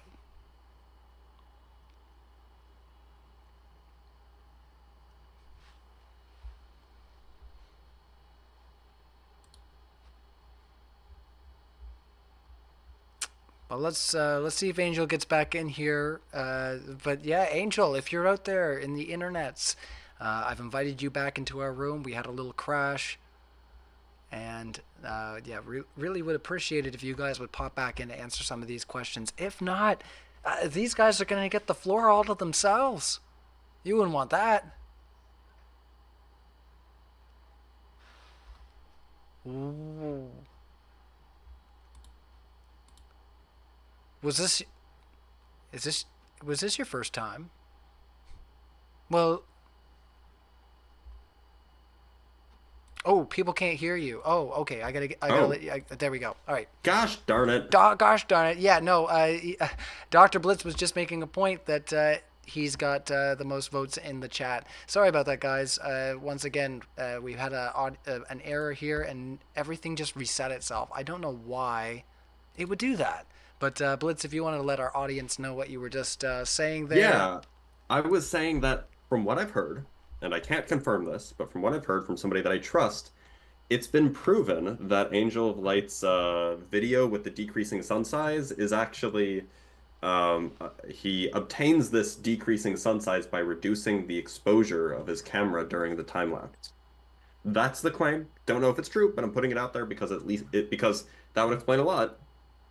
Now they've heard it. It would be the worst thing I've seen a flat earther do, like flatsoids, you know, missing frames kind of thing. You know, he edited the video to make it look different. And, yeah. All right. Well, once again, sorry to our live chat. We had a reset. It's never happened before on me, so I'm just working my way through it. But yeah, this is okay. Nathan's back, and hopefully that means we will see Angel shortly. Matthew says he'll tap in if we need a flat earther. Matthew, we appreciate you. I will tap you in for sure to answer some of these questions if we don't hear back from Angel, but Angel's coming back in now. So there you go. Thanks for extending the offer there, and I let you know that I would have accepted otherwise. So we're just going to get everybody back in the room. How do you do a super chat? Oh, hold on just 1 second. What's going on, Nathan? Who the heck is Matthew? I can answer these questions myself. No worries. No, just Matthew was in our live chat there. I had Matthew Hakem on just a couple days ago, actually. He was debating against Craig from Fight the Flat Earth. They were talking about the final experiment. It was a lot of fun. If you haven't watched that video, I would definitely recommend to go check it out once we wrap up here. Big thank you to our panel, though. We had a little bit of an internet glitch. Everybody's back now. If everybody's good to resume with Super Chats, let's carry on. All right. We good? Yep. Awesome. Thank you so much to our panel. You guys are rocking it. All right. General E. Shady says, this is once again General E. Shady. As I read this comment, I'm not gonna entertain it, but Nathan, where's your brains, derp? Okay, I'm just gonna cap it at that. Okay. Sparta says, Mark, are you even Australian? Your insults are flimsier than a fraternity's weekly soggy biscuit gatherings. Please have a crack at a proper insult. Oh my. I think I'm doing all right, thanks. Yeah, no, it's I'm definitely Australian. There's no doubt. I am very aware of where I am. Thank you. All right. Let's see. Flat Earth, local sun is part of your model. If final experiment proves 24-hour sun, how can we have a regular solar cycle in America? We've answered this question like 5 times. Yeah. I can't see your finger now, Nathan. You're not on camera, so I didn't know. I wasn't sure what the question really meant, but no worries. There you go. Now I know. See, I figured it out. So, Sparta 344 says, in response to the flurfers, your Dunning-Kruger effect personified. You just don't realize it, and it's hilarious. Did you want to say anything to Spark 344? Just yeah, you can go test.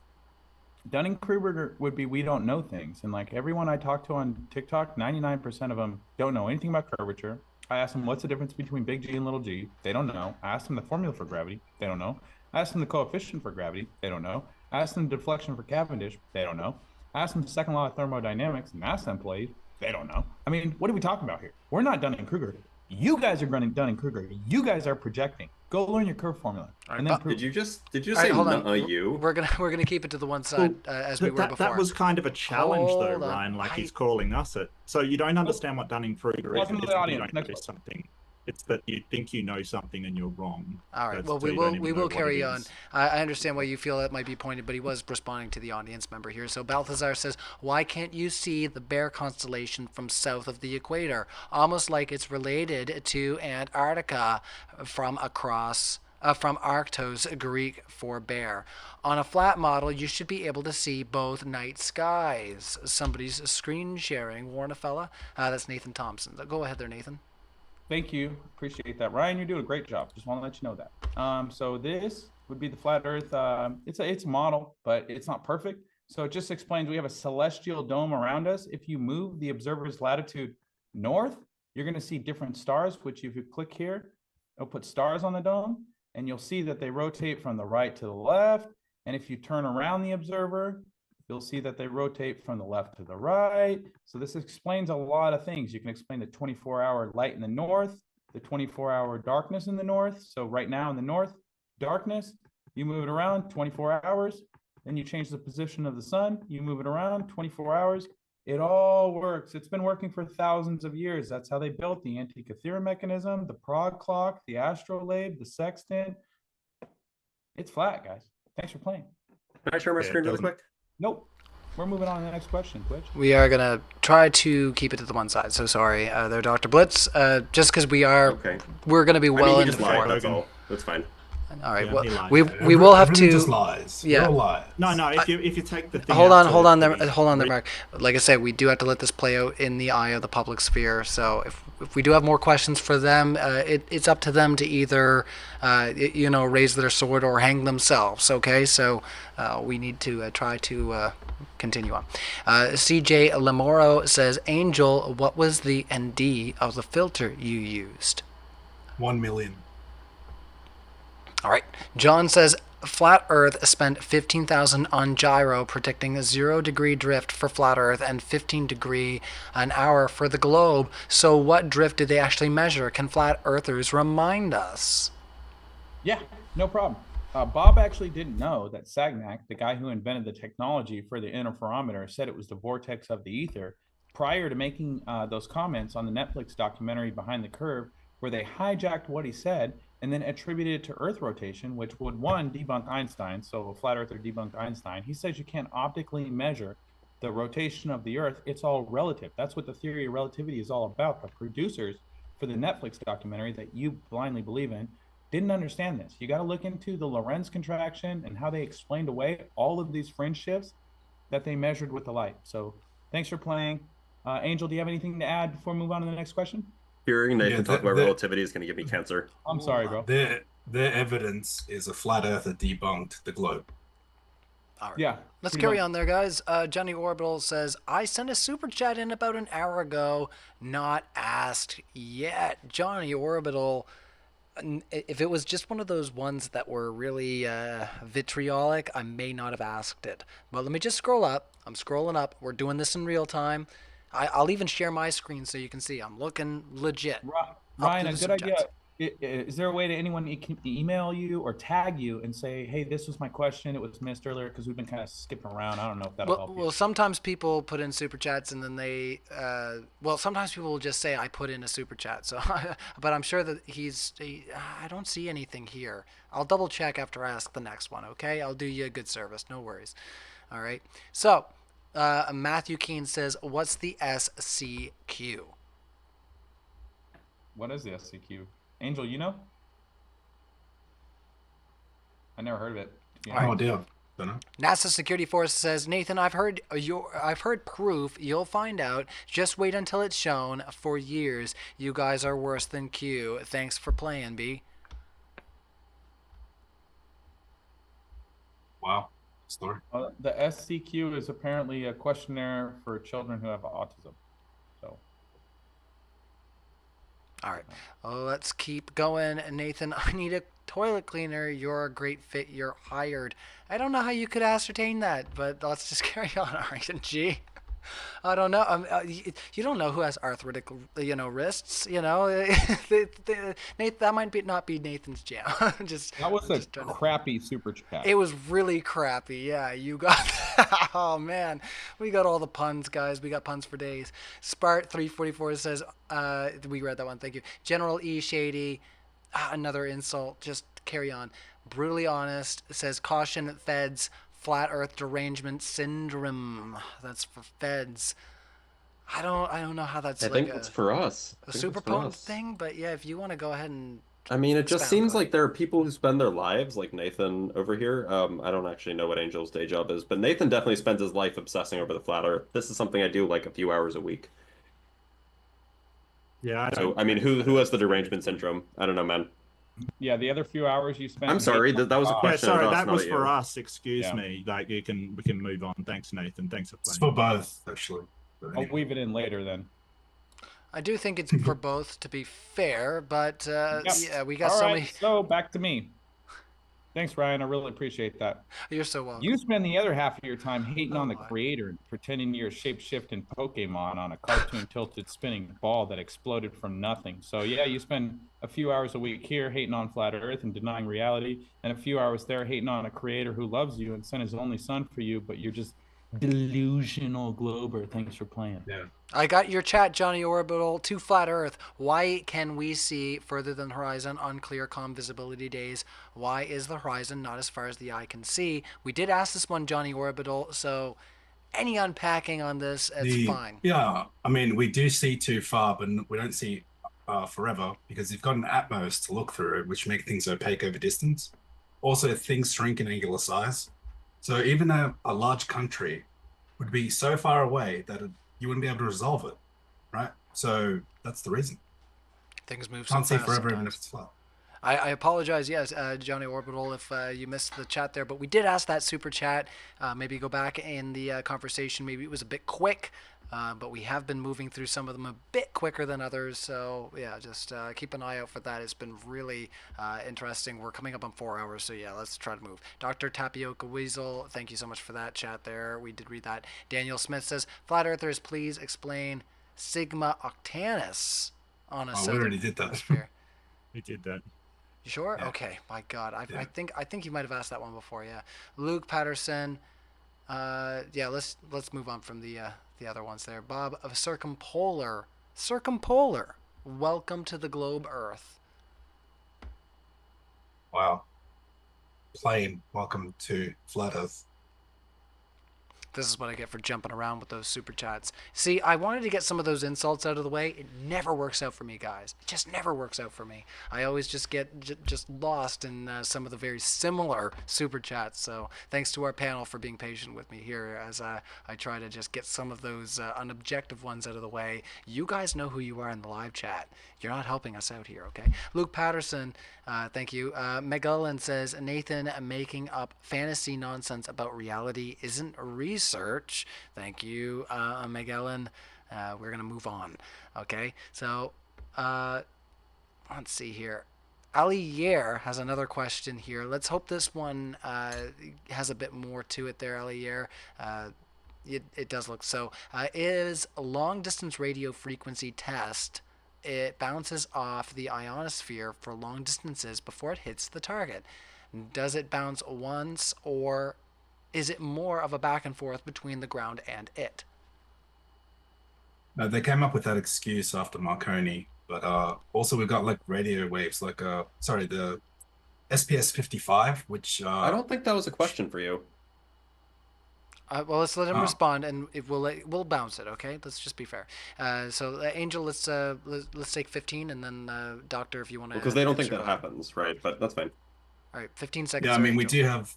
we do have the SPS 55, which is usually mounted 100 feet observer height, and it goes 118 miles, right? So, and it can't attenuate through water. It's a search and rescue radio line of sight transmission, and yeah, debunks the word. Yeah, they bounce it off a base station. Actually, it goes from base station to ship. It's Yeah, ship communication. So to answer the actual question, rather than just mumble wildly, generally, as far as I understand, it's called skywave transmission, radio waves. These bounce off of the ionosphere, and while they technically can bounce off the ground, they don't usually. That's why they don't use ground wave or skywave transmission to like go all the way around the Earth, because it'd have to bounce repeatedly. But it does go much further than line of sight for that reason. Right. And the more that you bounce a signal, it basically you lose clarity on that signal. You lose a clean signal. So yeah, it is possible. And the ship communications that you're talking about, yeah, it's ship to ship, but it actually gets sent back to a base tower on a huge mountain and then back out to the ship. I'm very aware of that one. I'll give you the last word on that one, since we haven't had a lot for the globe side tonight. Kev Croft says, do the flat earthers have a photo of the sun changing angular size that's not just before sunset? Throughout the day, it stays constant. I didn't get to respond to that question. Yeah, I showed it.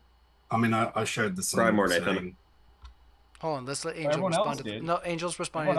Hold on, Angel's responding to the question I just asked. Let's let Angel respond. Sorry. Yeah, when I did the sunset that I showed, when I even moved it and showed that it was changing in all directions, I didn't let it intersect the horizon at all. So, yeah, the sun does change size with the solar filter. Can you put a link to that solar filter in the chat? Just a link to the specifications. I would really like to have a look at it. All right. Can I get 15 seconds on that last question, Ryan? The one prior. I do like to move on, but you know me, I'm a sucker. I'm a sucker for helping people out. Go ahead, 15. He said, thank you, Ryan. He said, we don't think that happens. That's not the case. I mean, you could easily bounce signals off the firmament. So claiming it bounces off the ionosphere is something they invented after Marconi sent a 2,000-mile transmission is ridiculous. But they aim the SPS-55 horizontally. They don't aim it at the sky to reach the boats. And the Army assumes a flat, non-rotating Earth when they propagate electromagnetic energy over it. So thanks for playing. Oh man, Dr. Blitz has learned your trick. He knows what to do. No, I'm just saying, it's just picking. Yeah, if you want to come back on your camera, that's great. So Onama, help me out here. Onomato Pofebic. I can't do that. See, I need words to be separated. My brain just does not work that way. Nice job tonight, Ryan. For both. Oh, nice job. Thank you. You know, I don't get too much love every once in a while. It's nice to see. You know, it's not always the easiest job, despite what you might think, trying to host the debates, set up the debates. But admittedly, James sets them up more so, and I host more so. Yeah, I just want to say, guys, like, the behind the scenes stuff is a lot of work, dude. So give these guys credit, like them, be a member of this channel. If you enjoy what they're doing, support what they're doing, because if you don't support what you like, it goes away. Like, they just have a way of just kind of getting rid of things that aren't being supported. But yeah, you guys do a great job. I appreciate you're not perfect, that. Nobody is. I'm not perfect either. So yeah, no, it is definitely, it's a new thing. It's a trial by fire. We've got our own vision. You know, we're not sitting here trying to engage in journalism. We're just trying to get the ideas out on the table, everybody, and make sure that it's as you know, as palatable as we can make it, and make sure that you understand what it is that the people are putting on the table. And if you don't like it, then it is what it is. You know, there's no blaming me at the end of the day. That's what I'd like to see anyways. You know, maybe some people will, but we don't want that type of cope. We don't want you to say, you know, the moderators ask questions and push the conversation in a way that, you know, made somebody look a certain way. It's just not our flavor. So definitely hit the like button. We appreciate that. Benji Boodles said, I videoed a star last night with a Nikon 950 and saw details. Ryan, I read this one when you were gone, bro. Just so you know, I was trying to kind of help you out when you were gone. We read this one. I know you were co-modding, were you? Yeah, I was. Yeah. Hey, Ryan, what's the results on the poll? I'm curious. Can I ask? Oh yeah. We can flick back over to the poll. Yeah, we're a little clunky style tonight, guys, especially where we had a dropout. So I appreciate the speakers just kind of rolling along with it and just going with the flow. It's been interesting. Who was the most compelling on the panel tonight? All right, so in second place we have Nathan Thompson at 20%. All right, Angel is coming in at 10%. Mark Reid 16%. And then 54 for Dr. Blitz. There you go. Yeah, I would agree. Actually, You're I bl- think you- I you think did- the Blitz When did you? You He blitzed didn't even the share ball. his screen. He didn't He show didn't- a single thing. He didn't share his screen. So maybe you guys Try stop more. screen sharing. Maybe this how this This is the sounds lesson. like cope to Here- me. This here's- is coping. here's- Cope harder. Here's I the thought lesson, Angel Mark. could've beat me. Here's the lesson, Mark, Nathan, and Angel. Bruh. Don't screen share so much. Make it easier on me. The audience loves it. No, honestly, I don't think that's honestly what's going on here. It just depends on who's tuned in tonight and who's enjoying the debate. So don't take it personally, but do if it creates comedy, but not if it creates harsh feelings. We want to make sure that If we were everyone's trying to having win a fun. popularity contest, Ryan, we wouldn't be flat earthers. Oh, look, I'm not Yeah. surprised that a physicist would be able to explain the Earth the best out of any of us. That just surprises Hey, me. in Mark, no you way. be quiet. I beat you in the poll, so please be quiet. Yeah, you got dominated. John. Nathan, be quiet. You guys didn't even make. I got more than both This you guys. is why I combined. shouldn't have read the look, poll. man, There you go. if we're gonna do that, It was You didn't 14 to show a single 20, thing. They but didn't show anything. apparently I didn't need to be more compelling than you guys. okay. That's how gullible Globers are. That's my whole point. Yeah, Spart 344. Wow. Yeah. it's crazy. That's my whole point. Is that I showed a okay, boat. Nathan? Are you feeling insecure or something? You've got to kind of talk yourself up. You're just projecting, Kind man. of. Don't cry. Oh, for really? me. Next What the question. data Oh, really? says, bro. But I know you guys don't like numbers. Yeah. Well, I love numbers. That's how I debunk your globe religion. Should curve 8 inches per mile squared or 0.6. Sorry, what's cosine of You 60 God degrees? haters. yeah, you 1.5. can't math. Half. One half. It's not 1.5. 1.5. It's one half. I didn't say 1.5. He I said half. 1/2. Okay, now tell Yeah, me, what's the Glover sine donut. of 60 degrees? Yeah, bro, I saw the super chat. I looked up the answer, and when the question rolled Okay, through, I what's decided the not sine to of answer 60 it because degrees? it has nothing to do with the shape of the Earth. This is not a pop. Like, this is just You just- another Nathan you just tangent. don't Can love we numbers. move on? Up He here just and You wants hate to numbers. globe religion. create attention. Hey, Blitz. So feel we'll secure about have himself to or push something. through a few. So once again, you got our email there. If we didn't get a chance to read your super chat, we do have to push through some of the ones that are just repeats of things that we've already asked. So Kev Croft, Megalon, they were the next ones. We do have to push through. We've already asked questions very akin to this. So if you didn't get it out of the super chats before, tag me in the next debate, or with a chat, and I'll ask it for free. Or you can email moderndaydebate@gmail.com. If you really don't want to just support the channel, I mean, if I missed a super chat, I mean, you can always just support the channel. That's great. But yeah, we do appreciate the people that aren't too butthurt about all that. All right, so let's see. Benji Boodle says, we read that one, sorry. Just got to scroll down a bit more. Awakened Minds, Dr. Blitz, what instrument was used to measure gravity? How can I purchase We've already done such that. an instrument? Did we do that one We too? did that one. Yeah, Yep. done that. Absolutely. Yeah. Ages ago. I swear, some of these just are so similar, and there's so many of them. It's killing me, guys. All right, now, I'm like I say, I gotta stop. I won't skip around anymore. I swear. NASA Security Force. A LIGO is 4 kilometers long. It's flat and level. Why do 2 balls on each placed on at both ends roll to the center? That last one I didn't actually read. It's just the same question. That's a really I good swear. question. Do you guys know the answer, Angel? Nathan? I'll scroll now. It's level, but because it's so long, it points roughly down, meaning that if you drew a line on the surface of the Earth, it would go towards. It has to go underneath in a tunnel. So actually, the gravitational gradient is towards the center. No, but it's actually like a laser passes through. A laser passes through, but a ball rolls down on either side. Does the laser go line of straight? Yeah. Well, that debunks your religion. Thanks for playing. Yeah. No, wait. Why would a ball roll down if it's line of sight straight laser? I said laser. It is a laser. The laser no, goes straight. The ball rolls towards the middle. So it's concave. No, it's how. If it's concave, it's how does the straight. laser go straight? All right, next question. Right. Oh boy. They don't have an answer. It's okay. They don't have an. They don't even understand. They don't understand. concept. I could draw a diagram. You said if that helps, the but laser goes straight, but the laser Yeah, goes 'cause that- straight through the tunnel. Yep. correct. Debunks your clip. Thank you. The laser Next goes question. straight. The ball rolls down through the tunnel. Why does the ball roll down through the tunnel if the Earth is You flat? tell me. You say Gravity, because gravity is pulling it Gravity. towards the center because the Whoa, Earth bro. is a globe. something? Oh wow. my gosh. I can show you a diagram if you want. Would that help? Next question. No, All right. Next question. Dr. Tapioca Holy Weasel balls. says, Ryan, I feel like you should luxuriate in your competence. And then mute Mark, cuz. And Harsh. What do you want me to expound about about At least you open read the debate. insults for me and the insults for you, Ryan. I appreciate that. It's all good. We like it. Oh man, that's fine. But no, I can talk about the importance of open debate if you'd like talk, Dr. Tap. That's fine. But yeah, let's just carry on. Hashi856 says, what predictions do a flat Earth model make? I think we've had a similar question, but that could be experimentally verified and differ from the globe model. What experiment can you cite? So the prediction is that the horizon will be 1.2 miles away for a 1-foot observer, and we measure it over 9.5 miles. And when you invoke standard refraction, it goes from 1.22 to 1.34. So you have to invoke imaginary theoretical amounts of refraction to explain away the observations where we see too far. Don't you think that refraction is real? What You use it for your and own also, arguments, don't you?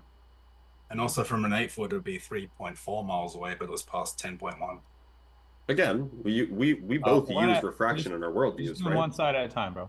That's fine, Nathan. Which You're not the mod. Refraction requires 2 meetings. It requires a change in refractive index. You know this. We're looking horizontally. There's no change. Vertically, there's a change in refractive index, and so yeah, and we're looking horizontally. So you just the light moves vertically, Angel. All right, we're looking horizontally. The light goes up. The light can go up. The light can come down depending on where the light source is originating from. Angel, you know horizontally. We're looking Angel, horizontally. you know this. All right, beach lover. Let's go. James or Ryan, this question was for us. Well, I was respond. If you want to just close this one out, we'll carry on. Yeah. He's saying the light goes up from a building over long distances. If it went up, we can see it. It has to be moving horizontally. There's no different medium stacked vertically over long distances. The air stacks horizontally. It layers up. That's why you globers always talk about a pressure gradient that attenuates as you go up, even though you have the ozone layer debunking that. Go ahead, Ryan. Thanks for letting me go. No worries. Yeah, we'll go back to our main screen. These screen shares, I tell you, they can just be out to lunch sometimes, guys. Once again, hit that like button. We're working hard here at Modern Day Debate. You're right, Mark. I really would appreciate a producer. That would be a whole lot of fun to keep this all in order every once in a while. Because you guys have so many questions, and like I say, sometimes I try to sift through them, and they're so similar, or honestly, they're just not even worth engaging sometimes, because you guys really just want to be vitriolic, and that's okay too. Maybe I'll come back post stream and we'll have some fun. Roland says, put an hour clock on the ceiling, and no matter how you look at it, the rotation doesn't change. Explain this, Flurfs. Yeah, so if the ceiling fan curved all the way around you, like the stars actually appear to dip to the horizon due to perspective, they would go the opposite direction when you face south. Okay. Not how the south circumpolar star rotation looks, though. All right, last thought there, Angel, if you want, or we'll move on. Yeah. So the point that it converges to is due to eyesight as well, and also if you look at the side of a rig magnet ferrocell and then look at how it actually wraps around, it creates that effect as well. And also, yeah, due to perspective. All right, let's carry on. The grumpy old mechanic, and I do apologize to the globe side. We haven't had as many questions for you for your side. We've had almost none. Yeah, I've tried to give you some bouncing back and forth, but trying to move through these, in this time frame, it's yeah, I appreciate your patience. There's been a lot. I'm gonna give you guys a chance to respond to these last 3. We're gonna bounce it, okay? Just gonna let our panel know. We're gonna completely go through. Fair enough. Flick this thing around. All right. The grumpy old mechanic says, why does every university library have hundreds of feet of shelf space devoted to astronomy and astrophysics? I think everybody can talk on that. Astronomy, astrophysics, and cosmology is not science, because you can't science the sky. So you can't have an independent variable that you as a researcher manipulate to determine the cause of your effect. So all you can do with the sky is observe and declare correlation isn't causation. That's not science. Pretending you can science the sky is like snatching your own wig off and calling yourself a pseudoscientist. Thanks for playing. Thoughts yeah, on also I've seen Venus myself. I've seen stars myself. My high power optics. What does that prove? They don't even look solid to me at all. They look like lights. I'm curious if Nathan is like an AI, because he always seems to end his phrases in like the same code words. But anyway, I promise I'll respond. Yeah. So I mean, like, look, who are we to to doubt Nathan as the arbiter of what is science rather than the actual scientists themselves. I mean, like, look, there are things called observational sciences and there are experimental sciences. Astronomy is an example of an observational science. That said, there are experimental aspects to astronomy where you can use, for example, different optics. If you want to measure different things, you can predict, for example, if I change my optics so that it absorbs this kind of frequency, what will I observe? And that can align or not align with your predictions. And that's a way that you can control an independent variable. Furthermore, you can use as your independent variable the things that you're looking at. If I say, I predict that when I look at a part of the sky that has a low density of microwave background radiation, that I will see fewer galaxies. And then you go and you look in a part of the sky that has a less dense area of the cosmic microwave background radiation, and there are fewer galaxies there. That's a prediction that's come true. You can use correlating factors to become your independent variables.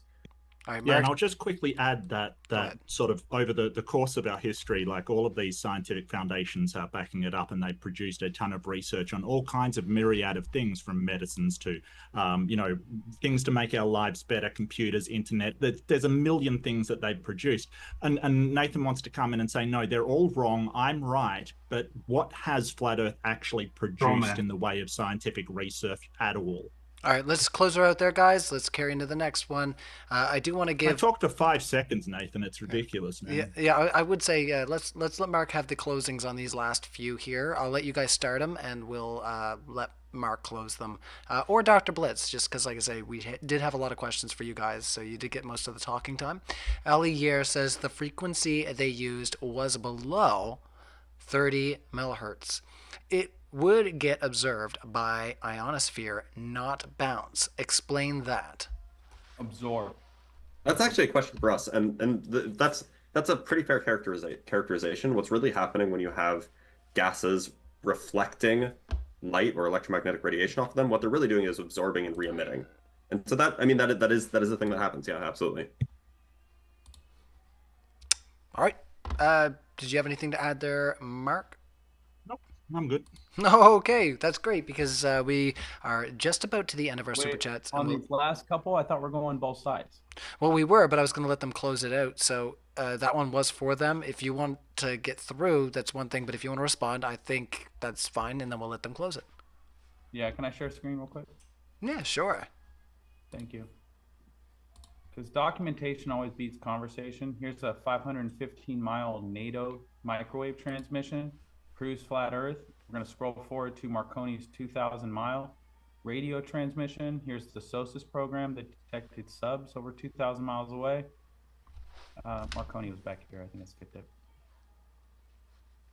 Yeah, here it is. Gilly R. Marconi. Documentation is a video. Disproved detractors who told him that. Could I finish, guys? You can respond. So he disproved detractors who told him the curvature of Earth would limit transmission to 200 miles or less, which is still ridiculous, because if we had a radar horizon caused by the physical geometric horizon, a 50-foot tower would have a radar horizon at like 10 miles out. You wouldn't have a 200-mile radar horizon. This electromagnetic energy, like Blitz described earlier, travels in straight lines, and we have Army documents that states that electromagnetic energy is propagating over a flat Earth with constant permittivity. So I'll scroll forward in this. There's all sorts of evidence in this. That'll 10 seconds. blow your mind. This is on my TikTok. Make sure you check it out. This isn't relevant. Can we go to the question rather than just random stuff that he wants to throw up? This is random stuff, and 31-mile observation. Yeah, it's not related to the question, Nathan. That's the whole point. All right, we got. Let's move on. Let's move on. Like I said, we'll end the screen share there, but we will let this play out in the sphere of the public eye. So question wasn't on the horizon. We were supposed to finish closing, yeah. Yes. So let's. We'll let you finish the closing there. Yeah. And then we'll move on to the next question. Yes, people didn't when Marconi was making his first transmission, people didn't understand ionospheric bounces, which is the phrase that we use for absorption and then re-emission. Like, Marconi thought that it would happen, I guess, and so he did it, and it happened, and then we were like, oh, I guess this is a thing that happens. Okay. They didn't know the ionosphere existed before. Oh, okay. Yeah. So I mean, in the early 1900s, I would not be surprised if they didn't know it existed, and then you can run tests and figure out it existed. Hey, I'm sorry. I'm sorry. I thought I was supposed to closing it out. Yeah, I mean, you can go up, you can just measure it. You can just see what happens. You can just do these kinds of experiments yourself if you want. But I guess you're not interested in actual data. And this is a sort of a fallacy point, because we didn't know about penicillin as well, and we discovered that. It doesn't mean we made it up. Just because somebody discovers something, you don't just say, well, they made it up. No, this is just your, faith-based bias, just discounting anything that you don't want to believe. All right. That's basically it. Let's get to the next super chat. This super chatter wanted to help me out with their name. I thank you so much. As I told you before, my autism just does not read words that long. That's crazy to me. All right, so it says it sounds like onomatopoeia phobic. Onomatopoeia phobic. I'll work on it. Okay, I'll work on it. Okay. Dr. B, can you briefly summarize what topic you have published on, most recent or favorite? Ooh, where's your audio? Blitz, you're muted. It's not me. Sorry. Yeah. No, it was my end. I have a mute on my mic. So the thing I published most recently, or at least I submitted for publication, we submitted it yesterday, was a cosmology paper. So we're discussing the Big Bounce and how there's this thing called the Big Freeze, which is this idea in cosmology that some people have, and the paper that we wrote shows that this is not a stable configuration of a cosmological solution when you have something called holographic dark energy. Generally, I read about conformal submanifold invariance. That's what I did my thesis on. That's what I was at a conference for. It's one of my favorite things to talk about, but it's a lot more mathematical, a lot less physics. Nathan, you look stupid when you do that, right? He looks like a crazy person. He's allowed to do what he wants while he's on the camera. Like I said, we'll let our audience decide how they feel about what's going on screen. NASA Security Force says LIGO. It's flat and level. One ball at each end rolls to center. Both sides explain how it affects Cavendish. Thanks for playing, bro. How does LIGO affect Cavendish? Angel, have you ever heard this?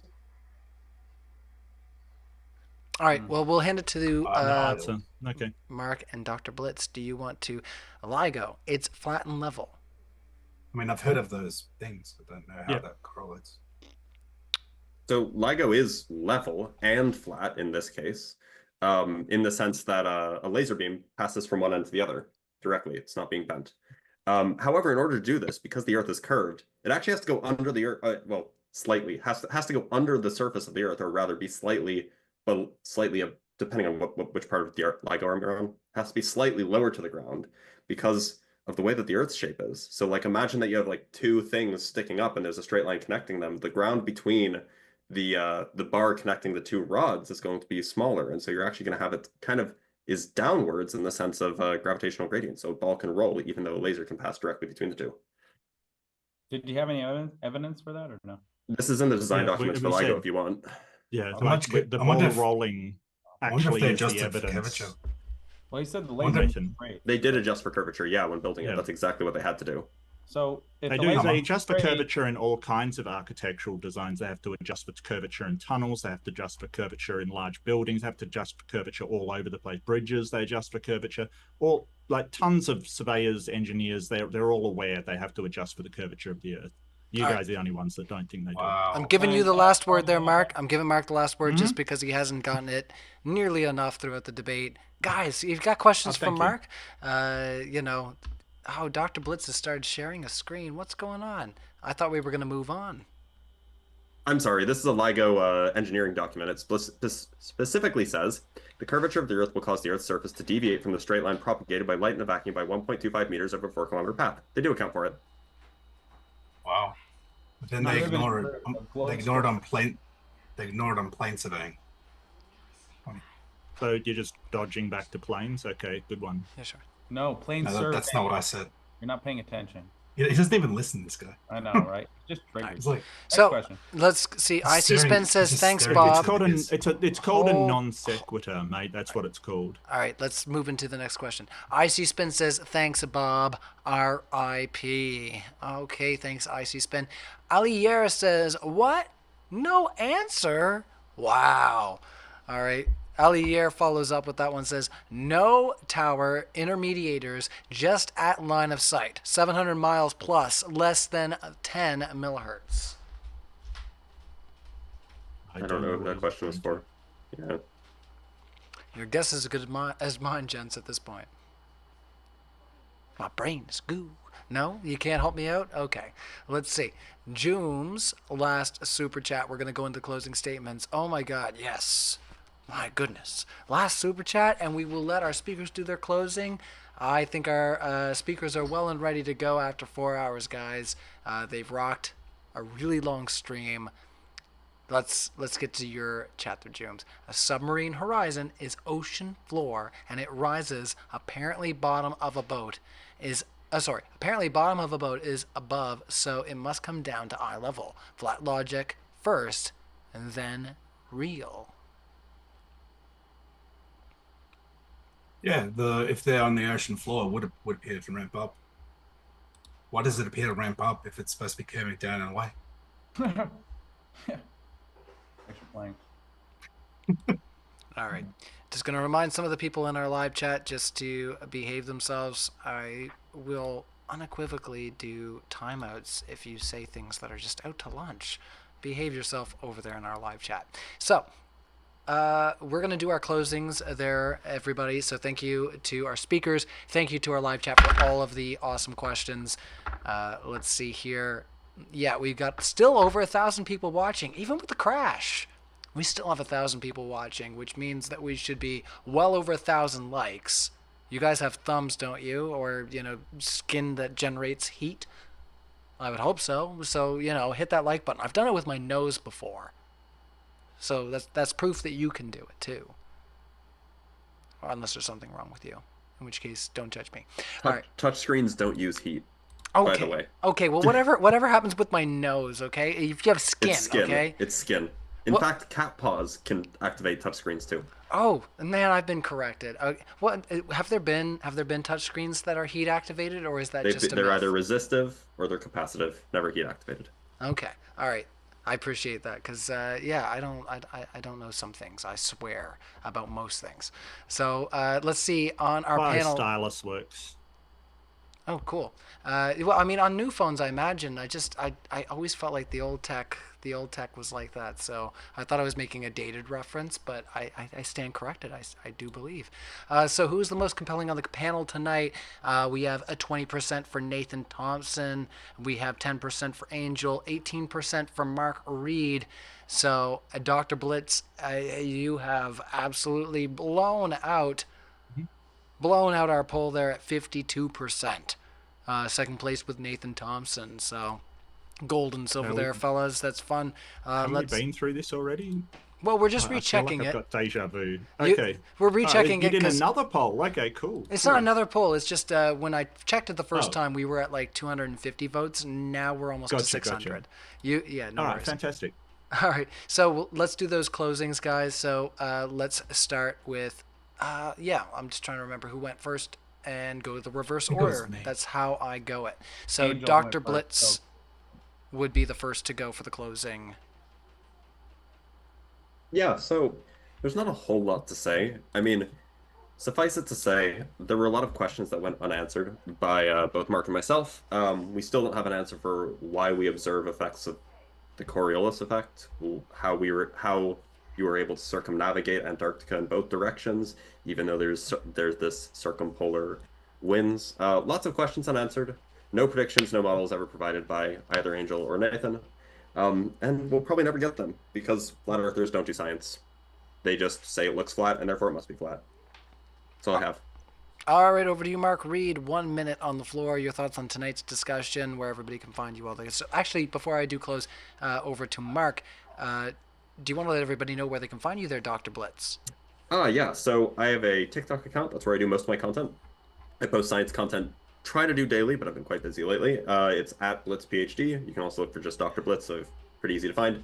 I also have a YouTube channel, same name. You can follow me on Blue Sky, on Instagram, although I never post there.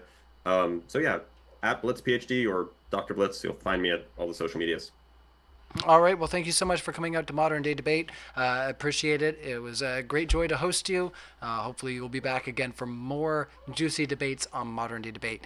Mark Reid, up to 1 minute on the floor.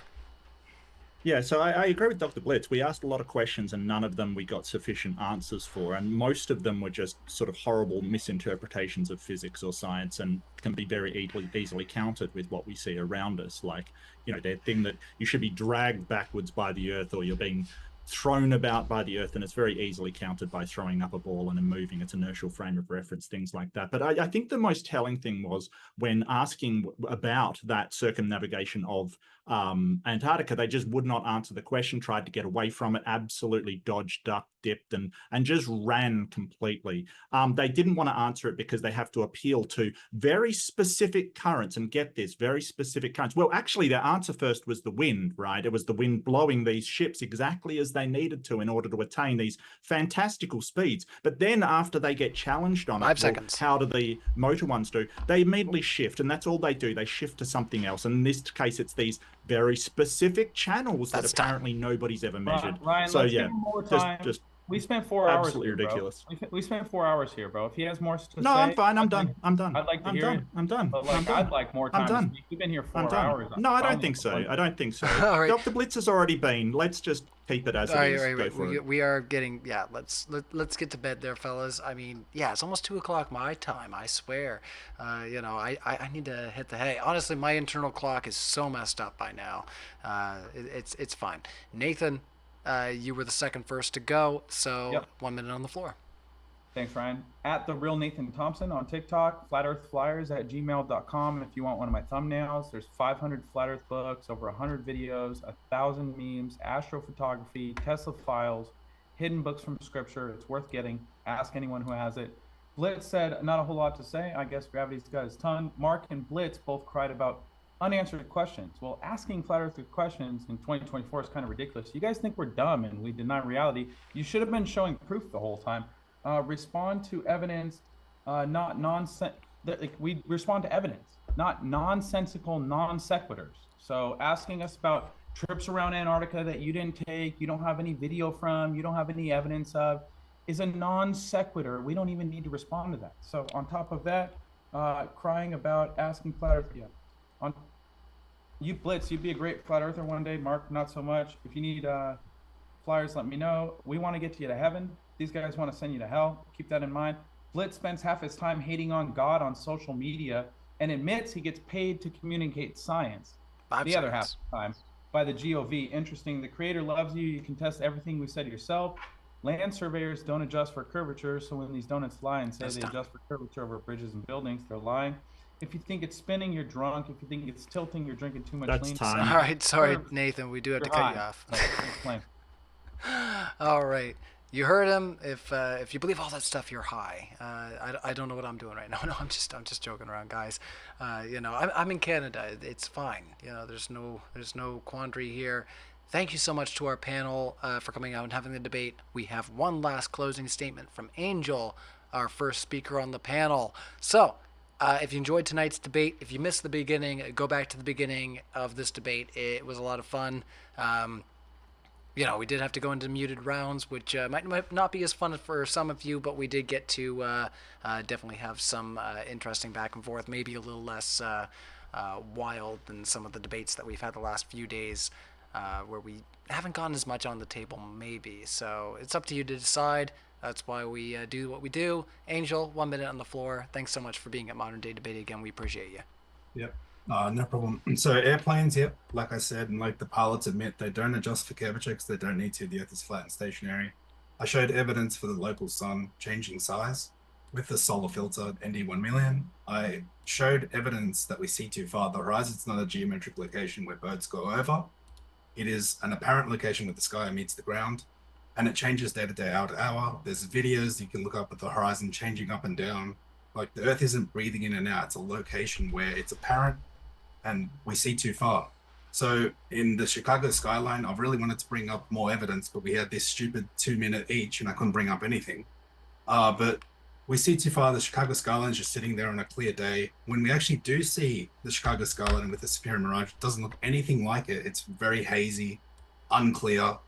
All the math has been done. We take into account the height, observer height, everything. We shouldn't be able to see any of the buildings. I have all these other observations.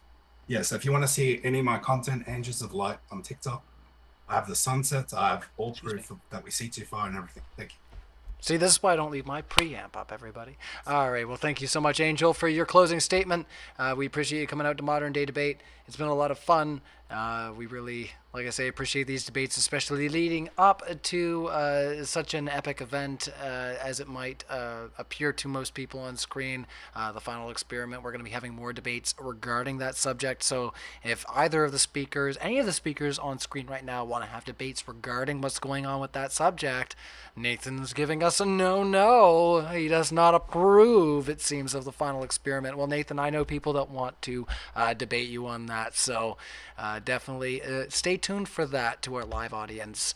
That's something that we will definitely visit if that's a possibility in the future. In the meantime, hit that like button, subscribe to Modern Day Debate. We appreciate you. I'm going to get my silly butt to bed. And once again, thank you to our panel. Thanks, Ryan. Thanks, Blitz and Mark. Appreciate it, guys. Thank you. Cheers. Have a good day.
Whew.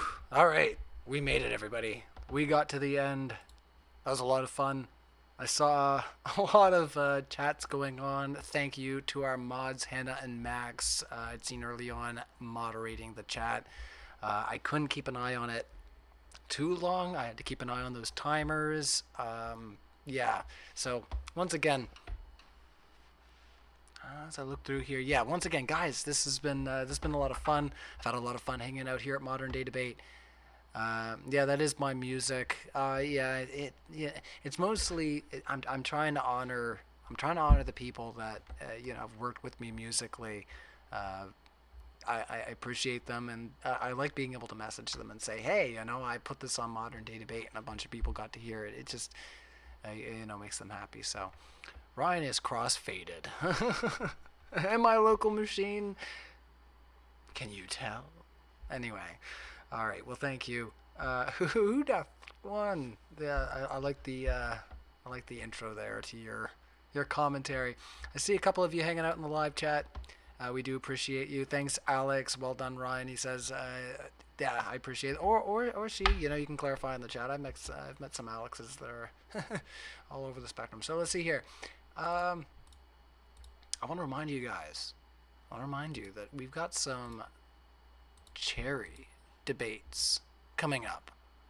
So not only are we in big plans for the next debate con, which is going to be happening February 15th and 16th. So keep an eye out for our live notifications for that. We already have Inspiring Philosophy and Lawrence Krauss signed on to do that debate. To do a debate, I should say. I haven't actually heard what the official topic is, but yeah, I was just a little tired, and I've been a little tired. I need to take a big long snooze, I think, after hosting these last slew of debates, playing the live shows that I've been playing locally. That's a lot of screaming, a lot of rock music, and it's just, your boy needs a break, I swear. And I'm gonna get it. At least like 2 or 3 days. I'm gonna take a break, and I'm gonna try to book something for you guys in the meantime. But I will let you know in 4 days. All right, this is super exciting. All right, so I remember we were just talking about how old I am. Like, I've got a 10-year-old daughter. I've been with the same woman for 13 years now. I'm not going to tell you how old I am, but I did just tell the fellas out back, so you can all just wonder about that. But I remember watching this person when I was like, oh, they're just like a young person just coming up on YouTube, maybe 15, 16, I don't know. They can tell me themselves, but I remember seeing them when I was like maybe 21 or 22. So, it's been a while since then.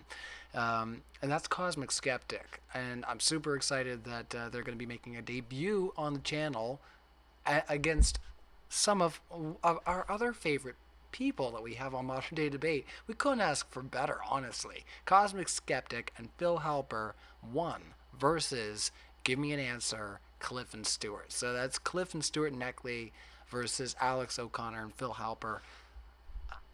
Come on. Like, can you get much better than that? Neckley's versus O'Connor's? Halpers? What do you guys want from us? I think we're providing the best that we can.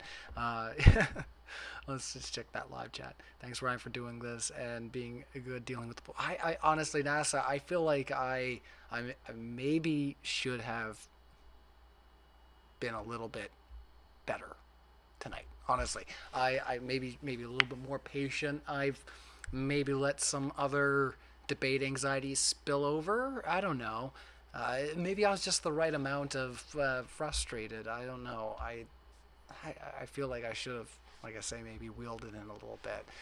I shouldn't let myself get like that. It's been, 2 years or so, and I don't think I've ever had a moment where I've really been too rambunctious on the screen, but oh boy, sometimes I get a little pushy, I'll tell ya. El Chipotoro says, me and Ryan guitar battle. Well, I will let you know, last time somebody wanted to guitar battle me, I practiced Eugene's trick bag every day. for like 3 days, and then I had my guitar battle against them. So go check out Eugene's Trick Bag. After 3 days, I can play it at full speed, but it's not something that you're going to retain unless you play it every single day. Oh my god. Local machine. Ryan is awesome. I grew up in Acadia. Do you or your family remember the Blue Nose Fairy? It later became the cat.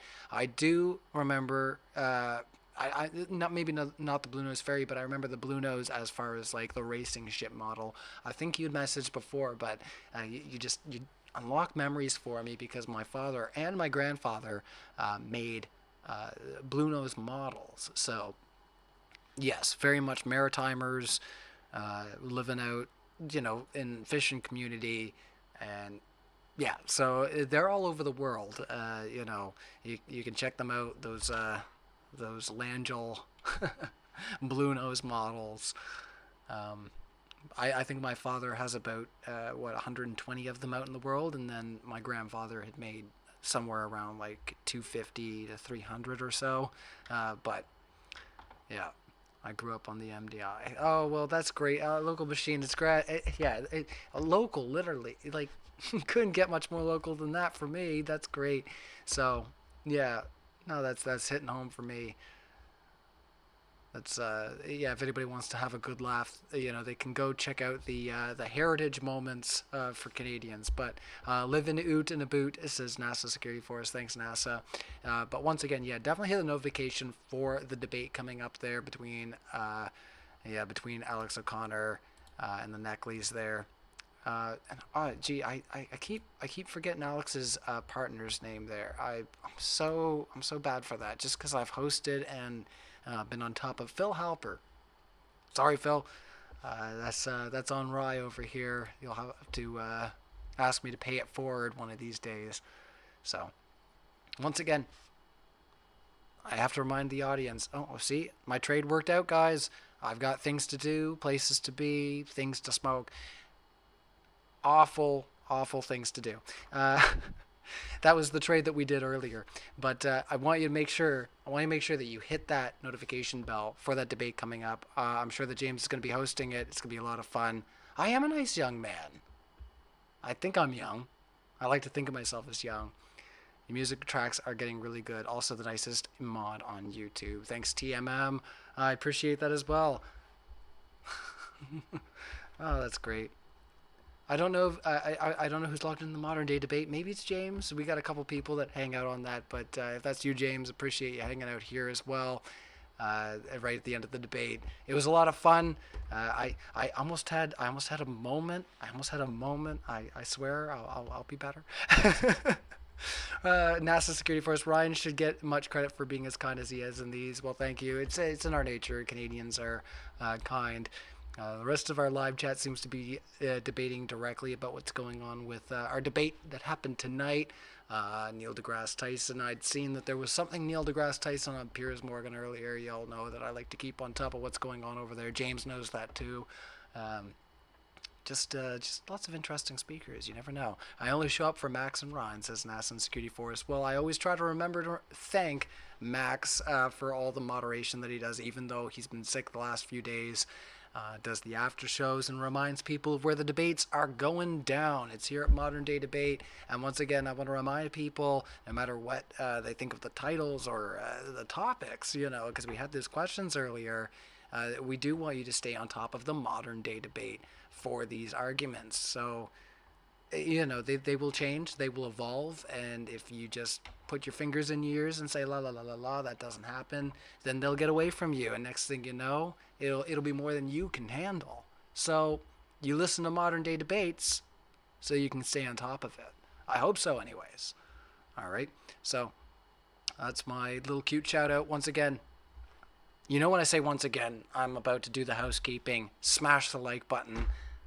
We appreciate that entirely. The more you hit it, the more people get to see it in the algorithm. I'm going to wrap up there. Can't stress it enough.